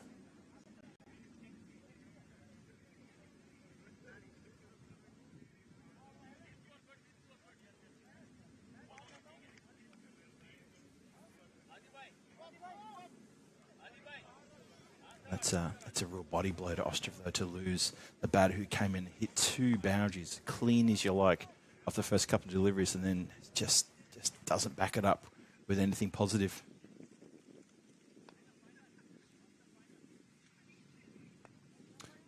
Venugopal taking his strike, the left-hander, facing against Ahmad. Bit wide, keeps it a bit low as well, well bowled. Fires Ahmad. He's been around for a while now. Bowling very well.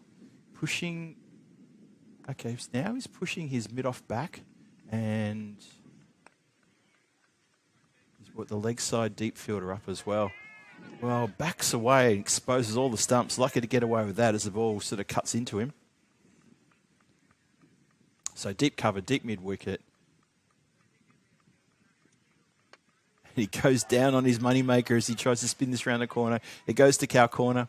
Has to get on in a hurry because, because he went down on his backside trying to swing away for that ball and almost comes undone. Scampers through for a single there. Now the field have to switch over for the right-hander. Keeping the same sort of field. Fires in again. Attempted stumping, ambitious shout. Looked to me like the back foot was always down, and was.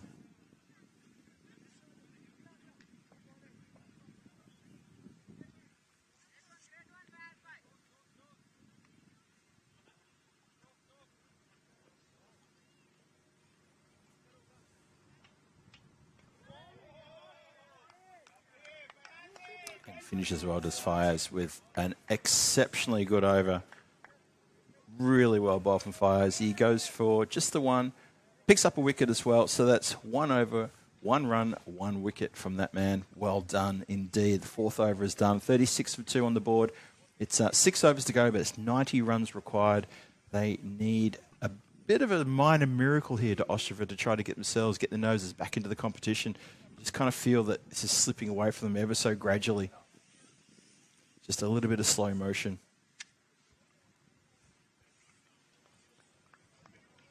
But, Fires Ahmad has done his team every bit of good there. So, a lot on Ostrava here. For Surinder Vasan, who's at the non-striker's end, there's a lot on his shoulders. He almost carried his bat through the previous game. He really needs to try to get on strike and maybe try and farm it a little bit because the new batters coming in, these middle orders, they're just not quite up to scratch. Just look a little bit shaky.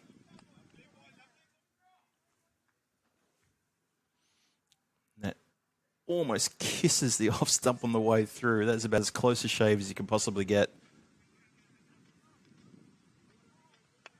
Oh, gets a leading edge. And can you believe the easiest catches is dropped? The easiest of runouts is fumbled as well. And no one can believe that was put down. Nobody can believe it. I don't think the batter, the keeper, the bowler, the fielder, even the fielder can't believe it. Look at this. In, through, onto the chest, and down to the ground.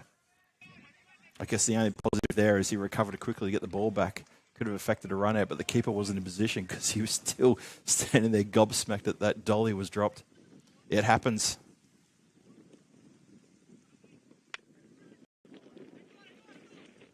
Pushing the covers here.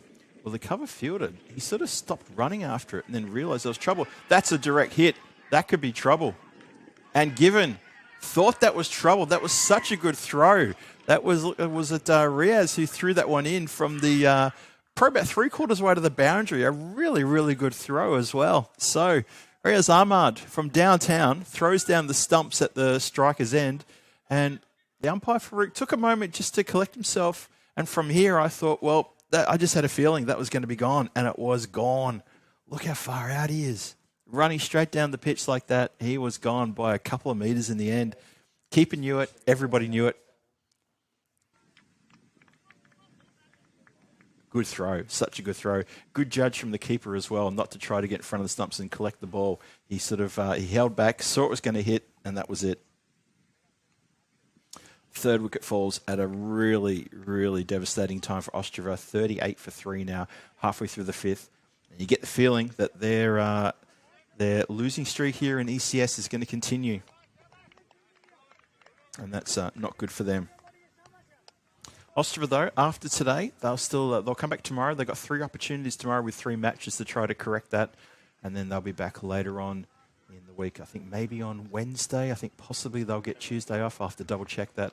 And then they'll be back for 3 more games at some point. You scared the shit out of me. Swings hard at this one, goes towards leg side. So the way we structured this is of the 5 teams that are playing in this Challenger division, every team will front up to the ground to play 2 games on one day, and then they'll play their other 6 games across 2 days, so 3 games per day. So every team will have to play 3 games per day twice, and they'll play 2 games on one day just the once. So of the days we're here, so Sunday, Monday, Tuesday, Wednesday, Thursday, 5 days, the teams will have to be here for 3 of those days playing either 3 games or 2 games. And then finals Friday, next Friday. It's Peacock Friday and it's finals Friday here for the Challenger division. And the top 4 teams of the standings will go through to finals, of course. And 1 team will drop out and not be there on finals Friday.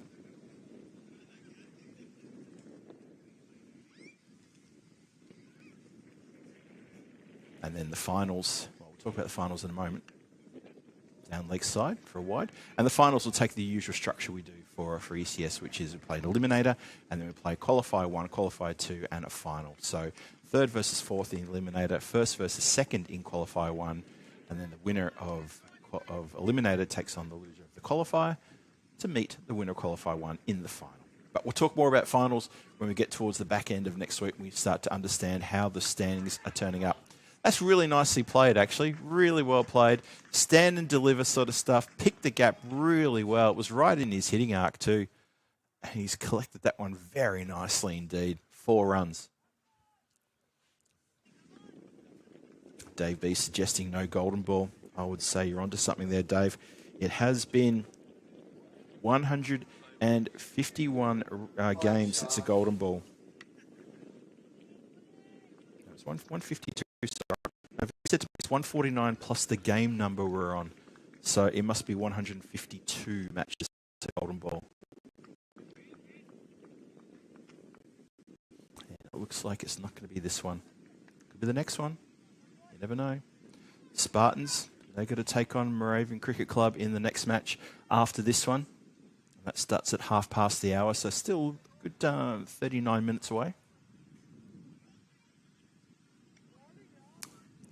Swing there at leg side wide.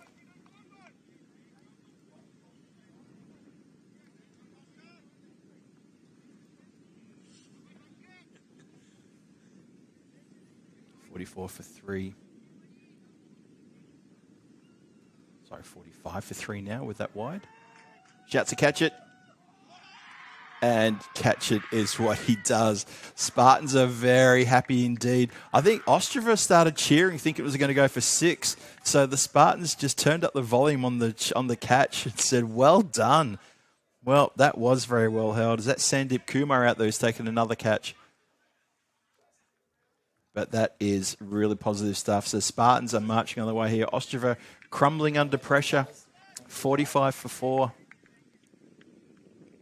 And Sai Kumar chips in with a wicket. And this is looking really, really tough now for Ostrava. This is becoming the north face of Everest kind of steep. It's another wicket that falls. So 45 for 4. And it's still 81 required from 29. And that is looking a long, long way away.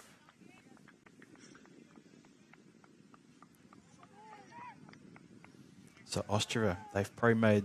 It's probably the longest drive for any team to get to this ECS, coming all the way from Austria. It's probably further than Brno. And unfortunately for them, they're going to go away with 2 losses. Now, keeper was adamant there was something on that, and there was a couple of players with hands on heads. There's 3 players with hands on heads. The rest of the players have got hands on hips, so it's hard to read something into that. I'm not sure what's happening there. But umpire says, nope, didn't detect an edge on that one. We'll keep going. Good ball, though. Good first up delivery. Still 45 for 4. Sai Kumar steaming in. Tell you what, if he bowls straight and full, he'll get a wicket here.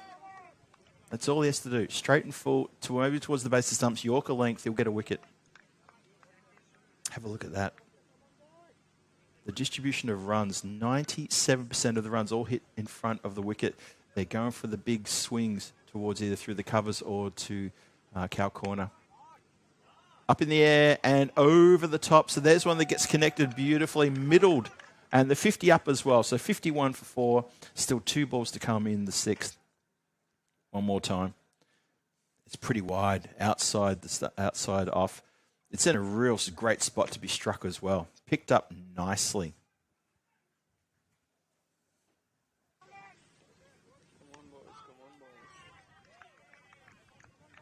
Wind predictor well and truly in the Spartans' arc there. No surprises there, really. Bowler's desperation. Sai Kumar, he goes down trying to throw the ball back to the keeper. Spartans are desperate to really put in a good effort here, and it's really good to see. As I've said before, I'm a bit of a fan of the Spartans, and I think they've been a bit unlucky the last few years, both in the domestic competition as well as here at the ECS. They did get into the finals of the Challenger Division last year. They played a pretty good Challenger Division. They came up against a Vinarati team who lost the qualifier 1 against the Spartans, and then they met again in the final of last year's Challenger Division. And it was the Vinarati team who had the win over the Spartans. And it was a very convincing win in the end too. That's back-to-back maximum. Well, it's not quite back-to-back, apologies. It's a 6 and then a single, then another 6. So things happening here for Ostrava, but it's about keeping this momentum. Absolutely crunch. It's a great shot. That's a dead set tee shot. And being that we've got the golf course all around us, it's kind of appropriate to say that. 58 for 4. 6 overs gone. 4 overs to come. 68 required off 4 overs. Ooh. John Gray asking about Ostrava's whereabouts, northeast. That's exactly the area we're talking about, John. That's exactly where close to the Polish border. Yeah, to the northeast. Yep. Yeah, Brno, which of course everyone knows is down towards the south, the southeast.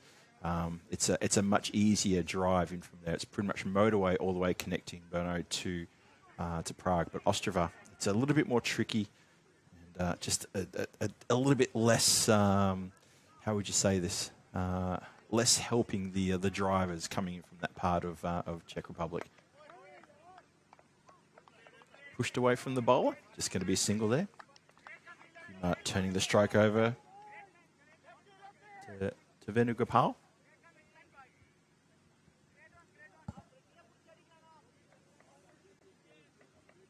So, do we give him a chance? 67 off 23. tell you what, you have to be a pretty strong-minded to think that that's still possible. Well, that hit the edge of the pitch and took off over the top of the non-striker batter. Everyone's okay, though.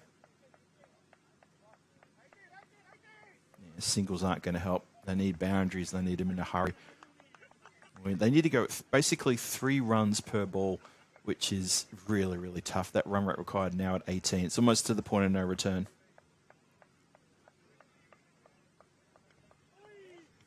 Edged. Just going to be another single.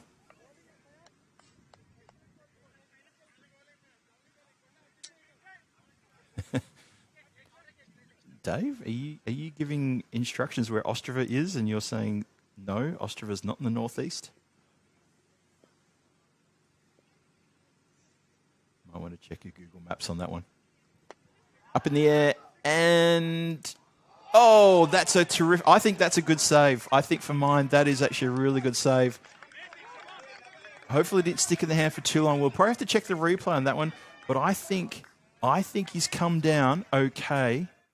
Have a look at this one more time. That is probably going to be the save of the day for mine. Have a look. So, takes off from inside the line. Does he get rid of it before he lands? But he landed okay, so it's a very good save. Excellent work there. That is Shubhan Gupta, who has pulled off the save of the day. Oh, no one's saving that one. Nobody on earth is going to be saving that one. That is instead the big smack for a great Maximo. Great shot.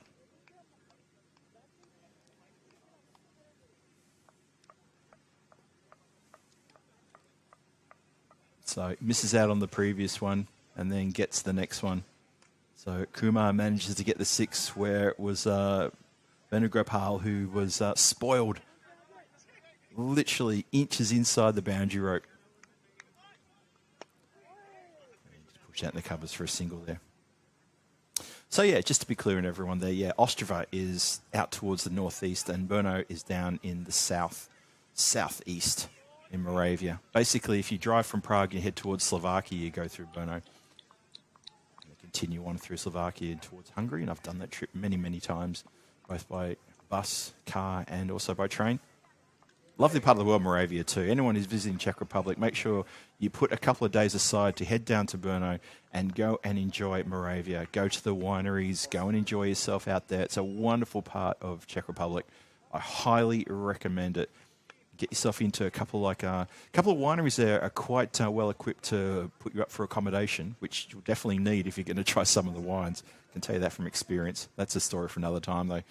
Definitely worth a look in.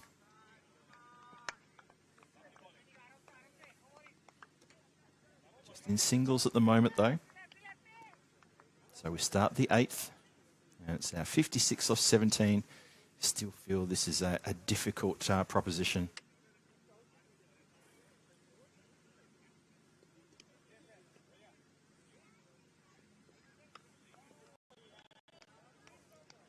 See a few people in the chat saying, hit some more. If only it was that easy.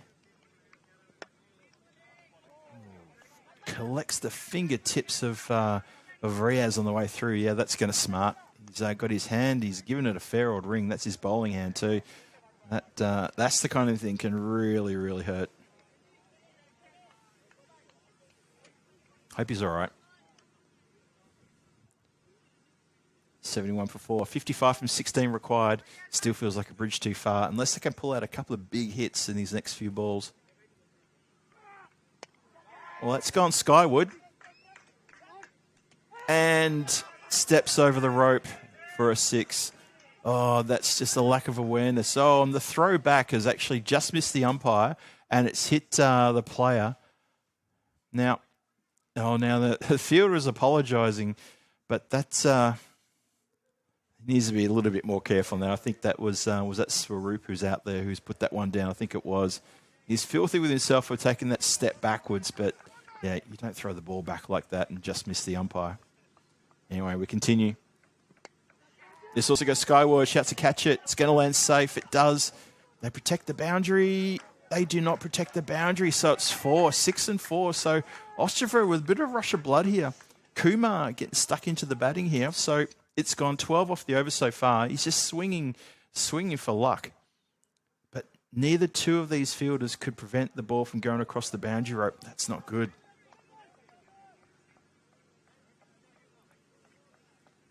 So 81 for 4 now, 45 from 14. 2 to come in this over. These could be 2 big hits. You never know. Oh, almost chops it onto his stumps. The race is on. Fielder's going to get to that one, so just the one. So it's 44 off 13. It does look really tough. And you've got to go, well, 20 runs per over. So it's 3 and a bit per ball.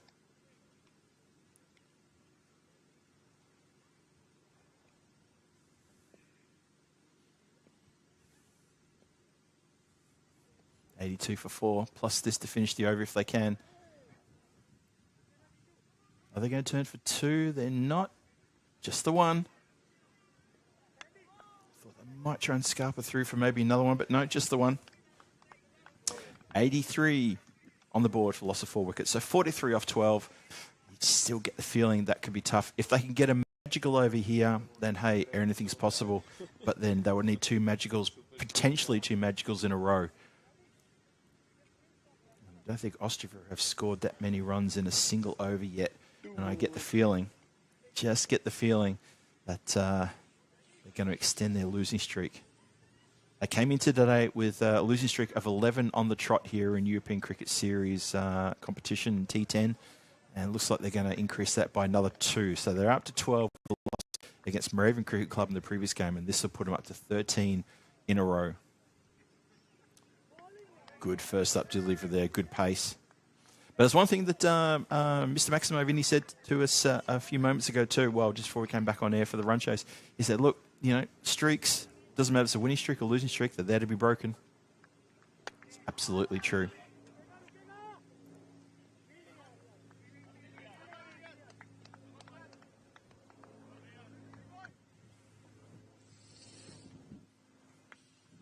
Good pace here in this over from Kumar. He's really putting the clamp down now. 42 from 10. It's almost mathematically been ripped away from Ostrava. Shouts to catch it. And just one bounce. And just the single. And you do get the feeling that that's going to pretty much be the game now. Not sure if they can get close to it now. With 41 required from 9.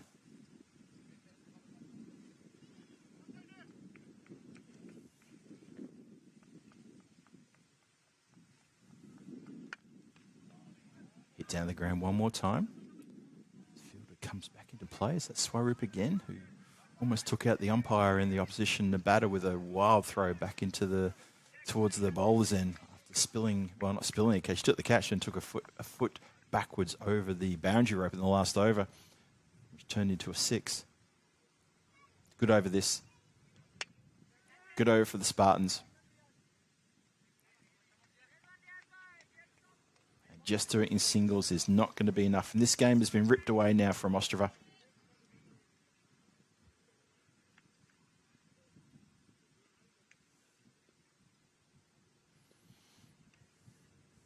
So Kumar about to try to finish his second over. Has been real miser with the runs. Only 9 from his 11 legal deliveries.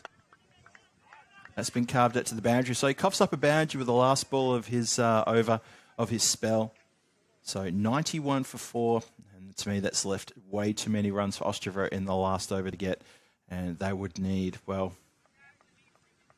hey, if they can hit 6 sixes, then they deserve to get the win. But that's the bare minimum they have to do there. So that's going to be pretty tough going for them. We'll see how we go. So 35 required off 6. It's looking like it's going to be a bridge too far. So 91 for 4 on the board. Spartans are going to pick up their second win of the day. Ostrava are going to suffer their second loss of the day as well.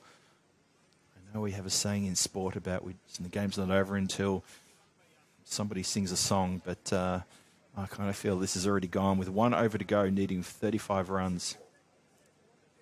And Ostrava haven't even looked like maybe getting a magical over under their belt. Let's see what happens here. Shah with the ball.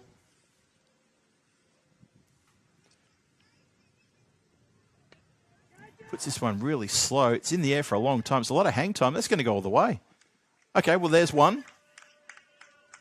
Hold my beer, he says. There's one.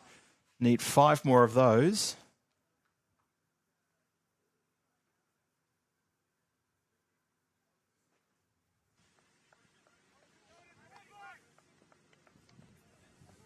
Is it possible?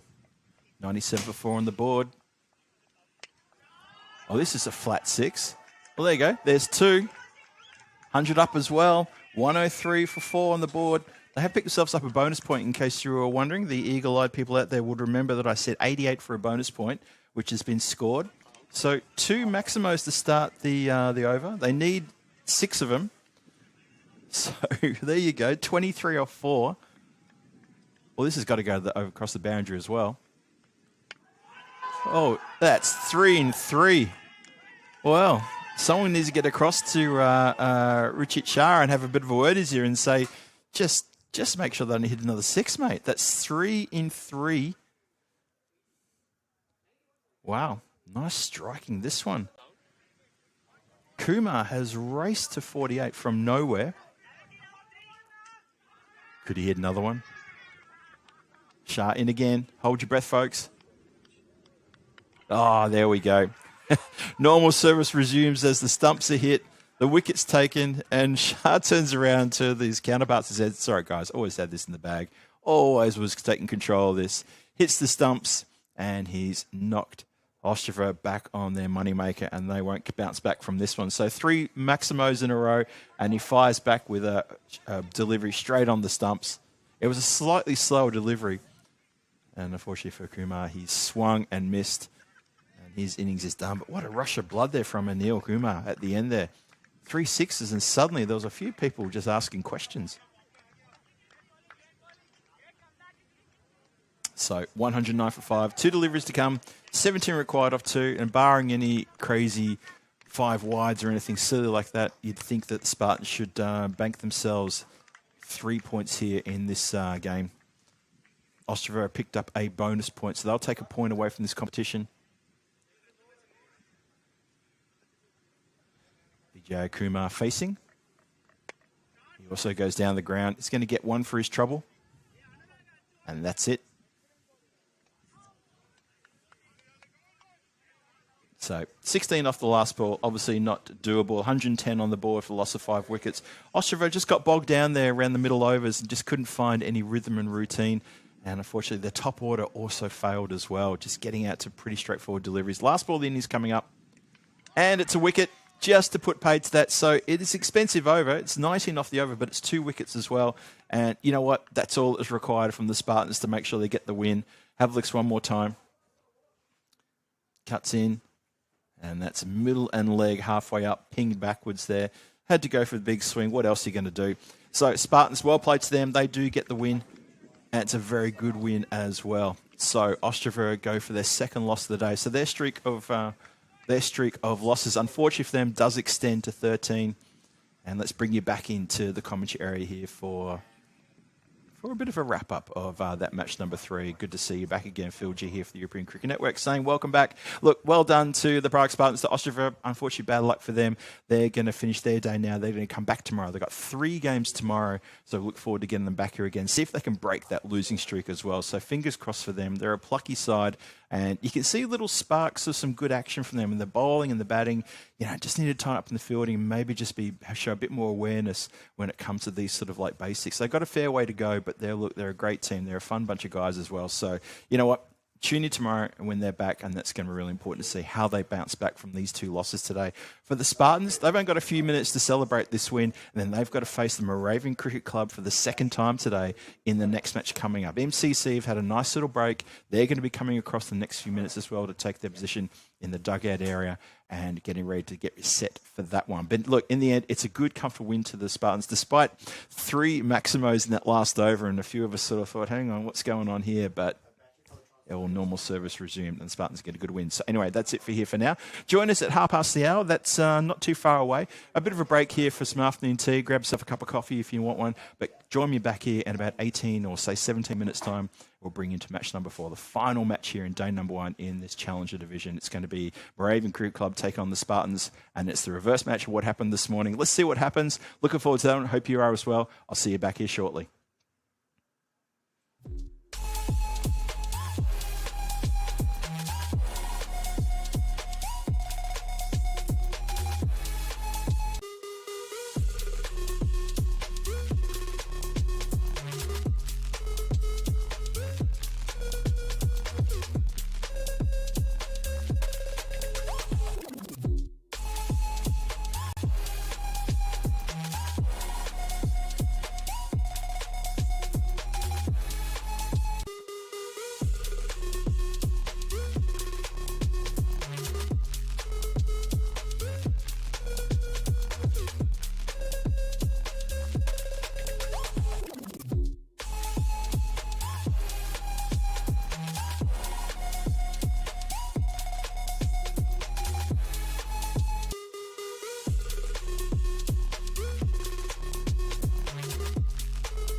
This European cricket event is proudly brought to you by our official timing partner, Rado, and our official charity partner, Share the Meal by the United Nations World Food Programme. And it's a warm welcome back to everybody watching from around the world. Welcome to Vinrosh Cricket Ground for the last time today. This is the start of match number 4. Phil G here for the European Cricket Network, welcoming you back for this final game. Prague Spartans taking on the Moravian Cricket Club. That's right, it's a repeat of the first game you saw this morning, and we'll see if it's going to be a different outcome. So in that match, the Spartans had a pretty good, comfortable win over Moravian Cricket Club. Just missed out on picking up all 4 points when they scored the runs in, I think it was 7.5 overs. They missed that by 3 deliveries to get all the 4 points. Let's see what happens here. Could be different. Moravian Cricket Club played themselves in a bit of form in the following match that they played against Ostrava, and then the Prague Spartans had a very good win over Ostrava just in that previous game. Just a few little funny moments towards the end there when it was needed to have 6 sixes scored in the last over, and they got 3 to start the over with, but then they lost 2 wickets and it was all done and dusted. So this game coming your way in this Challenger division. The Ostrava are now packed up and gone. They're going to be back tomorrow. But the Spartans and Moravian Cricket Club, who is going to walk away here with the extra win? Both have had, well, the Spartans have had 2 wins, and this is going to be interesting to see what they do here for Moravian Cricket Club. They have 1 win, 1 loss. Can they square the ledger against Spartans? It's going to be interesting to see what happens here. Hope you're enjoying the coverage you're watching from around the world. We've had a few tweaks and things going on here with both the sound and the vision. Hope you're enjoying it wherever you're watching. Hopefully we've got that balance now going on really nicely. It's always typically what happens here on day number 1, but it's going to be all gravy from here on in as we have a look and see the first ball of this 4th game. And it's going to start with a leg side wide there. And that is for the eagle-eyed people out there who know Shobit Bhatia. He's out there umpiring for the first time today. Good to see him out there looking after things. He's been helping out with the scoring throughout the day. But now it's his time to shine in blue and black out there, doing a great job of the umpires today. He's out there, of course, with, looks like it's Vishal who's out there. And it's going to be umpire Farouk who takes time out to help out with the scoring. That's third umpire. And that's going to get past the fielders and go all the way down to the slightly protected area just in front of us here. 4 runs. Bit of a miss hit that, but still, they'll take the runs, of course they will. Who wouldn't?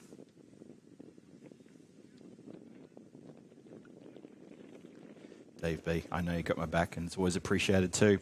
So Akshay Babu there gets things moving along nicely.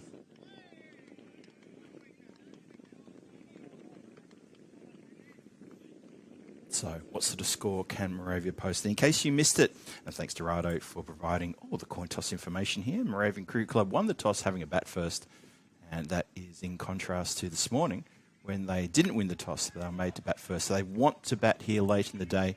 What you find, though, is here at Vinrosh,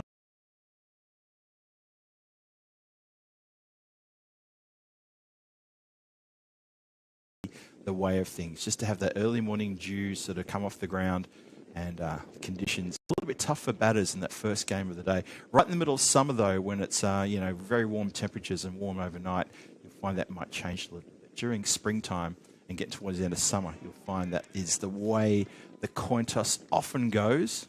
It won't happen all the time, but it's the way it often goes.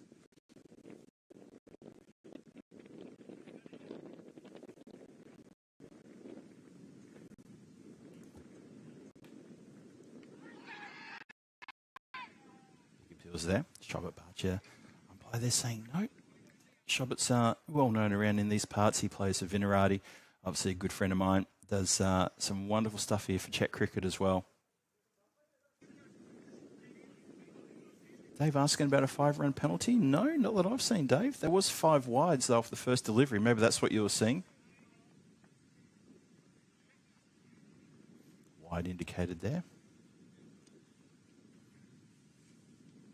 So, yeah, good to see Shobit out there looking after business. I know his family's watching from back home, so hello to Mr. and Mrs. Bhatia.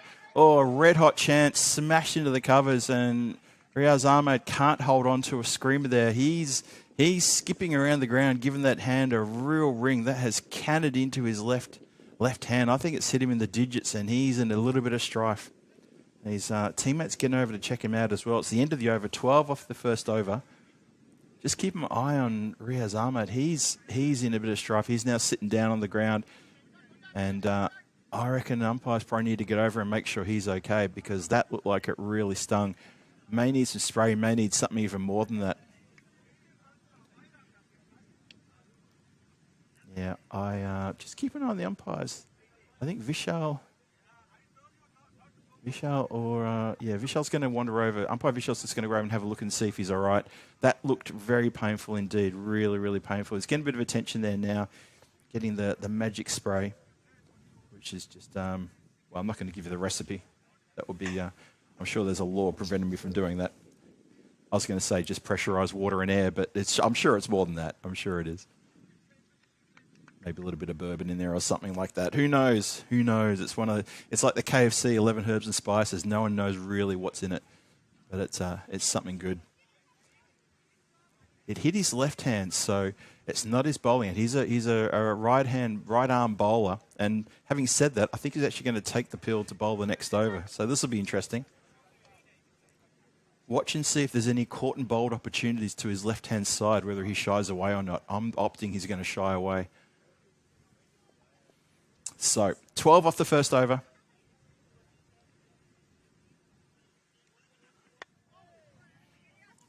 Nice little start there. A gentle throw from the square leg fielder. Just pulled his throw at the last moment.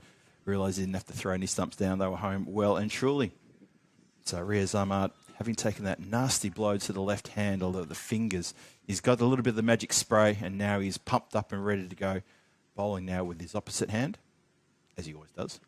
And there you go. And a bit of a celebration there. A little bit of la-di-da from Riaz as he says, yes, please. Thank you very much. Watch this. Straight, quick, and smack into the top of leg stump. Funny old shot there. Real agricultural stuff. And Riaz... we're just going to cut away before he shows his little replay. That little finger twirling replay, he enjoyed that one big time. Enjoyed it. And I hope you're all enjoying the telecast as well. I can see Dave B giving us a bit of a rev up and saying, well done, guys. Yep, thank you very much for that, Dave, and thank you for keeping us company all day. And thank you to everyone for keeping us company all day as well. Hope you enjoyed the vision so far. And yes, the product is getting better and better, just as we tweak it here and there and everywhere. Hope you're enjoying the black background as well and all the colours we've got there. And some excellent work from our roving cameraman, who's not roving. He's actually up in the gantry, up in the scaffolding with the static camera. He's doing a terrific job up there as well. Got to remember, as the days get a little bit warmer towards the end of next week, we need to make sure we give him some sort of protection, because it's going to get quite warm up there, exposed in the open air. 4 games per day throughout this Challenger division. In the Premier division, there's 4 games per day, with the exception of 2 days where it's going to be 3 games. And that's how we're going to squeeze in 30 matches into those 9 days. Well, technically it's 30 matches in 8 days, and then on the 9th day, it will be the 4 finals. And that's for the Premier division. Shouts to catch it.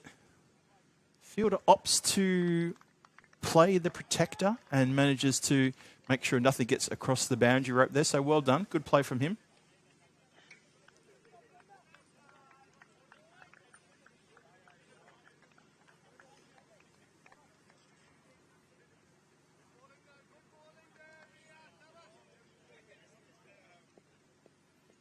Jazwa now having to negotiate Ahmad.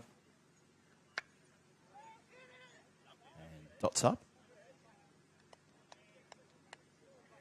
So what have we got on for next week? So let me tell you what's happening next week here at Vinoj as this Challenger division continues. You're going to see the Barbarians in action tomorrow.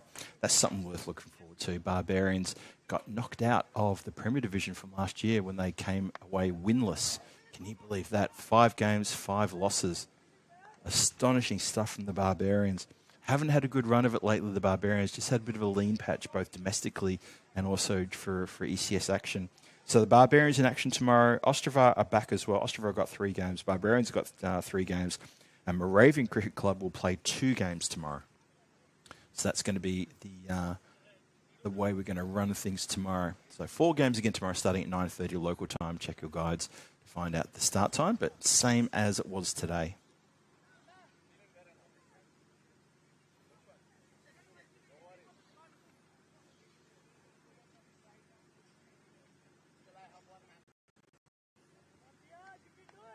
So it's 15 for 1 after 2.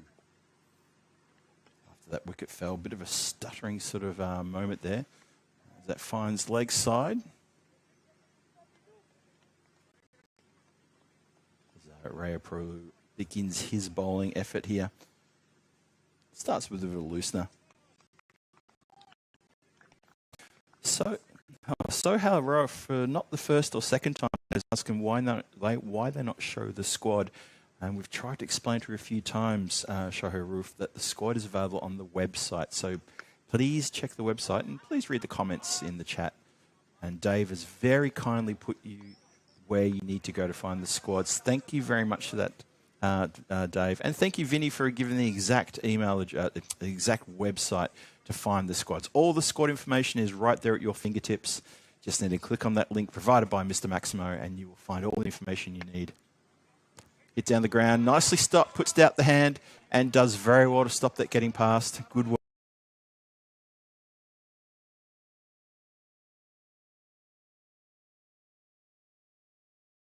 Of the day on the boundary line in the previous match, managed to reel in and knock back a potential maximum. It was almost even really across the boundary. He knocked it back and he saved a potential. Well, it would have been an easy 6. That was an excellent athletic bit of work there on the boundary rope.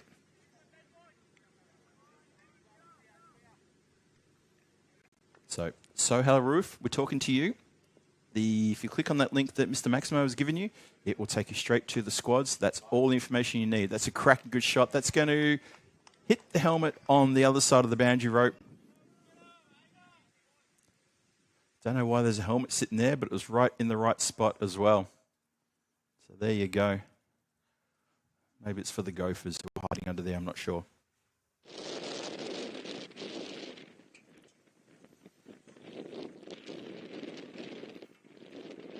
So 23 for loss of 1. The leg side wide. So the Spartans just drifting a few down leg side, again a little bit wayward. This is their 3rd game, but it's also the Moravian Cricket Club's 3rd game as well. So, you know, it's not overly warm conditions out there, but out in the sun for all this time can also tell its toll. But it's not all that warm today. It's about 17 degrees out there at the moment. There's a nice breeze coming across the ground. It's a very cool breeze as well. Over the next few days, that breeze is going to drop a little bit and it's going to get a lot warmer in the next sort of like midway through next week, getting towards the weekend. I think the weekend forecast is up to like 25, 27 degrees, and that's going to be for the start of the Premier Division. So looking forward to that. Thanks again, Thomas Martinez, for jumping in, helping out Sohail Roof there with information there. But clicking on that link, it'll take you directly to where you want to go. And all you got to do is just find the game you're looking for, and you will find the squads as listed. And they're all there for you, all the information. Make sure you bookmark the ECN website as well for future references. Always good to go back. It's got a wealth of information there. We're adding to it constantly as well. See a fair bit of work being done behind the scenes by all of our colleagues back in the office to make sure that the website is loaded with all the good stuff, all the goodies you want to see, and all the live action data coming through as well.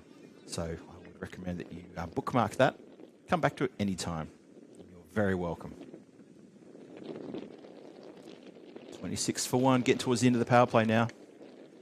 Elevates. Oh, now I think that's hit the rope on the full. It has indeed. It has indeed. And Shob's given us a fun little bit of an indication of 6 there. I asked him to show me something cool, and he's done exactly that. Don't know how many people noticed that. Well, I think it's landed almost right on top of the rope, maybe just slightly on the other side, but there you go. Good work there from the cameraman. Very good work indeed. Liking that a lot.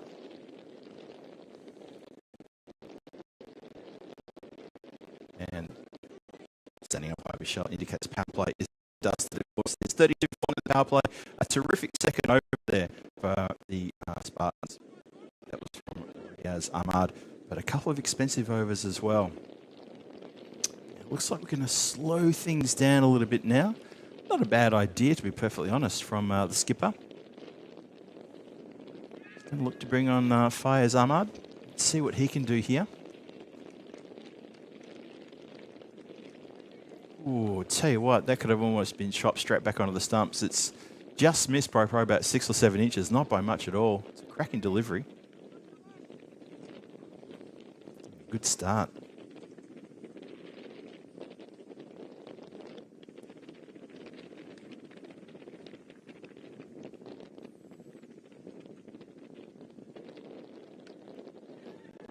Works this one towards the leg side. No one's going to get to that one. It's going to go all the way for 4 runs. Lovely shot.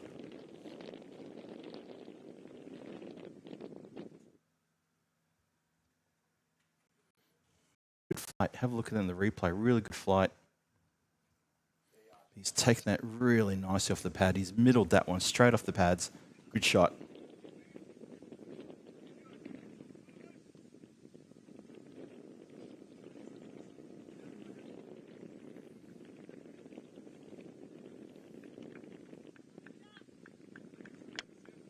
Goes downtown this time, gets every little piece of this one, and that is a cracking good shot there. Jaswal starting to hit that pedal a little bit harder now.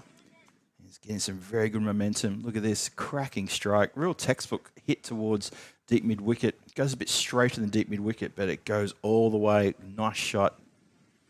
Score now is raced up to 43. Look at that last 6 deliveries. Sees a number of runs there. A couple of maximos of 4 and a handful of singles, so the fewer dot balls, the better.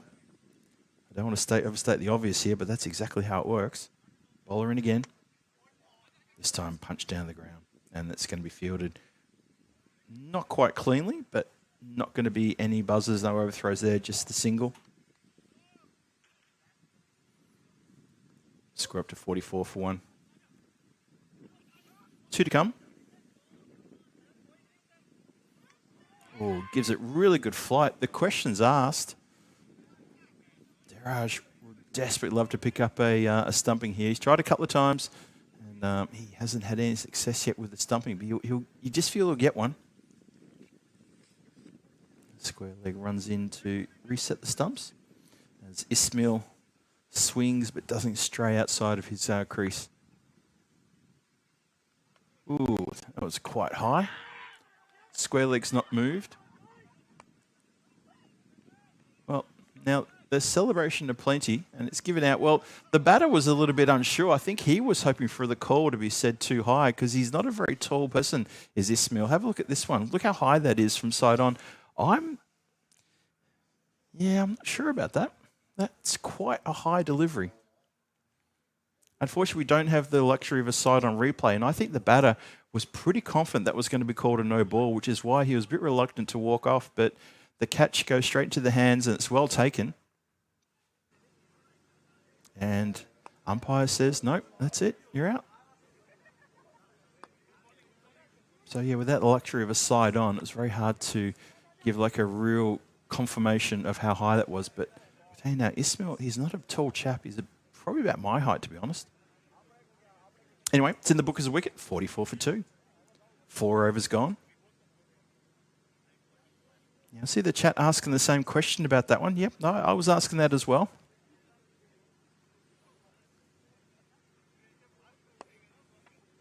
Yeah, unfortunately, we've only got the front on replay. And remember, with that front on replay as well, it's from a tower that sits up quite high.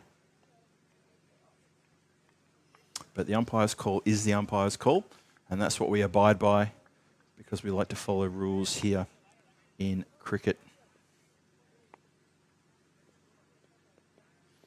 Can I just say that people in the chat who are making comments right now, I don't necessarily disagree with you, but we play on.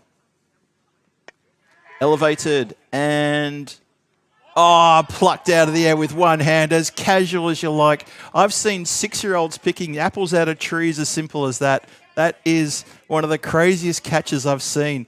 It was just so nonchalant in the way it was plucked out of the air. It's almost like you should not be allowed to do things like this. One more time, watch this come in. No juggle, just taken cleanly. is superb camera work and superb fielding as well. Sandeep Kumar, take a bow. What an excellent action that was. And Riaz, he couldn't believe his luck, the bowler, Riaz Ahmad. He was just staring around at his teammates saying, did he actually just do that? Did that actually just happen? And Moravian Cricket Club, deathly silence from their dugout. They cannot believe that was just ripped out of the air like that. Quite astonishing. The timing was perfect. But just to have the presence of mind to go up with one hand, not two, no juggle, just cut with one hand and pluck it out of the air like that. Exceptional. Quite exceptional. Vinny, yeah, it says exactly identical to the one-handed catch from Sandeep Kumar earlier. You're absolutely 100% correct, Vinny. Almost a carbon copy. Amazing. Well, Riaz Ahmad gets his second wicket. It's 2 wickets in 2. But it's been split by an over finish as well. So it could be a team hat trick here. Let's have a look. Oh, got a little tickle in it and does get a tickle. Well, there you go. Batter is upset with that. Naga indicates back to the umpire that no, it wasn't. But umpire says you're out. Everybody was convinced. Wicketkeeper, bowler was convinced there was a tickle on that as he went for the big swing down leg side. It's definitely come off something. Have a look at this. Slow it down one more time. Yep. Glove. Thinking glove. Good replay of that. That is really good vision. You can see there, that's what the umpire saw. And it's also about what the bowler and the wicketkeeper heard. Given. That's 3 wickets in 3 balls. The team hat trick is completed. And now, what about the bowler? Riaz Ahmad, he himself is on a hat trick.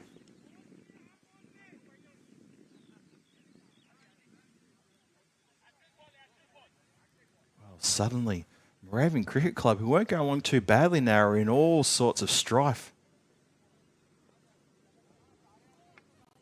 Yeah, people in the chat saying, in the replay, look, hit the glove. That's what it looked like to me in the Carlo here in the central commentary position. It looked like it may have come off the glove way past. Hat-trick delivery coming up. Riaz Ahmad steaming in.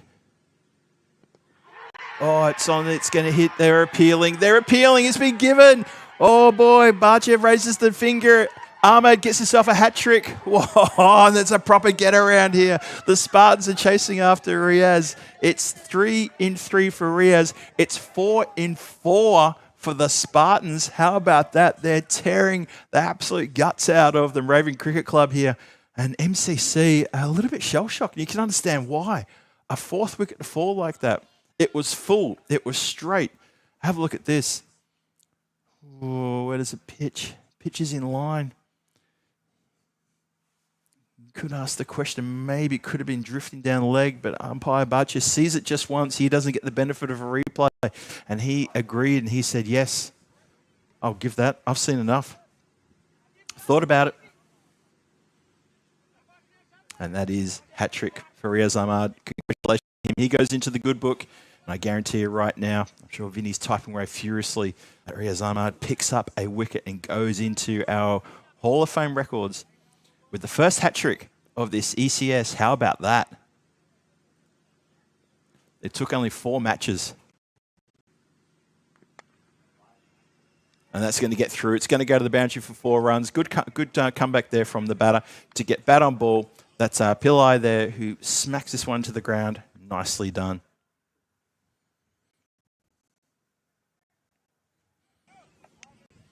Yeah, Dave B. Exactly, team hat-trick, and then a hat-trick. 4 wickets in 4 balls. And that's why the Spartans are well and truly on top here. The score is 48 for 5. Still got, 2 deliveries to come in this over. It's been 3 wickets and a 4. And we've got 2 more to come. Pushed down at the covers, takes off straight away. Oh, and that's a direct hit. And given. Oh dear, that was crazy, absolutely crazy. When it's a direct hit, you just got to tip your lid a bit towards the fielding side and say, well, oh dear, just a bit slow of the blocks possibly, or was the run even ever on? It went straight to the player. Crazy, straight to the player. And Shobert Barcher, he had a bit of work to do raising the finger. This is a good workout for him. I'll have to ask him to try to turn it on with a bit of a fancy indicator of out because he's really had a lot of work to do. And Moravian Cricket Club goes with that saying, you are in up to your knees now in trouble. That is the 6th wicket down. So it's going to be 46. It's going to turn into the moment. And that's still one ball to come in. So over this over has ripped the guts out of this game for Moravian Cricket Club. This 5th over carnage has been 4 wickets in this over and 4 runs. So this ball might determine who wins. Is it the runs or the wickets who's going to win this over? Or we're going to dot up for the last. Sharma's facing. It's a desperate appeal there, but it's given not out. This is absolutely crazy. This is ECN at its best. It's absolute carnage going on out there at the moment. So wickets tumbling. A 4 in the middle of that. There was a dot as well, but 4 wickets in 1 over. And Moravian Cricket Club suddenly, it's like you drive along the highway at 100 kilometres per hour and suddenly the steering wheel just comes off in your hands. There's not a lot you can do. You just have to, I know obviously in that situation you probably pump the brakes and try to come to a grinding halt, but my goodness, what a turnaround this is. And Riaz Ahmad finishes with a hat trick. So congratulations to him. And the team, 4 wickets in 4 and 5 wickets in, 5 wickets in 6 balls. What's that? That's 1, 2. 2 first ball ducks. Unfortunately, I don't have wiki at my disposal, the golden wiki to fly out onto the, or to walk out. Oh, some ducks are just flying over the ground as well. How opportune was that? It's a pity we couldn't get that, but 3 ducks flew across the ground at very low altitude, just as I was telling you about the ducks that have fallen in the game. It's all just falling into place here. It's amazing. You've got to love cricket here in Czech Republic. It's absolutely amazing. When these things come into play like that, all the way along the deck, just the one. Hello there to Monteluse. Monty, what have I told you about going off and making toast, and then you come back and you find that it's almost side away? Must be a bit of a shock for you there, my friend. But Monty, welcome back. Very different game going on now to what it was a moment ago. Lofted very nicely, 1 bounce and across the boundary rope for 4 runs. Great shot. Sharma doing what he can here. I bet the captain was not expecting to come out in these conditions at this stage. Not like that.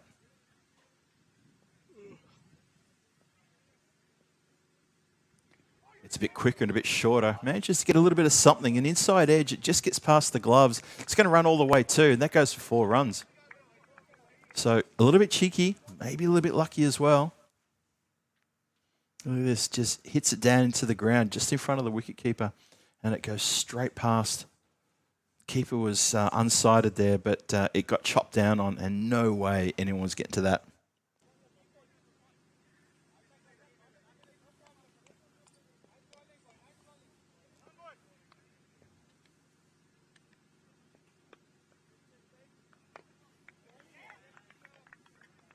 Chopped down just for the 1 run. Just reading some of the comments in the chat. Dave, obviously not happy with the new reinvented wiki, but like I said, I don't have that available for you to prance on the screen. I've got sound effects. I don't have any visual effects for you.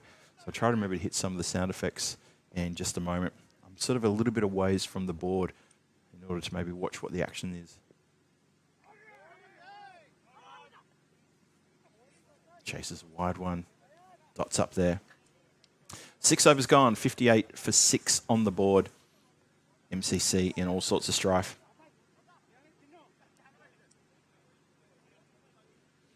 So, incredible stuff there as the stumps get put back in order.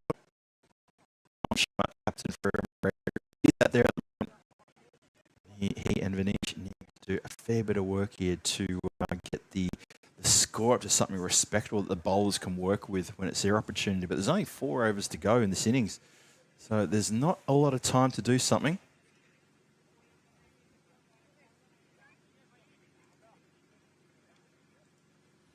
Let's see how we go. So Fayez Ahmed comes in to bowl his second over. See what he can do here.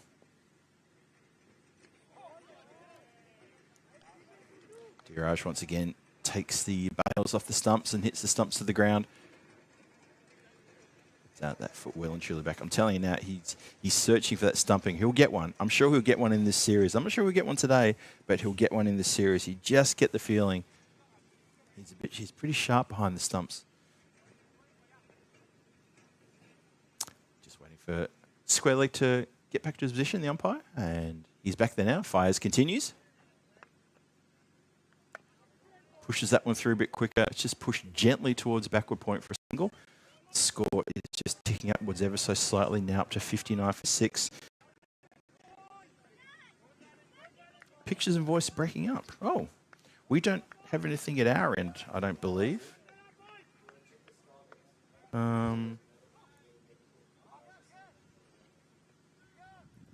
Thanks for letting us know, Mr. Campini. Thank you for letting us know. We're just going to check on our connections at our end, but we're pretty confident our end is okay. Let us know if that's persisting. Out to catch it, but no.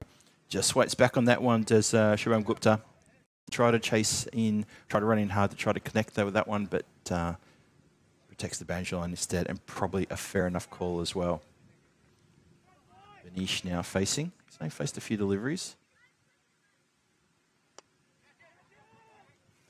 Shouts to catch it.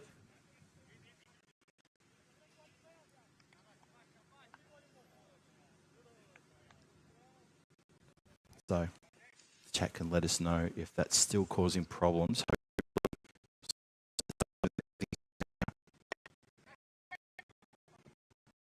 Oh.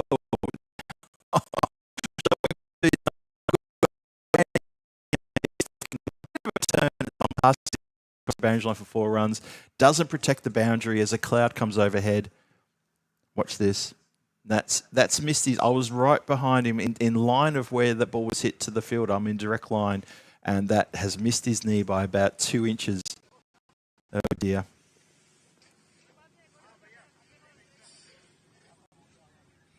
Okay, so John Grayslin is saying there's a little bit of pixelation and just an intermittent signal break, thinks Dave. Okay.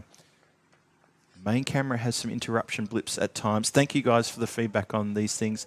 We're just trying to check and see what it is, whether maybe the Starlink might have just been knocked out of order. Oh, you got a black screen now. Okay, things are going a little bit haywire. All right, we're on it. We are on it. And that gets pushed out towards point just for the single. Score moves up to 68. 68 for 6. Just starting the 8th over now. So, thank you for letting us know about the problems. We are trying to work on that one. And our wicket falls as well. So, it's all happening here. I'll tell you what, who's not happening for, and that is MCC. Look at this. It's just been skied in the air. Doesn't have enough oomph behind it, and it's been collected probably not just over halfway towards the boundary rope. So MCC just really just falling away here, unfortunate. So John Gray saying black screen was momentarily. Does that mean the black screen's now gone and you guys can see okay? Hopefully it's all good now. And just to let us know. 68 for 7 in the 8th. We've only 2 deliveries into the 8th as well. But Cricket Club, 7 wickets down, getting towards the tail. They're going to struggle to get anywhere close to all 3 digits. Thanks, Dave. Dave's saying for a few seconds only they had the black screen, but now they're all good. Oh, good. I got Marzi and I got Paolo here in here with me, looking at the technical stuff, and they can see it as well with you guys. So they're checking it and they're working on it. It's all good.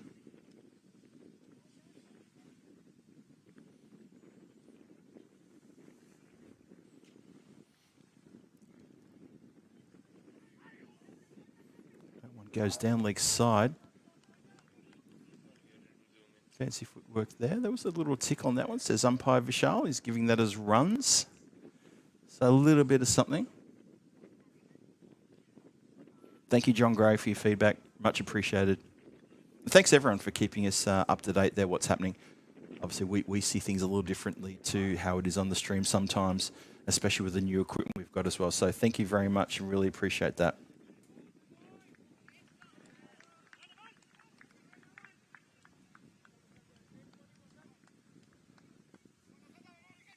Monty asking if do Moravia CC members wear egg and bacon ties. Don't know if MCC, the Moravian Cricket Club, has got any members. I'll ask them. I think I know where you're going with that. Now, there's a few Spartans laughing at the guy there in the covers who went down to the ground in a very peculiar way, trying to prevent the ball getting past. It's good to see they've got a sense of humour. Well, you know, you smile when you're winning, don't you? And I guess that's the whole point. They're right on top here at the moment. And that is going to be, what's that? 8 overs gone, 72 for 7. Moravian Cricket Club just not doing well, struggling along at the moment. I can't see them even getting up to 90 runs at this point.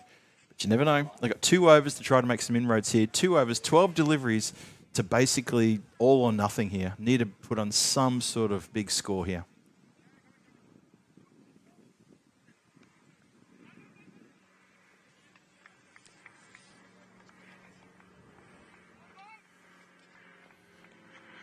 Thanks for tuning in too, Montelus. I know you're there in Colombia. Hope you're doing well there. Thanks for tuning in. Always great to have your company and hear a few of your zingers.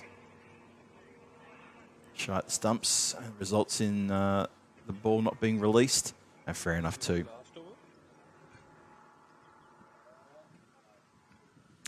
Prabhakash Yadav.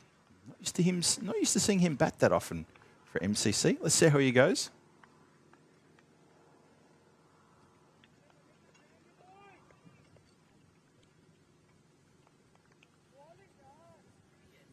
That's the reason why. I'm not sure. Diraj, wicketkeeper, just saying it's all right. I've got it. Don't you try and pick that up. I've got it.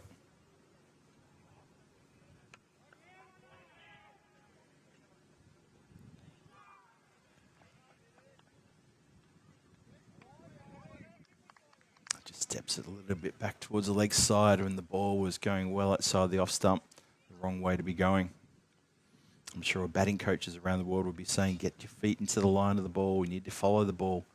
That's the best place to be to play a shot. And that's given wide this time. You can see, though, that Yadav, his feet firmly planted on the crease there, not looking to take any steps out. Cheers for that, Montelus. Appreciate you saying that about the ground looking good. I'll make sure that gets passed on to League Admin, the Czech Cricket, and also to our friends who help out around here. We've very recently struck up a very good deal with the golf course curators. And as a lot of people will know, that the Vinoj Cricket Ground here is surrounded on 3 sides by a very elaborate golf course, a very nice golf course too, Prague City Golf.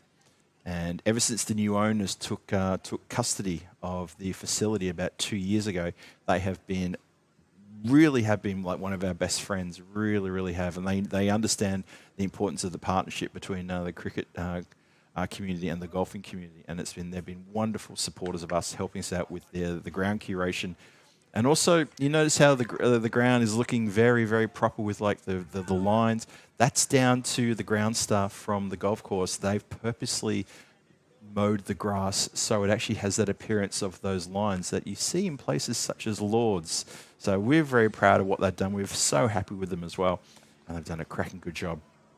Obviously, we're paying good money for it as well. That should be pointed out too. But yeah, we do thank the golf course often, and we like to send business their way as well.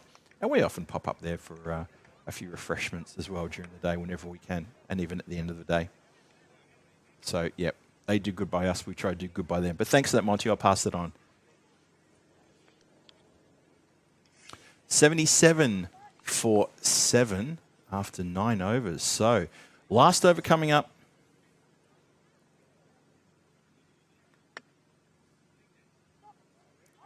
Oh, hesitation here. This could be a run out. It should be. And it is. Easy as you like. The hesitation was always going to be a problem. Yeah, John Gray, you're absolutely right. The Teletubby hill. When we used to have the camera on the reverse angle, you're absolutely right. That was something we used to have, right? You can't forget that. Yeah, the old Teletubby hill in the background. Good recovery from the bowler too to get the ball back to the wicket keeper. Yeah, John Gray, you've taken us back 12 months there to the old memories of when we had the camera at the reverse angle at the north end of the ground. So 8th wicket down. Dave B asking me, I don't have as much to do with Czech cricket as I used to. I'm still the ethics officer for Czech cricket, but I don't have as much to do with the operations as I did. I spent a couple of years as operations manager and as league administrator.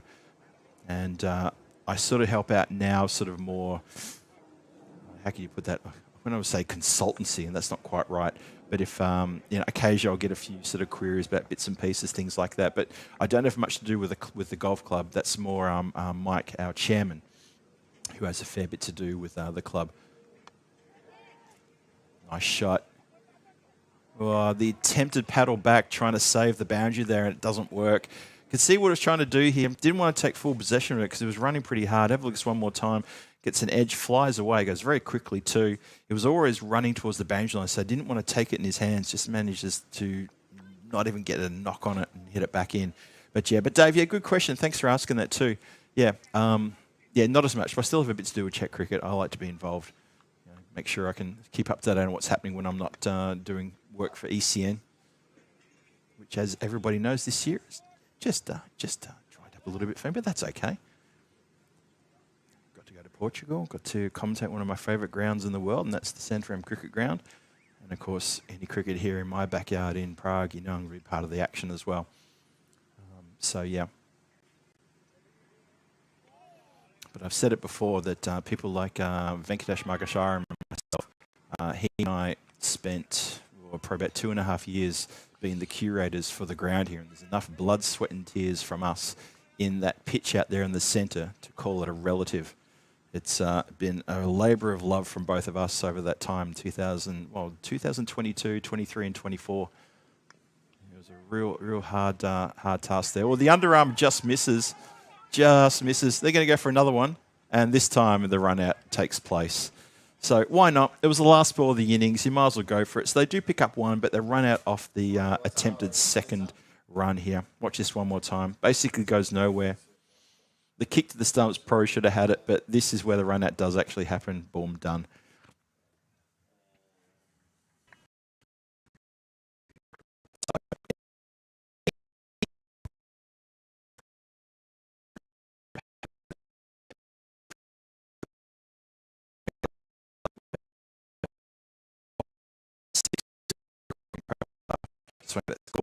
Over there, it goes after 10. Cricket Club for the job.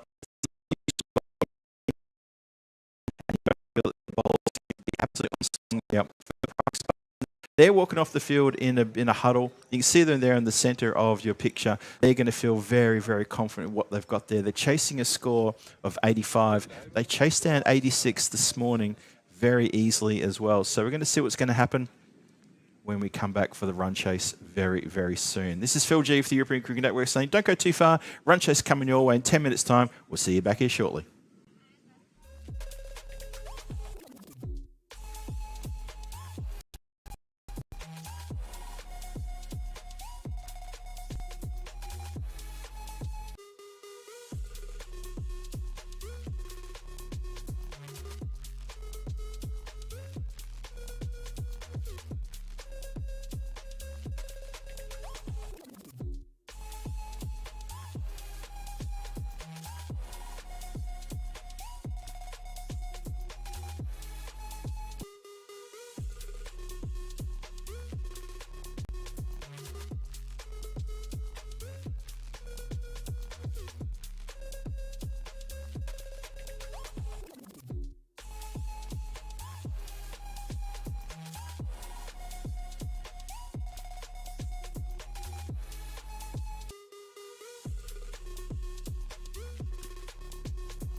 This European cricket event is proudly brought to you by our official timing partner, Rado, and our official charity partner, Share the Meal by the United Nations World Food Programme. It's a warm welcome back here.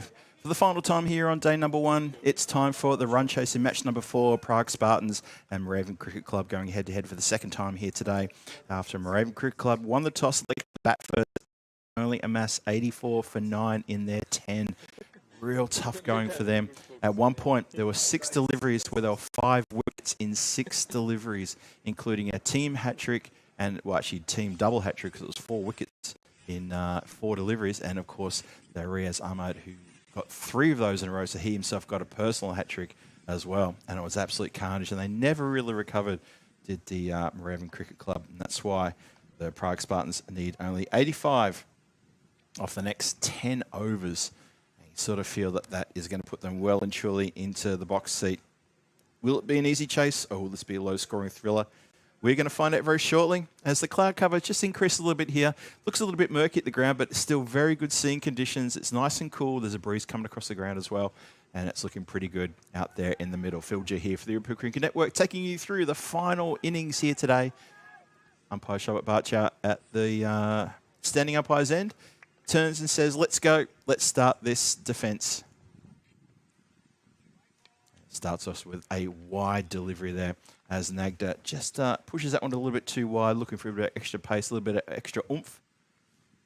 But yeah, I think from this point onwards, you would favour the Spartans to get a win here. If they can get this, that will give them 3 from 3, and what a start that will be to their campaign here. They've got the day off tomorrow as well. Through 2 fielders, all the way to the boundary for 4 runs. First run's off the bat, off a slashing blade outside the off stump. Great shot.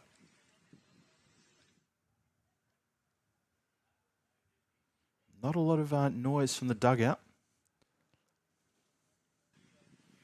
He stepped into that delivery and absolutely punished that one through the covers with something else. Nagda needs to come back here. Panelet, who's been player of the day almost, I'd say. Couple of half centuries to his name from the 2 matches. He retired himself out at the end of his innings in the previous match, saying he was simply just tired. So we're sort of saying, well, is he retired out or is he tired out? How do you want to call that? So interesting to see if he can go for a 3rd half century in a row. We'll find out shortly. Thanks again for everybody who is watching from around the world. Hope you're comfortable and well and had a very good Sunday. I hope you had a very good weekend as well as we're getting towards the end of Sunday in most parts of the world. Obviously, for some people, it's not quite though. It's just starting their Sunday. Montelus, I'm looking at you. So Moravian Cricket Club with a fair bit of work here to try to defend this total. Looks to me that the bonus point is going to be 59, I believe. So if they can get a score over 59, that's what they want. Well, I think in terms of the bonus point, what I'm going to say is that the Spartans will probably want a real total in within 7 overs, and that they bank all 4 points, and that's entirely possible. As that ends the field, the Hugo Banks field, where there is a game going on at the moment. That is United Cricket Club. I think it's the Sharks, and they're playing against the Cricket Academy in the neighbouring match on the other side of the facility here. That's the Hugo Banks field. This is, of course, the Scott Page field, named after the late Scott Page. Quite rightly so. And 13 runs, only 3 illegal deliveries bowled. I think that shows intent. Whoa, that sounded good. Look out on the neighbouring field. Look out. Oh, boy. I think somebody maybe needs to sort of get over to that field. Just tell them, make sure they keep an eye looking over their shoulder towards this field over here, because that has gone very close to some of the fielders out there. And that is a cracking big shot. That is a huge 6.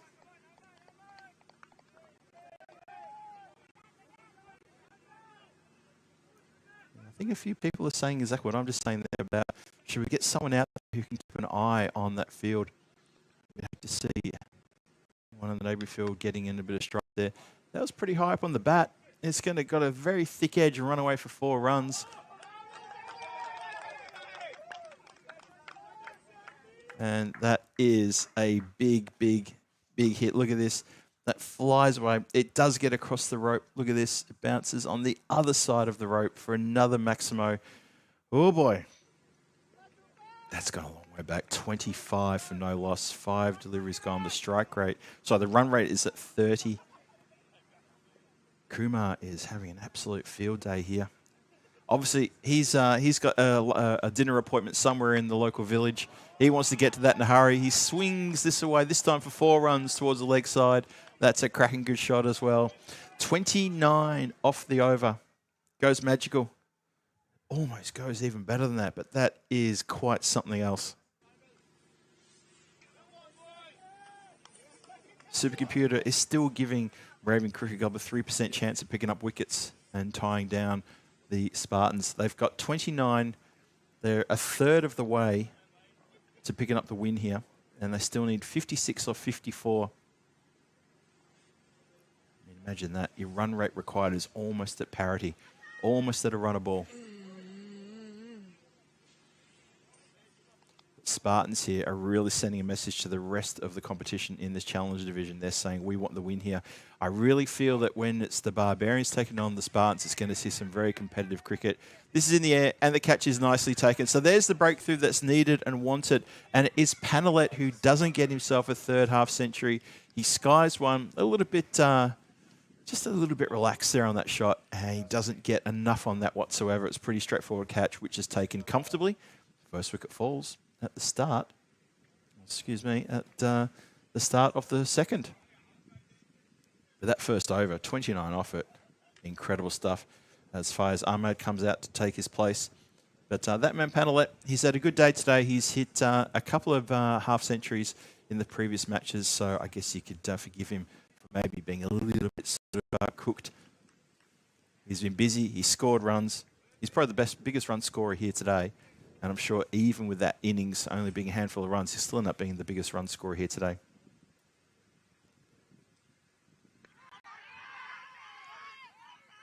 Big appeal for leg before.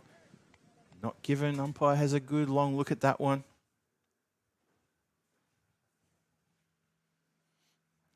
The umpire's thinking that's definitely going down the leg. I would tend to agree with that. You're pretty high up in the pad as well. Yadav continues. Oh, hits straight. And that goes over the boundary rope for another 6. So after that dot ball, normal service resumes. The Spartans keep marching on their way here.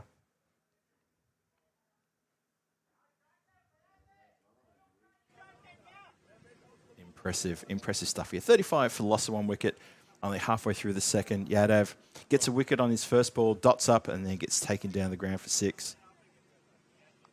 As Ahmad gets amongst the runs here and a 10-out round of the Spartans. They've definitely got a restaurant booking in the local village and they want to get to that quick smart. They really want to bank all 4 points here against Raven Cricket Club. Wide ball, left alone. Happy to take the wide and get that re-bowled. So the bonus point equation I saw was 59 for the bonus point. I'm pretty sure you'd like to think they would get that. Still got 23 runs to connect that one. And it's been 153 games since a golden ball, which I don't think on current form, I don't think we're going to see a GB in this game. I do hope we see a golden ball sometime in the week next week. It's something that Vinny mentioned a few times in the Spanner session a couple of days ago. He said, yeah, it's something that we need to try to break pretty quick. Getting that number starting to climb a little bit too high. Expect to see that. And after all, the Prague European Cricket Series here in Czechia, it does tend to yield a golden ball or two. It's just one of these events that does that. And again, we've also said that about Santarém during the Portugal ECS, and we didn't get a golden ball there, funny enough. We've got a few special spots on the European map where golden balls are aplenty.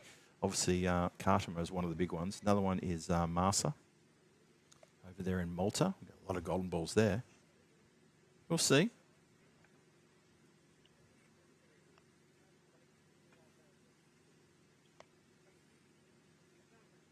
So 39 for the loss of 1 wicket. 2 overs gone. Good over there from Yadav. Divakaran comes on the bowl. He's been pretty handy today.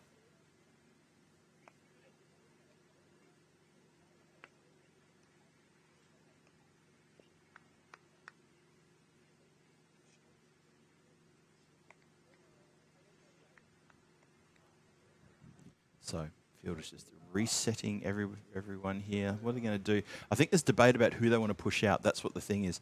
They want to push someone out.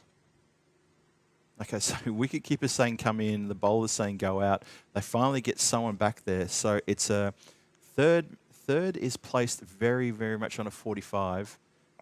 And long off comes into mid off. This has been skied in the air. Should be taken. Is not taken. I can't believe that's bobbled out like that.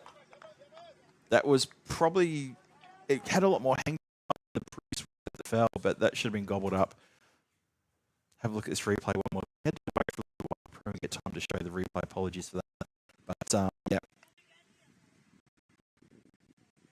Should be taken, not taken. That one kept a bit low. This is, talked about the pitch a few times today, just about the way it's playing. It looks like it's a slightly sluggish, and it's not coming onto the bat very well at all. That one looked like it kept a little bit low. It pitched and didn't really get up at all. I've noticed a few bowlers bending the back trying to get a short delivery in. It's only getting up around about sort of waist high, maybe just above waist high, ever so slightly. Shot. Crunching shot through the cover area. Bisects the field, 4 runs. That man Kumar continues on his merry way. Sandeep Kumar's had a good day.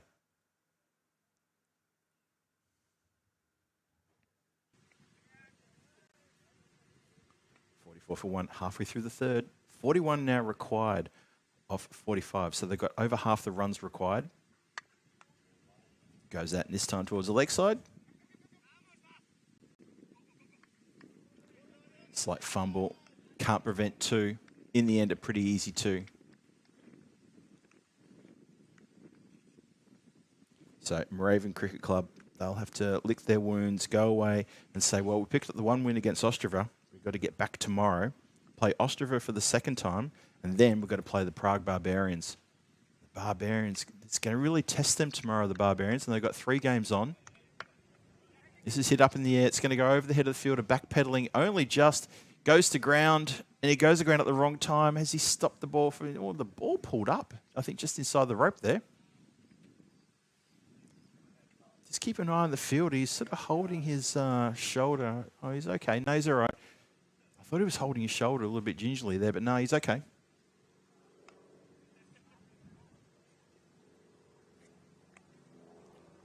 Divakaran continues. Oh, hit really well. Nice and flat. Not a lot of elevation there, but it was a good flat hit. Goes out towards the other field. I think the game on the other field is actually just finished as well, or maybe it's an innings break because they've all cleared the field. Either that or it's simply a safety precaution because of the way the Spartans are hitting the ball. That has been picked up and dispatched so well. Look at this. Half volley. Crashed out towards deep mid-wicket. The graphic there tells the tale, doesn't it? Have a look at that. There was one over in particular, that 3rd over that went for more than 15 runs. Everything else was probably lucky to get to double digits. Maybe that 4th over was maybe worth 10. Everything else single digits. After the carnage that took place in that Riaz Ahmad over, I think that was the 2nd over, just absolutely ripped everything to shreds. Power play done and dusted. 54 off the power play, chasing 85. So 31 required off 7 overs. And only 1 wicket has been taken by Moravian Cricket Club. Spartans playing very well here, just guiding the runs. They could do it in singles if they really wanted to. I don't think it's going to be their style. They'll want to finish this in 7. So, and think of that then. If they want to try to get this one in 7, get all 4 points, they need to get 30 runs in... What's that? That's going to be 23 deliveries. Yeah, think of it like that.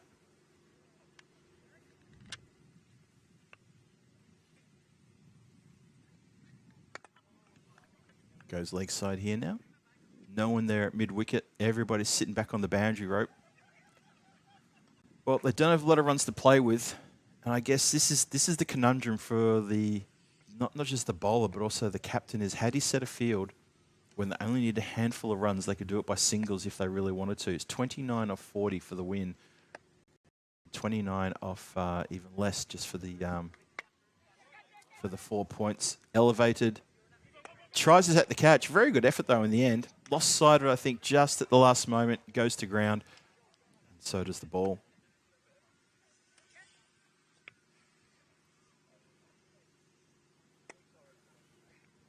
58 for 1. 27 required of 39.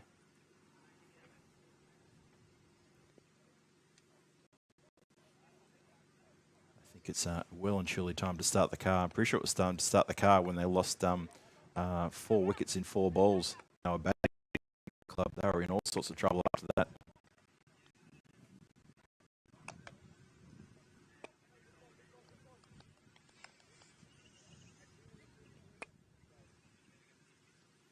So 59 for 1. 2 more to come in the 4th.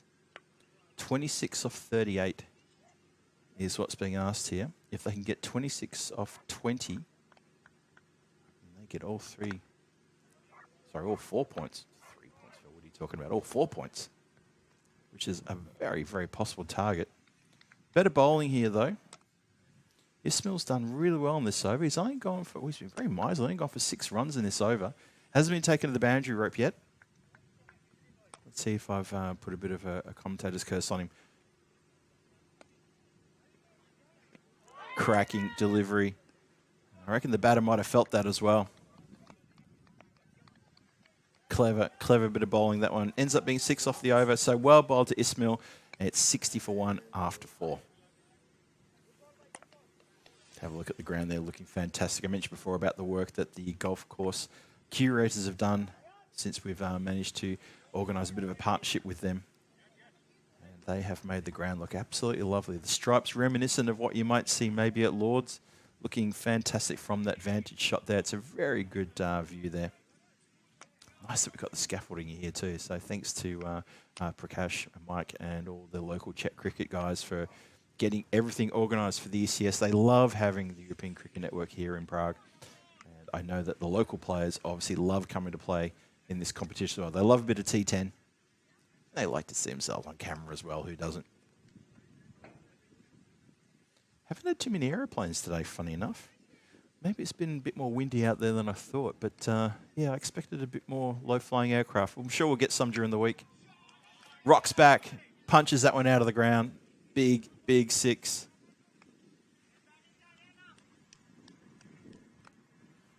$66 for 1. Let's see this one more time. That shift in weight, nicely placed.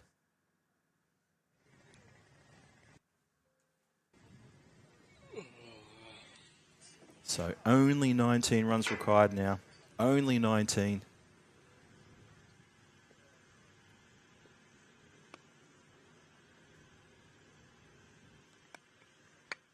This is elevated as well. Not quite the same oomph. And he's holed out. Sharma holds on to a good catch. The captain takes a good catch. And Kumar has to go. When he was on the edge of getting himself a very well-deserved half-century, he goes for 45 runs. Just backs away and doesn't get all the oomph that he needed to get that over the line. I like to use the word oomph, don't I? But he just didn't get quite enough on that. That is second wicket of the ball. So 66 for 2. I think that's opened the door. I think they need many, many more wickets before you can say the door's been opened. That is problematic. 19 required from 33. I still want to get those all 4 points. Still got a bit of work to do.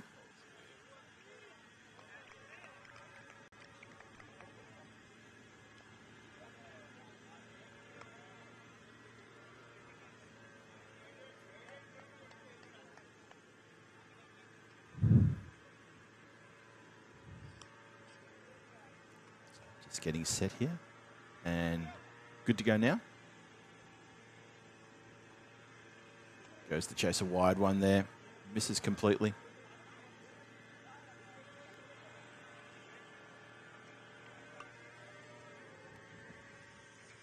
Maybe a little bit of a buzzing noise coming through.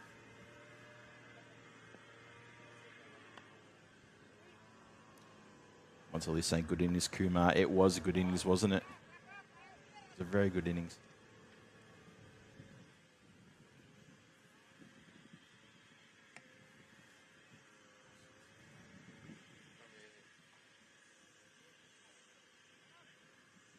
Am I live? I think, if you can hear that noise, I think it's the local generator just maybe get towards the end of its supply of juice. Possibly that's what it is. I'm not sure. This camera keeps on zooming out. Anyway, speaking of supplies of juice, let's have a look at this. 68 for 2. This camera keeps on getting zooming out by itself. Oh, fielder was yorked there, and maybe he was a bit concerned about the shins at the last minute and managed to sort of pull out of that one. Only just as Conda opens his account with a smack down the ground. No problem. That's okay. Oh, so that was Faiz Ahmad. You continues Mary read that big 4. So 5 overs gone, 72 for 2 on the board, 13 required off 30, or it could be 13 required off maybe 2 overs to get all 4 points.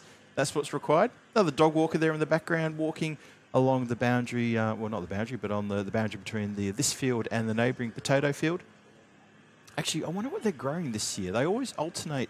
I think they alternate every second year in the field behind us. As you're looking down the pitch, there's a big field behind there.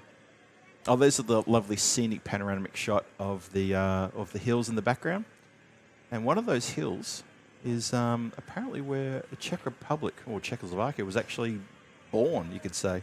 It's an old folk tale about grandfather Czech. That was his name, Czech.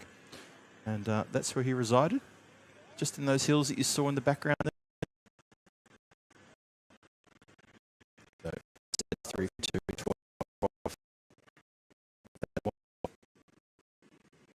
Is looking to try to upset things for the Spartans. Punch down the ground. Just the one.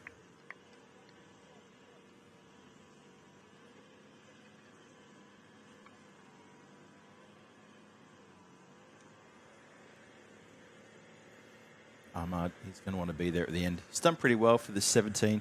All the damage was done in the previous effort there by Kumar. He played a blistering 45 runs. Oh, no. Well, that tells the tale of the Moravian Cricket Club here today. There's a lot of hands on hips as they watch that ball smash through the hands of the fielder, who looks like he should have got a bit more behind it than simply a couple of fingertips. And it goes across the boundary rope for 4 runs. And that is a bit of a statement of today for a Moravian Cricket Club. And unfortunately, it just hasn't been their day. It explodes through the fingers. So 78 for 2. 7 now required. It looks like they're going to bank all 4 points here. May even do it in this over. This is one hard. That's going to go to the boundary. There's 4 more. They're looking tired, Moravian Cricket Club. They look really tired. Some of the fielders are standing with hands on hips, not even moving. A couple of fielders haven't even moved for about 3 or 4 minutes. There's not a lot of noise out there. All the noise is coming from, well, it's coming from not just the Spartans, but also coming from the generator behind me here.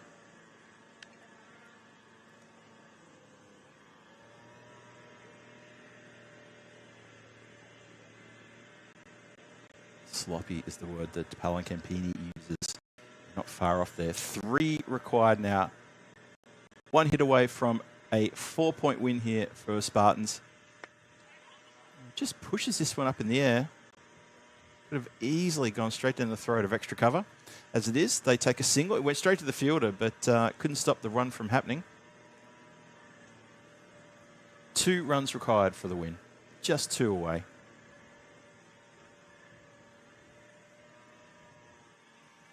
It does look to me as though all 4 points are going to go to the Spartans. For the Moravian Cricket Club, that's going to be so disappointing for them. They get nothing out of this game. Straight up in the air, chance of a catch. It's going to come down in no man's land, well short of Om Sharma, who doesn't charge in to try to take the catch.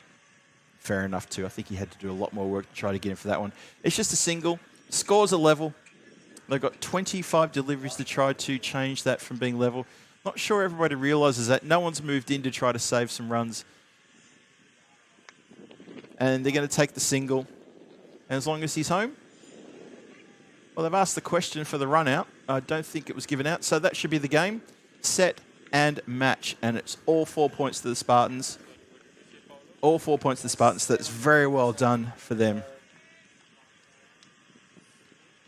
How about that for a game? It seemed pretty easy, pretty academic in the end, didn't it? It was pretty straightforward.